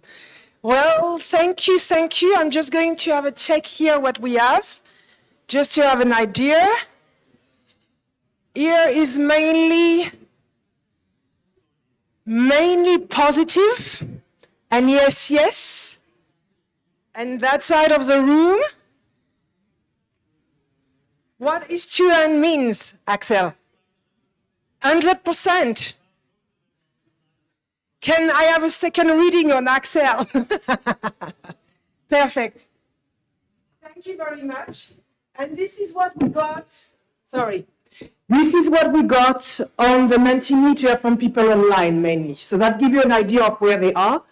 Can I ask we go back to the main presentation? Sorry, just the main presentation. Thank you very much. Just to let you know, because people have asked me, when are we having tea? So it's coming at 4:15. Just that you know it's coming. There is tea in our session. So let's just go back to the main. Just a second.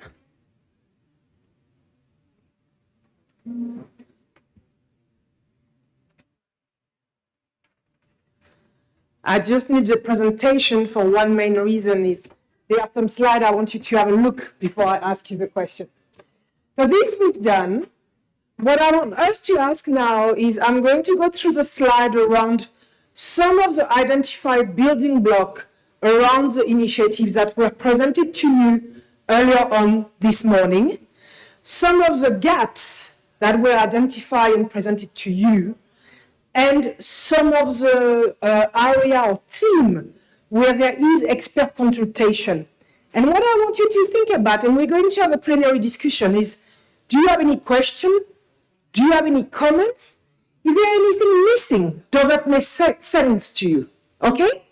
So the first one, where if you remember, David presented to us some of the identified kind of building block, as we've heard a lot today, that there is already a lot existing that we need to build on. And these were some of them identified as building blocks that we can kind of build upon. And I just wanted to check, or we just wanted to check, are there other building blocks that you feel are not here, that actually are already in place and we need to take them in consideration? So when we speak about, and the building blocks is just one word, but it's what is already there that's working well, that we can catalyze and scale or use to scale. And I just want to make sure, are there anything else that you feel is not represented here? Or any comments? Yes? Let me bring. Oh, Axel is on. Thank you. Anne is my name. I'm thinking about this and what Bernard told us this morning, that we have abused ourselves for a long time. And it has taken a long time for us to get here. How dare we think that we are going to correct this in a hurry? We need a long time frame. We need time. So probably we need to put time there. That there's no quick fix solution. We cannot turn around in 3 years like he has told us. Our best. Thank you. 100%. 100%. So we get one person here and one person there. And online, I hope you're not sleeping. We are waiting for your question, comments. Please go ahead. Yeah, Prem Indravan again. Dr. Edward Boa mentioned Ferrari several times this morning. Unfortunately, he didn't mention one aspect. Probably just forgot. But for instance, it talks about some institutional structures. Not sure what it is. But what we are trying here in Ghana is to set up a fertilizer platform Ghana, which is a platform with industry players, with government, with research, NGOs, everybody. Actually, it was the intention of the government to do it, but lacked the resources and capacity. So we supported that process. Ferrari is not an alien project that drops something into the country, but we work through the government programs. And those structures probably would be essential, where you bring all these different parties together to also discuss this kind of topics of what is needed, what the challenges are, because it's not just talking, they should really solve the issues on the ground. Another dimension, there was a question when I was in the panel about, let's say, the political commitment and the level at which. IFDC has another program called Engrais, where we have been working on setting up a West Africa Fertilizer Association, where we try to harmonize policy across West African countries, because with all the respect, if a country imports 300, 400, 500,000 tons, I mean, probably two farmers in Brazil would buy 200,000 tons. So the point is that collectively you can enter the market, you know, in a uniform way and be a slightly bigger player on the international market to buy your stuff. You can harmonize your policy across the countries. So those are essential structures at different levels of operation that I think that we should really, really put a lot of emphasis on, because in the end, those people should make the transformation happen. 100%. Thank you so much. The importance of governance, importance of using structure that are in place, like existing platform, association, and catalyze them in the engagement and the scaling up. There, and then I get the gentleman on this side also. Over there with her. Thank you. My name is Benjamin Viafo. I work with Farm Radio International. And I want to talk about communication using multimedia, because talking about the challenges that were explained, when you have a multimedia approach using radio, you can share more voice information, and all the things we are doing will require a lot of scaling, and the multimedia approach will work very well when scaling these new technologies. Thank you. Fantastic, important, and that we've heard that many times now, that communication approach, and how do we use what we already know, maybe in other sector. Thank you very much. I get the gentleman with a hat, and the lady with a dot. Thank you, Chris Daudu, Nigeria. Just also still expanding our line of thought, I felt that there's not going to be a silver bullet or a one-cap-fits-all, so that it will be nice for us to see how we could contextualize our way forward.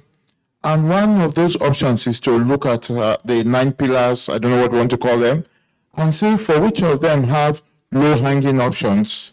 And then because also flaws and situations differ widely, it will be more appropriate if we have further looked at our 9 pillars and see how we could contest some of these, because some of those activities or some of those options will vary depending on what particular enabling environment is going to allow the fast tracking of the adoption by the smallholder farmers. Look, smallholder farmers face a lot of challenges, but one quick thing that helps to enhance it is enabling environment for a particular technology you want to promote, and that will vary from a case by case and location by location case. Thank you. Now, the contextualization is going to be really important. And before we go to the next, I just want to go also in terms of, you have the gaps also, so some of them link to each other. Lady, please go ahead, madam. Yeah, I just want to probably just to add that I think when we are looking at institutional structures, research programs, we should also look at past initiatives. I think there has to be a place where a team need to look at, for example, if you look at the soil information, I think AFSIS, they did a lot of all this, and countries, some of the countries, I think they also created their own platforms. We had initiatives like the Africa Soil Health Consortia, funded by the Bill and Melinda Gates Foundation, with a lot of database that was created in terms of soil health, where they had principles of, for example, soil health, but also even bringing community of practice. Somebody mentioned that, we need to have a community of practice, but also even agreeing. Soil scientists, they don't agree about how far can we sample, 0 to 10, 0 to 15, and all these crazy things. So there have been all these platforms where people try to collect all this information. So I think there has to be a team to really synthesize all that, and that should be really part of this building block. I think the other part this morning, we mentioned about climate change, that we really need to ride on the wave of the climate change. And there has to be a clear case of soil is the biggest part of really which is going to be a game changer as far as climate change, both from the climate financing aspect, but also from the fact that this is a carbon sink, that it has to be part of the team that is also going to look at what are those climate initiatives. African countries have committed but they are all putting to afforestation and all that. We need to write and link that to the soil aspect. So those initiatives, they have to be clearly spelled out here. Thank you. Thank you very much. And again, the importance of reflecting on the past, really important and lessons learned, and the strategic positioning of the soil agenda within the climate change context. I got this gentleman, and then I got another gentleman here and here. Here, with a mask. Thank you. I was about to give up because when you flipped the other slide, I saw data and information. But before you go to data, I think in Africa as well, when we discuss about the soils and everything, the digital world where we live is one thing that needs to come up very clearly. The digitalization. How do you get this information? Because this is where we have the space for the youth, not us. The young people, they will be the ones that will help you to map the soil that you have from a precision way. So digitalization of everything in the soil initiatives. Then just to add again, community practice, the platforms, we should not forget about the really networks themselves. FARA is a network, AFAS is a network, the SROs are networks that should drive the transition, that should be able to drive the cross-border learning and also make sure that what happens in one country can easily be replicated or even just learned across the border. So networks, digitalization, and digitalization, the youth should be very critical in the equation. Thank you very much. Very, very important points. I got gentlemen and one gentleman here, two gentlemen here, three gentlemen here, ladies. What happened to the ladies in this room again? Okay, thank you. Actually, it would have been very easier for me to explain that in French, but I'll try to do that in English. I think, and I consider that as a building block also. There is some informal way to vehiculate message or information to farmers, and that is dance, traditional dances, and the theater. This is from our experience, and we use that to vehiculate, message on how to use new varieties, on how to use fertilizer use, for example. And I think that we can use that also for soil management. Thank you so much. And I'm loving that innovative and cultural side of our communication and really fitting it in the local context. Thank you for sharing this with us.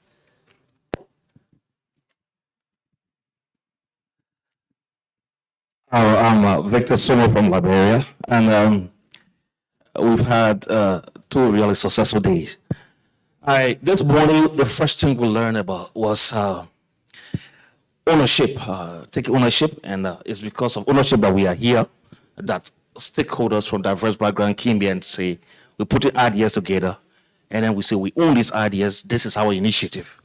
And there's another aspect of ownership that somebody talked about this morning, and that's financing. How can our governments, public finance, put money into this and say, this is our idea, let's push it. And I want us also to be very clear about this digitization. We are talking about an African initiative here, and we are talking about smallholder farmers. I understand that digitization will work well for us, but if it goes to the level of our end users, the smallholder farmers, I'm thinking, how do we look at the economics of it? But then the last presenter answered this question that maybe the people of this technological age or extension and all of that can use these gadgets.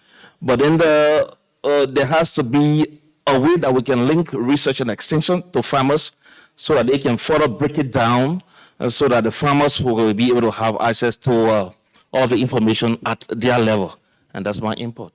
Thank you. Thank you very much. Thank you. And again, bringing that challenge in a way of how do we get the information to the people on the ground, and how we make sure it's inclusive and they get access to the various tools that we're developing.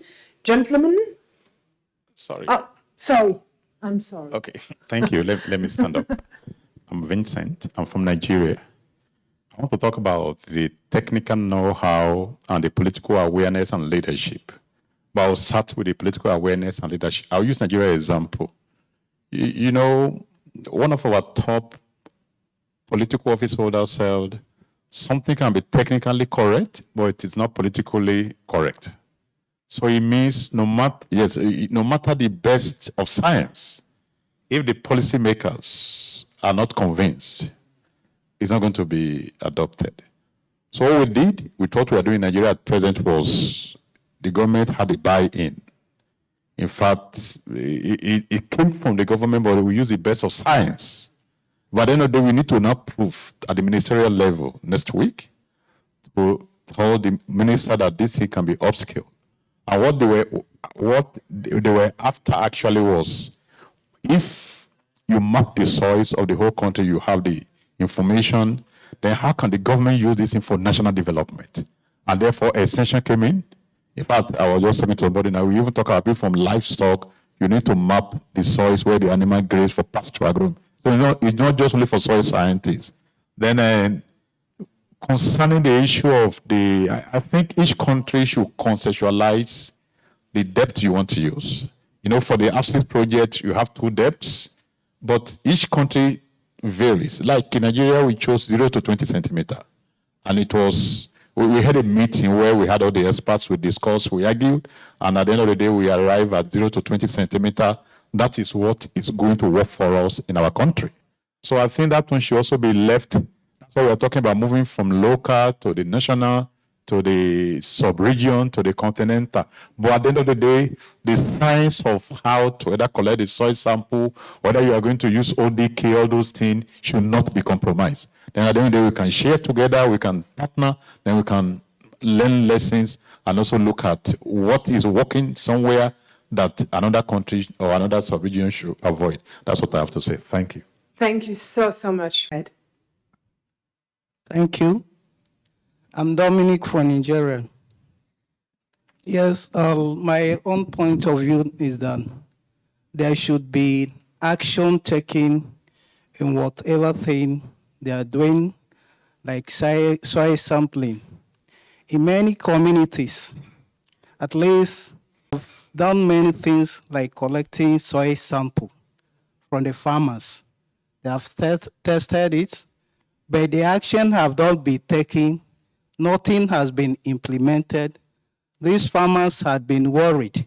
Sometimes it has to tie, if you are within the community, they will tell you with maybe a cultural thing. Why have you taken our soil for too long and no answer, nothing has been done. So it's really worrisome.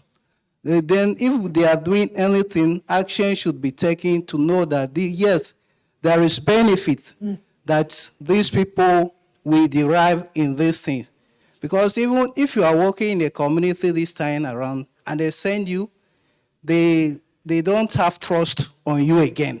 They don't have trust. So these things are very important. Thank you. Thank you, and thank you for reminding us of how do we engage with the community on the ground, that we build the trust and they get the benefit. Please go ahead. Okay, one comment on the sampling approach. So I think that it should be site-specific. For instance, if we in Mali, for instance, if we are in the flood recession agriculture, they make a wall with a depth of 20 centimeters, and then they plant the seed there. That means the roots of the seed you plant will go from 20 to 40 centimeters. If you want to make a link between root development and soil characteristics, you need to go up to 40 centimeter depth. For me, it's site-specific and crop-specific. Thank you very much. Thank you very, very much. I just want to go as I'm not stopping the conversation, but here were some of the elements of building block, and we've heard some potential new one, or some that are building block, but they're also gaps. I just want to remind you what were some of the gaps that were identified at the initial process around the initiative: data and information, human capital, access to agriculture input, institutional, policy, resource investment, partnership, scaling, and how do we do scaling efficiently. And then if you remember, we were introduced to some of the already existing engagement or expert consultation around specific theme that were identified of we need to have a bit more information. What I want to know from you guys in the room now is, if you look at some of the gap, because we've touched on it already, so the gap again, but also if you look at some of the expert area consultation theme, are there anyone, based on what we've discussed today and what got introduced, and I mean, I can already think that the one on communication and awareness might be one of them that we need to know a bit more about it. But are there any other area where you feel we need to spend a bit more time understanding what's happening and have a bit more input in it? Is there anything else that's, yes, at the back? Axel is coming. Thank you very much. Anthony Chapoto, Renapri. I think one area that I think is always a big gap, I think that speaks to financing, private sector participation, has to do with government policies. You see, in most of our countries, we have subsidy programs, and these are millions in dollars, and often those subsidy programs don't speak to issues to do with soil health management practices. They only probably just speak to one element, which is lowering the cost of fertilizer. Yes. So I think one area that I think we need to really think about is how do we compel our governments to spend just a portion of the subsidy towards good soil health management practices. If it is 10% of these millions, I'm sure we can make a difference. Thank you.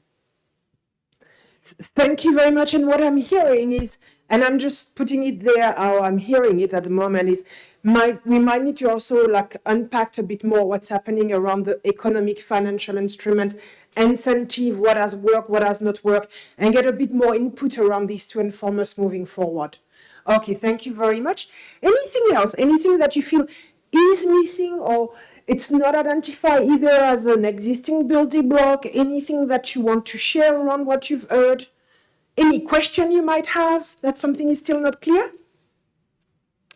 And Liesel and David, if you feel like asking a question, I mean, you've been quite in the middle of it and developing this. So if there's anything based on what you've heard, where you want to ask a direct question, to go a bit deeper on one of the statements or one of the questions, please feel free. Anything else online? Oh, we got a catch online. Sorry, I'm just going to get the online person and then you're going to go? Yeah, thank you very much. Just a comment from Mulugeta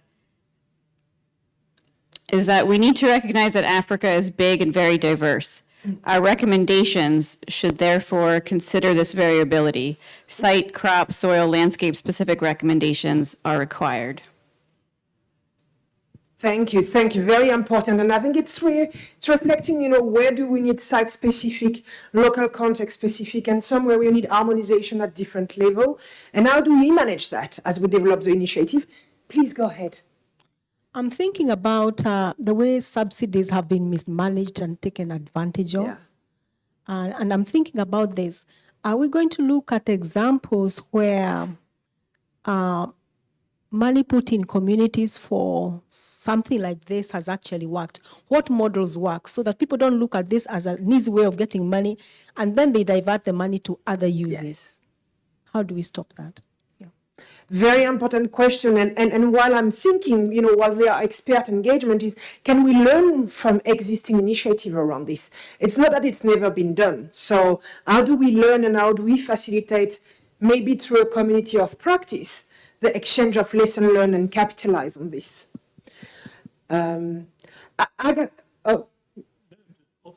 So I'm taking advantage. I got the microphone, and I'm facilitating this kind of engagement on other topic. And so you've brought climate change. I'm doing a lot of work in biodiversity also. And what I'm hearing now is, how do you make sure also that you integrate these different components, that you don't have three different, I will say, structure that go see the farmer and say, can you check the soil? Can you check the biodiversity? Can you check the water? But actually that you have an integrated approach for the farmer benefit. And as you were talking about the climate change element is also, how do you strategically position your soil element at the political and at the financial investment level in other thematic area? There we go. And then I'm going to look at people I haven't heard yet. I have it's a solution that we can debate. I want us to look at African homegrown innovation platform for this project. African homegrown. Now let me explain. We'll have the scientists, we have the extension specialists, we have the finance people, then you also have the farmers. Because I believe at the end of the day, we want to have some success stories that people can look back in the next 10, 20 years. They say, yes, this thing happened. The AFSIS project, I remember the first phase, there's a lot of criticism because it was a big, ambitious project. But we learned from some of the failures. So in phase 2, it was easier for us not to go, because we wanted to map the entire soil of the whole continent. And some of the sentinel sites fell in the water bodies, in protected areas, in forests, that you can even in places of worship. But of course, it gave us an impetus that, okay, this did not work. But in phase 2, we're able to focus on areas where we can get. So for the innovation platform, I want, Max, you are an extension specialist. Can we look at what we need to domesticate this within the African context, that both the smallholder farmers and also our policymakers and the government. In June, when we were in Nairobi, someone was asking, if you have audience with the president, you have maximum of 5 minutes. What is the central message we need to pass across to them? And they will take this at a higher level. And I think someone was taking, how do you link the project to what is happening in Ukraine and Russia? Because it's going to affect fertilizer in Africa, all those. I think we should begin to think along that line. That is why I talk about African homegrown innovation platform for this project. I'm loving it. Thank you so much. And it's so important.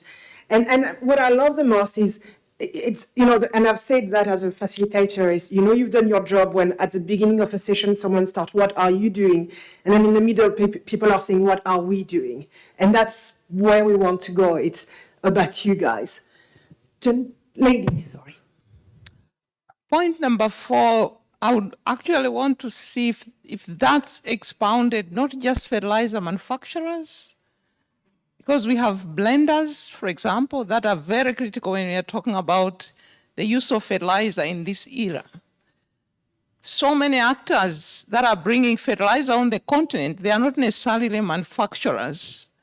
So if we could probably just talk about the fertilizer actors, and then, I think somebody would be able to dissect, yes. But it's a group of people really that are dealing with fertilizers.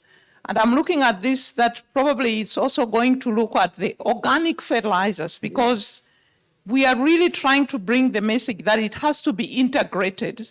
If they are not part of this story, their platform is always the civil society, and that's where they bring this message that is distorted against chemical fertilizers. But really, they have to be part and parcel of these experts here. Thank you. And so hearing it's more the fertilizer value chain, the different role player in it. I'm going to take a question, and then I want to take a pause because I want to allow the quiet voices to maybe come. So yes, quiet voices, I won't force you. You can write what you want on a piece of paper, I can read it, but I want to create a space for you after this one. Please. Still thinking aloud. No, taking cognizance of the innovation platform. It still goes back to one of the earlier comments I tried to make that, you see, we need to contextualize this. The concept of an innovation platform is different components will drive it at different times. So we need to still look at the concept of having an innovation, we not necessarily call it an innovation platform, but you have to have a forum where people come together with diverse interests, but a common objective. And they come and they're able to, which is what is going to happen with the soil initiative. And so, and that time we say, okay, what is the most limiting factor? As a group, we address that. Subsequently, we go to that. So that innovation platform is one way to look at it. Now, I'm going also to one other comment I tried to make.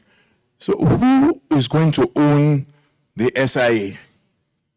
If you ask me, it should be the farmers.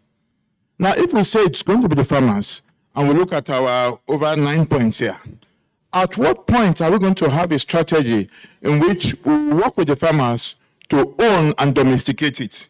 The closest point I see is landscape. That's probably looking at community. It may not be possible for this group to go beyond that level, but it will be necessary for this group to have some pointers so that after we have taken it as a group to this level, what kind of direction can we begin to give so that we have not got to a bus stop yet? As they say in Swahili, it's not yet uhuru, even at that point. Thank you. Thank you. And very important question and thinking for us, you know, in terms of ownership and how do we go about it and how do we start engaging the people on the ground. So I'm going to take a pause. I can see people are looking at me smiling to say, Mary, don't pick on me.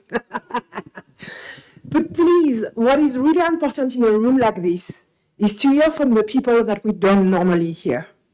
Because we all have something very valuable to contribute. So I want to give a space and a silence to see if there is anyone that wants to share a piece of paper with me, a chat in the chat box online, guys. But I don't want to only hear from the same people. Not that I don't love you, people that speak all the time, but I want to hear the other voices. I can do silence super well, guys. I go in a meditation there. Pass well, it's not like we don't hear you yet. Okay. Let me give you a we have one in the chat box also, so pass well, and then thank you, virtual world. No, so this is, I was thinking, thank you for bringing this Swahili thing in English, the gentleman. It's a good example of a Pan-African integration, if you like. Now, my point, I wanted to say, so our list here can be overwhelming if you're me. So there's a lot to think about. Each of these 9, 10 points have elements, so there's so many permutations here. So everything is important. And one of the slides I was presenting on investing on different learning modalities, one of the things we learned was that we need to figure out a way of determining optimal investments in different areas. So there are really 2 things. You have 1 million things to do, and you have $1. So how do you divide the $1 among the 1 million things you need to do? That's number 1. Number 2 is to say, how do I sequence? Because you need everything, but you can't do everything. So based on your context, what will you start with? Will you start with maybe setting up fertilizer manufacturing? Is that a better way to start? Or you start with something else around soil information? Or you start with farmer engagement at the pixel level? I really like that graphic down there. So do you start at that square? Or do you do something regional? How do you sequence the different things? So I'm just requesting that in how we think about this, we think about two things. One, how do we split the resources we have among the different elements? What takes 30% and what will take 10%, what will take 5%? Of course, that will depend on the site, on the country or the region. Then number two, what do you start with in your region or in your country or in your village? Thank you very much, Pasquale. And I will add a number three is, where can you invest that you tick more than one box? That becomes really interesting when you start addressing many different components. I'm going to listen to the online. We had a comment from Rashid, who we had heard from earlier from Morocco. He just said that it's important to mainstream soil health into the national policies across Africa.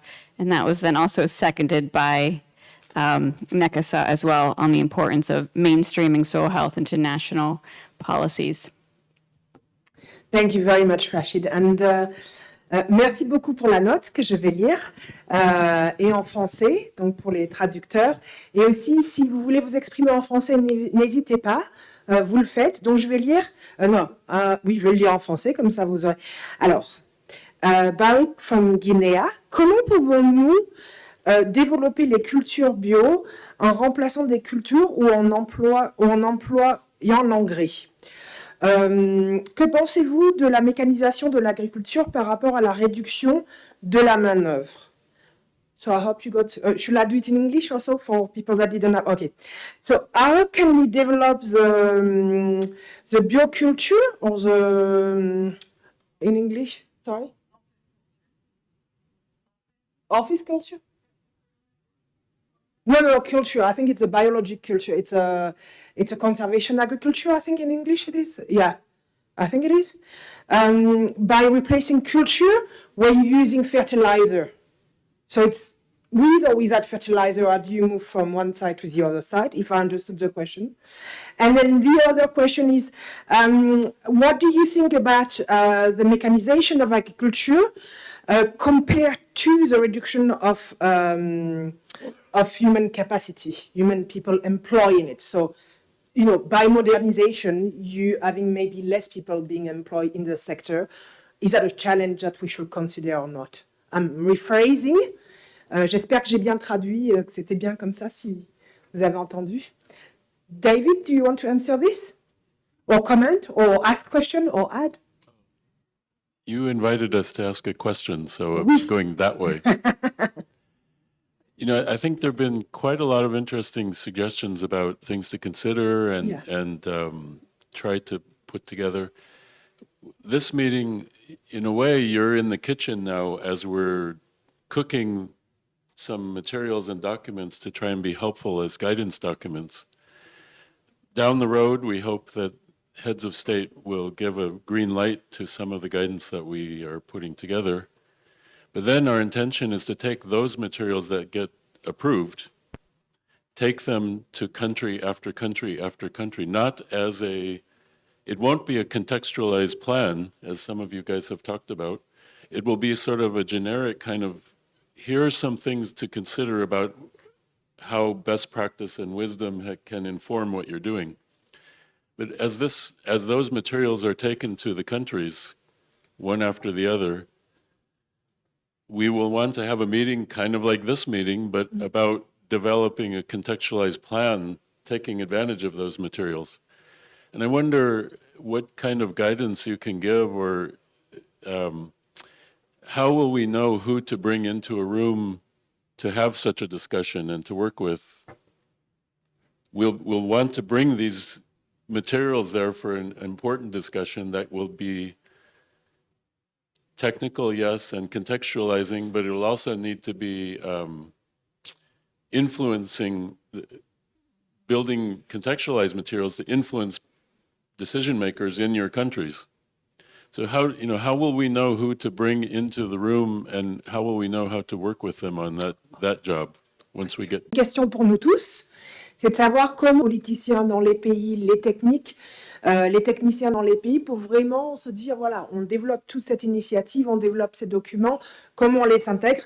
There are two people joining for the question, mais voilà, c'est à vous de voir ou de répondre à David ou de lui donner des conseils.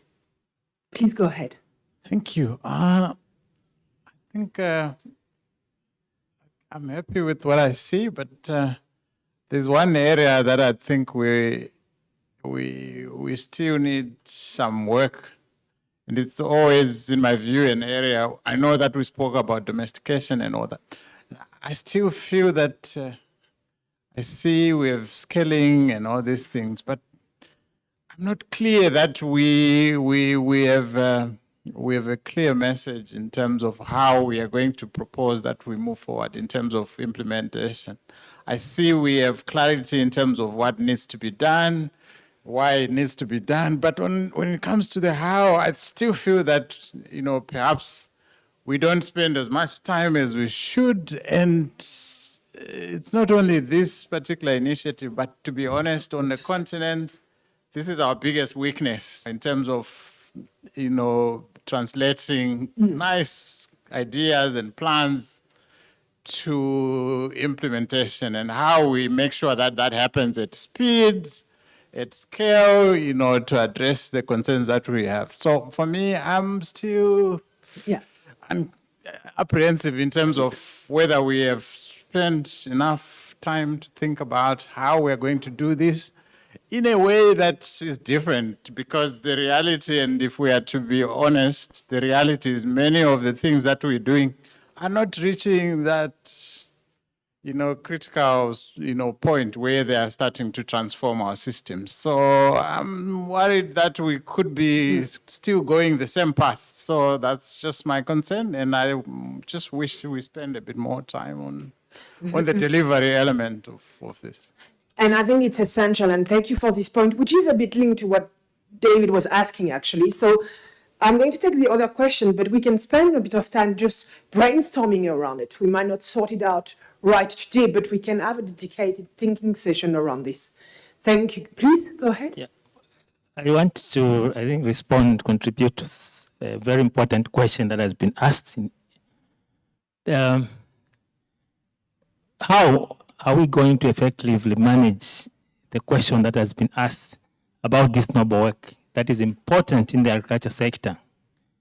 One of the things that would work, looking at and answering, I think, from the Zambian context or experience, I would say, we need to identify champions, the champions of change who can be able to get the information and help it be disseminated in a much efficient way.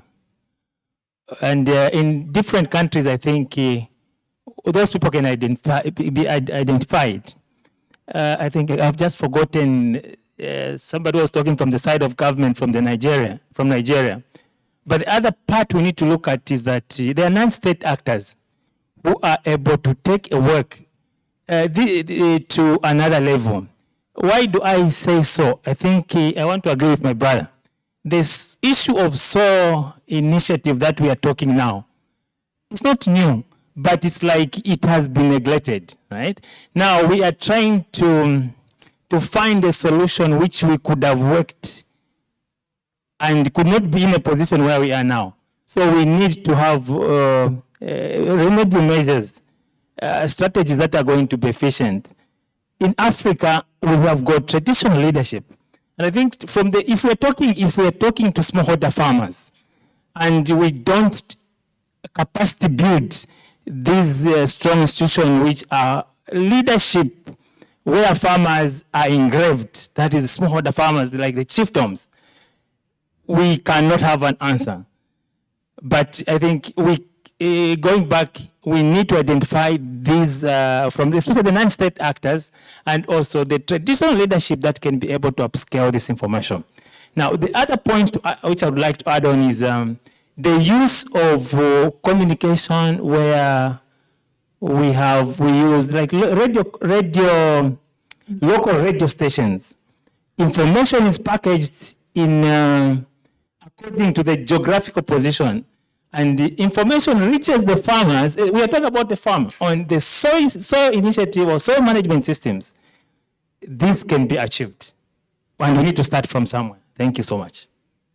Thank you. And ooh, two ladies at the same time. Thank you.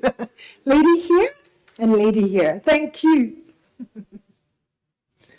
Merci beaucoup. Thank you. Avulatara from Madagascar. I would say that approach could be a solution. The soil issue is not concern not only the Ministry of Agriculture or Ministry of Forestry, but it may be concern of a key sector such as Ministry of Defense. In our case, security is a big issue, and for example, to convince young people to invest in soil restoration. They need to be security is a major concern for them among other incentives. Thank you. Thank you. Thank you very much. Merci beaucoup. And I think you bring a very important question, which is linked to that discussion that we have around that internalization at national level. Is which department need to be brought in the discussion? Who has to own it? Do you need to have a presidential mandate around it, like climate change in some cases?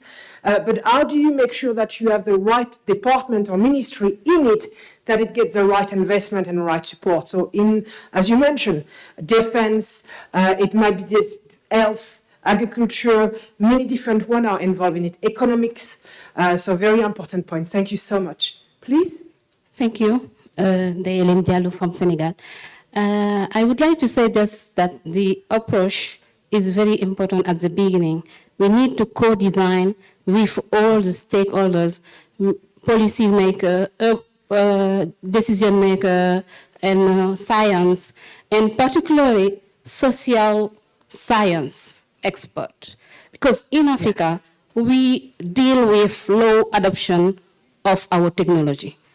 But I think the problem is science, soil science, animal science, and plant, vegetable are always together, and social science in the other part.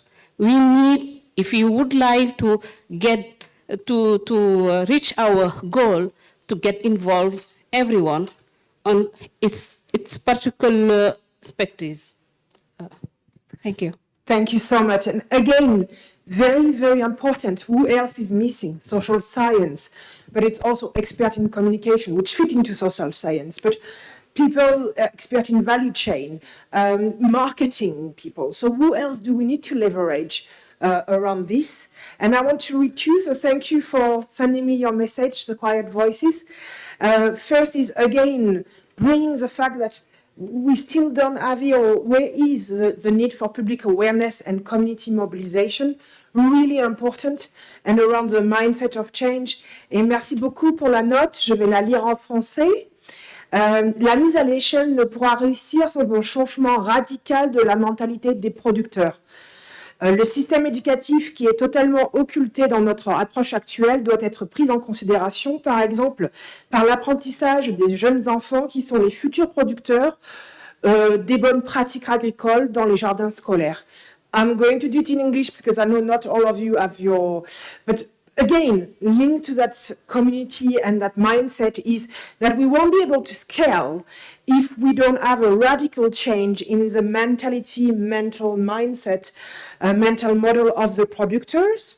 We also have to look at the education system, which is absolutely not mentioned here, or doesn't seem to be in our current approach. And we must consider it, and we must look at how do we engage children at an early age.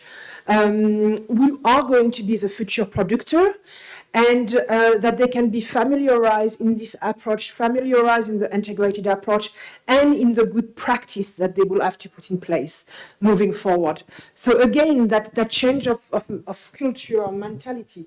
Please, one.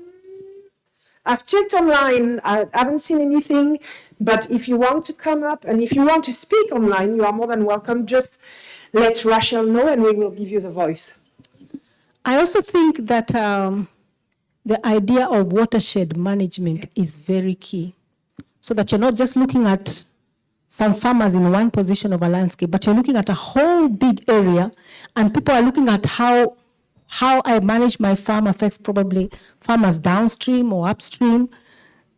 I think farmers need to know that what I do on my farm does not just affect me, but so many other people, especially those below me. So we need to expand that, watershed management. 100%. So how do we bring again that integrated landscape approach, and what does it mean? Is it only a word? And thank you very much for that statement. Yeah, thanks. My name is Deogratas Rezaura from Tanzania. I don't know what I'm going to say is going to add value, but I was thinking, we always say that farmers have not adopted the technologies. We are still far behind. I don't know, with whom are we comparing with? Do we have a benchmark? Who is better than, of course, looking at the smallholder farmers, who is better than where we are? I think we need to develop a benchmark that we have not reached the year at this level, and that is why we are still behind. So we need to develop those benchmarks. But the most thing which I have in mind is that we have embraced too much smallholder farmers. Why can't we get rid of those smallholder farmers? Of course, gradually, going to semi-commercial farmers or large-scale farmers. Those are the ones who will take up those technologies very quickly.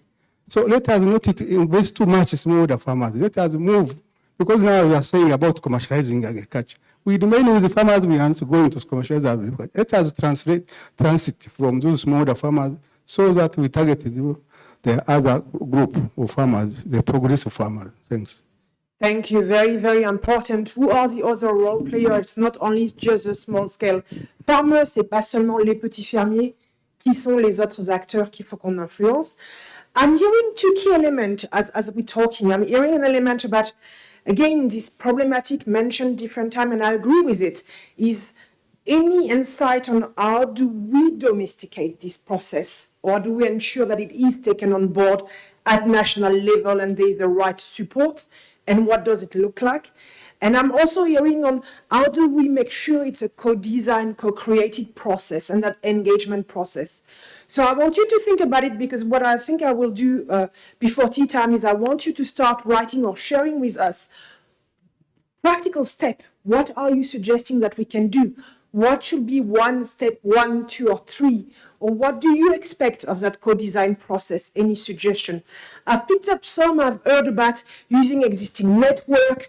Don't do it on your own. There's already established structure, network, platform that we can use in that engagement process.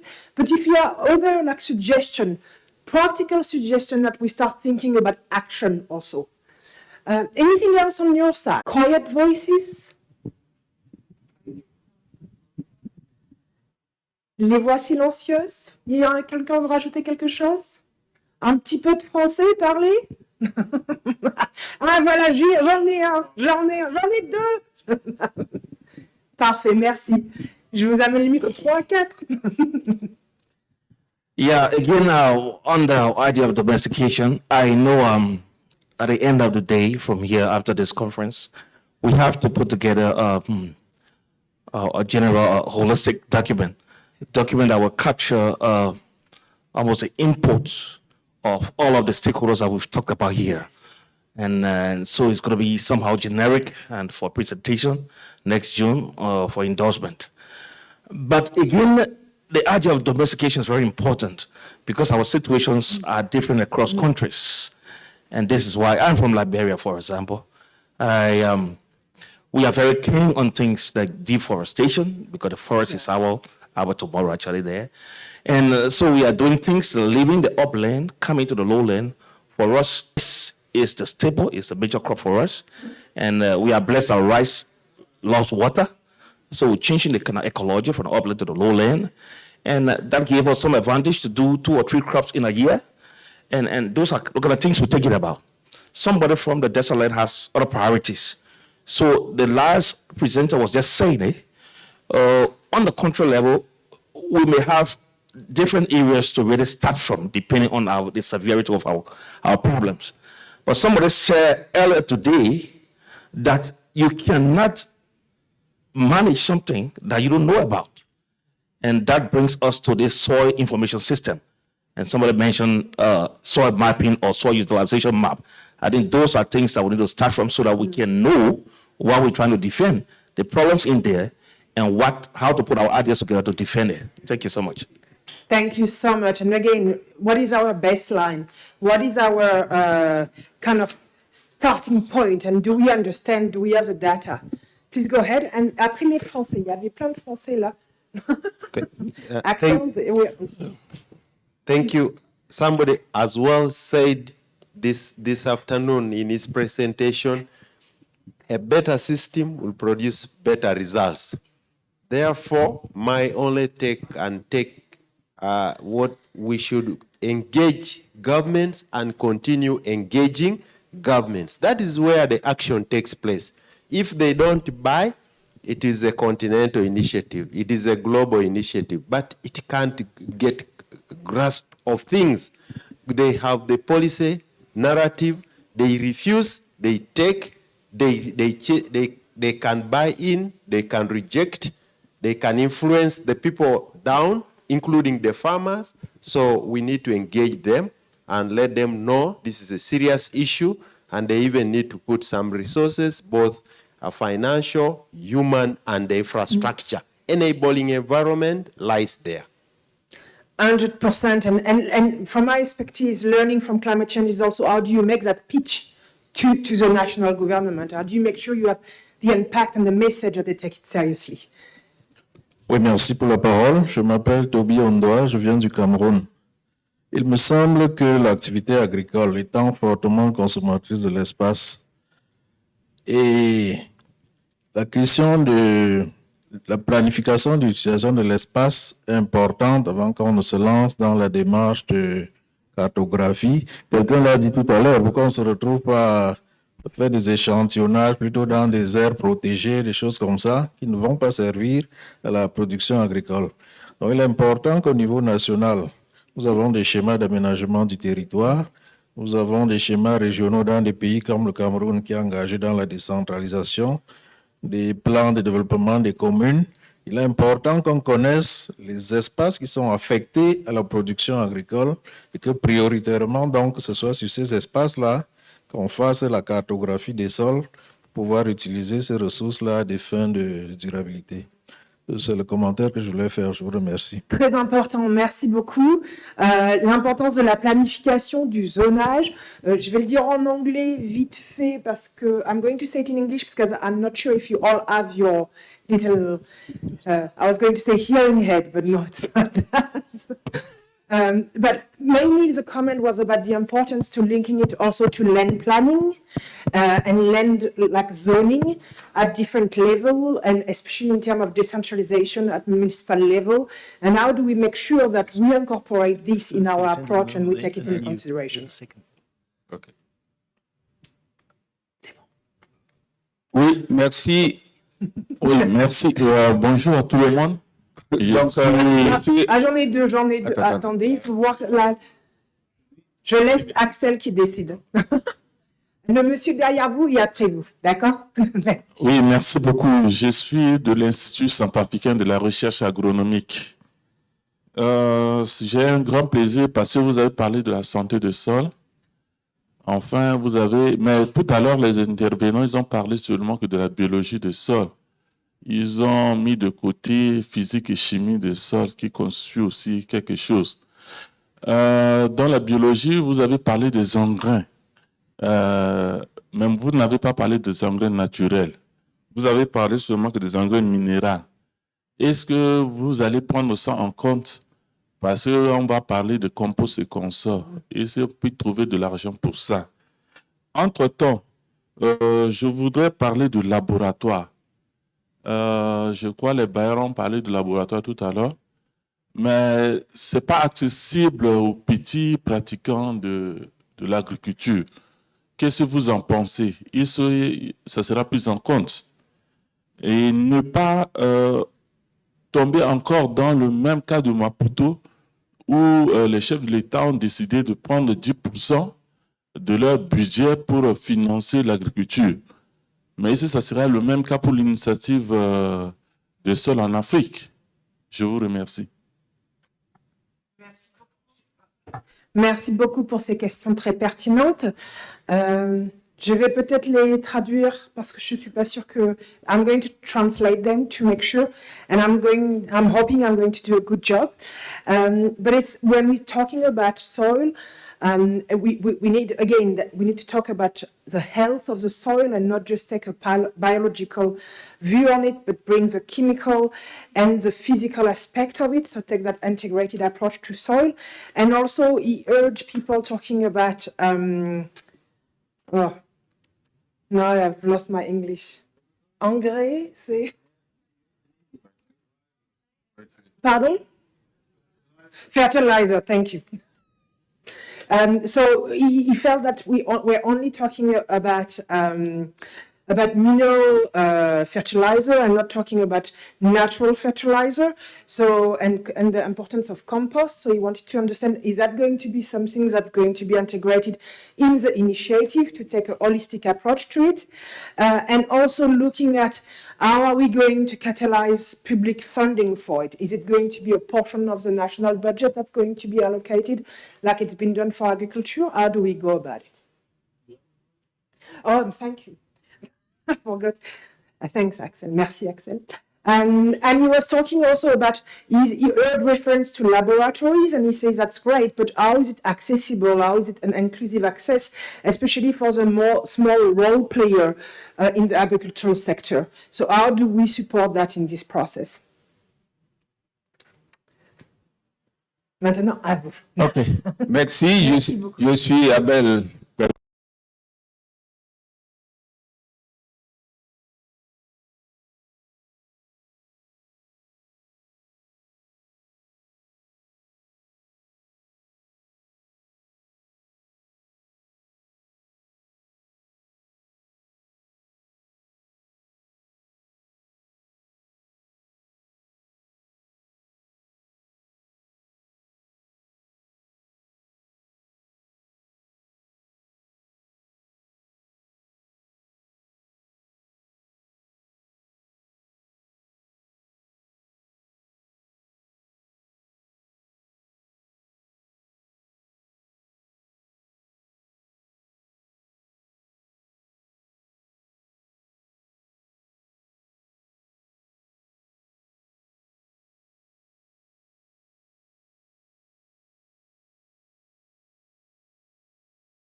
J'ai appris ça aujourd'hui. À la fin de cette session, je vais devenir une experte agricole. Thank you so much. Est-ce qu'il y a quelqu'un d'autre qui voudrait parler? Je crois qu'il y avait une autre main. Là. Axel, juste là. Ah.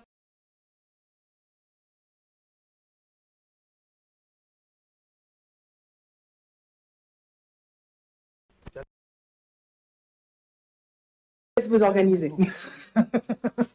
Bonjour, je suis Dr Barry Mamadoulao, je suis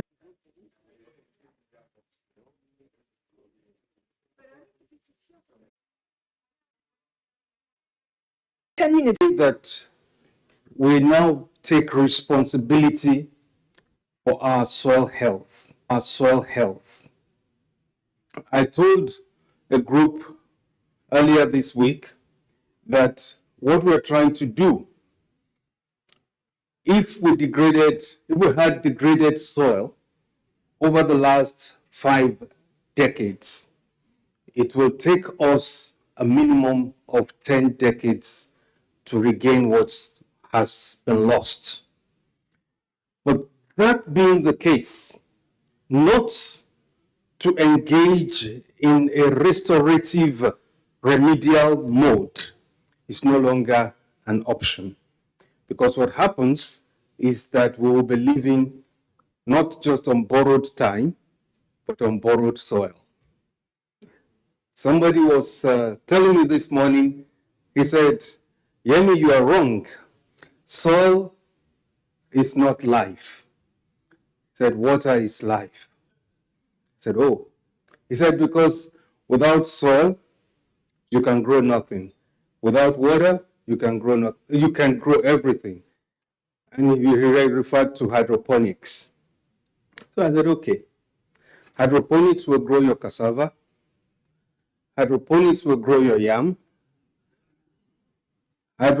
So, I mean, bottom line, and you also need to understand that more or less we know the science behind hydroponics, which I do not object, but the cost of hydroponics in itself is prohibitive. But nonetheless, it's not the conversation for today. I maintain that we must bring back our soils. So I think you've done a great job trying to bring our ideas, our ACs together to help this continent regain that which it has lost. And for that, I'd like to say a big thank you to you all for bringing your ideas. But I think it's also important for me not to lose sight of the support that we have received on the Soil Initiative for Africa. And I want us to please recognize the Catholic Relief Services, represented here by quite a number of people. Please give them a round of applause. There are many of you in this room have been supported by the gracious support we received from Catholic Relief Services. From USAID, we received also very strong financial support. And there are so many other institutions that have been of help that are too numerous to mention. I know I run the risk if I go that route. I'm going to run the risk of missing some essential institutions, so I will not do that. But we have very strong partnerships that brings us into with IFDC, with RENAPRI, with African AAP, is it? African Partnership? Right. So, but yes, here we are at the end of a very long day. And I just want to say thank you to all of you. We have a job to do. And the fact that we have now, at this moment, come to this point together, it's now to say, yes, this is the moment where we will say we have crossed the Rubicon. We are no longer looking back, and we can now start to generate that energy and strength to bring back African soils. On this note, I'd like to say thank you very much once again, and have a great evening.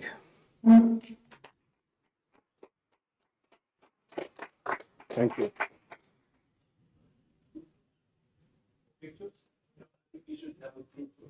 Yes, that was the last announcement. Please, can you join Yemi where you are?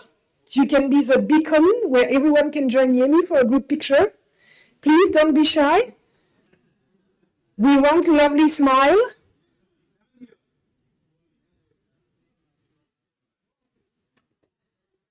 Really? I see you at the end of the room. You need to join us for the picture. You can't be hiding in the corner anymore. Merci. Alors, les grands derrière, les petits devant, tall people at the back, small one. Tiens. Come join us.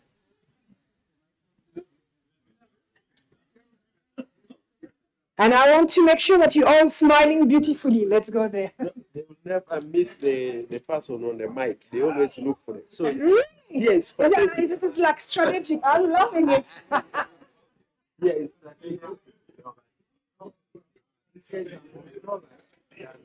I was expecting to be tall. Ah, consistent. Yeah, in the middle. I don't believe it. The ladies stand. I'm so sorry.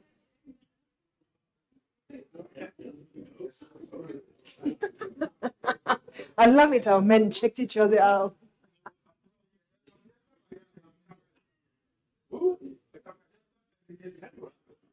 So when they take me down, we Are become, we more, like, we become more taller. really? Jumping. I don't know. I'm structure. Oh, we've lost a photographer. So what is the word? What's soil? En français? So, no, it's not. No. C'était, what? Word that I learned in French. Jachère. Friche? A friche? Ouais, friche. Oh, everyone is looking so gorgeous. No, everyone.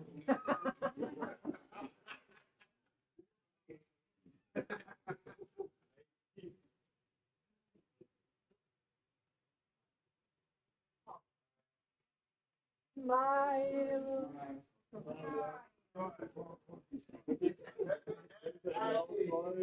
SIA. SIA. Soil is life. Thank you.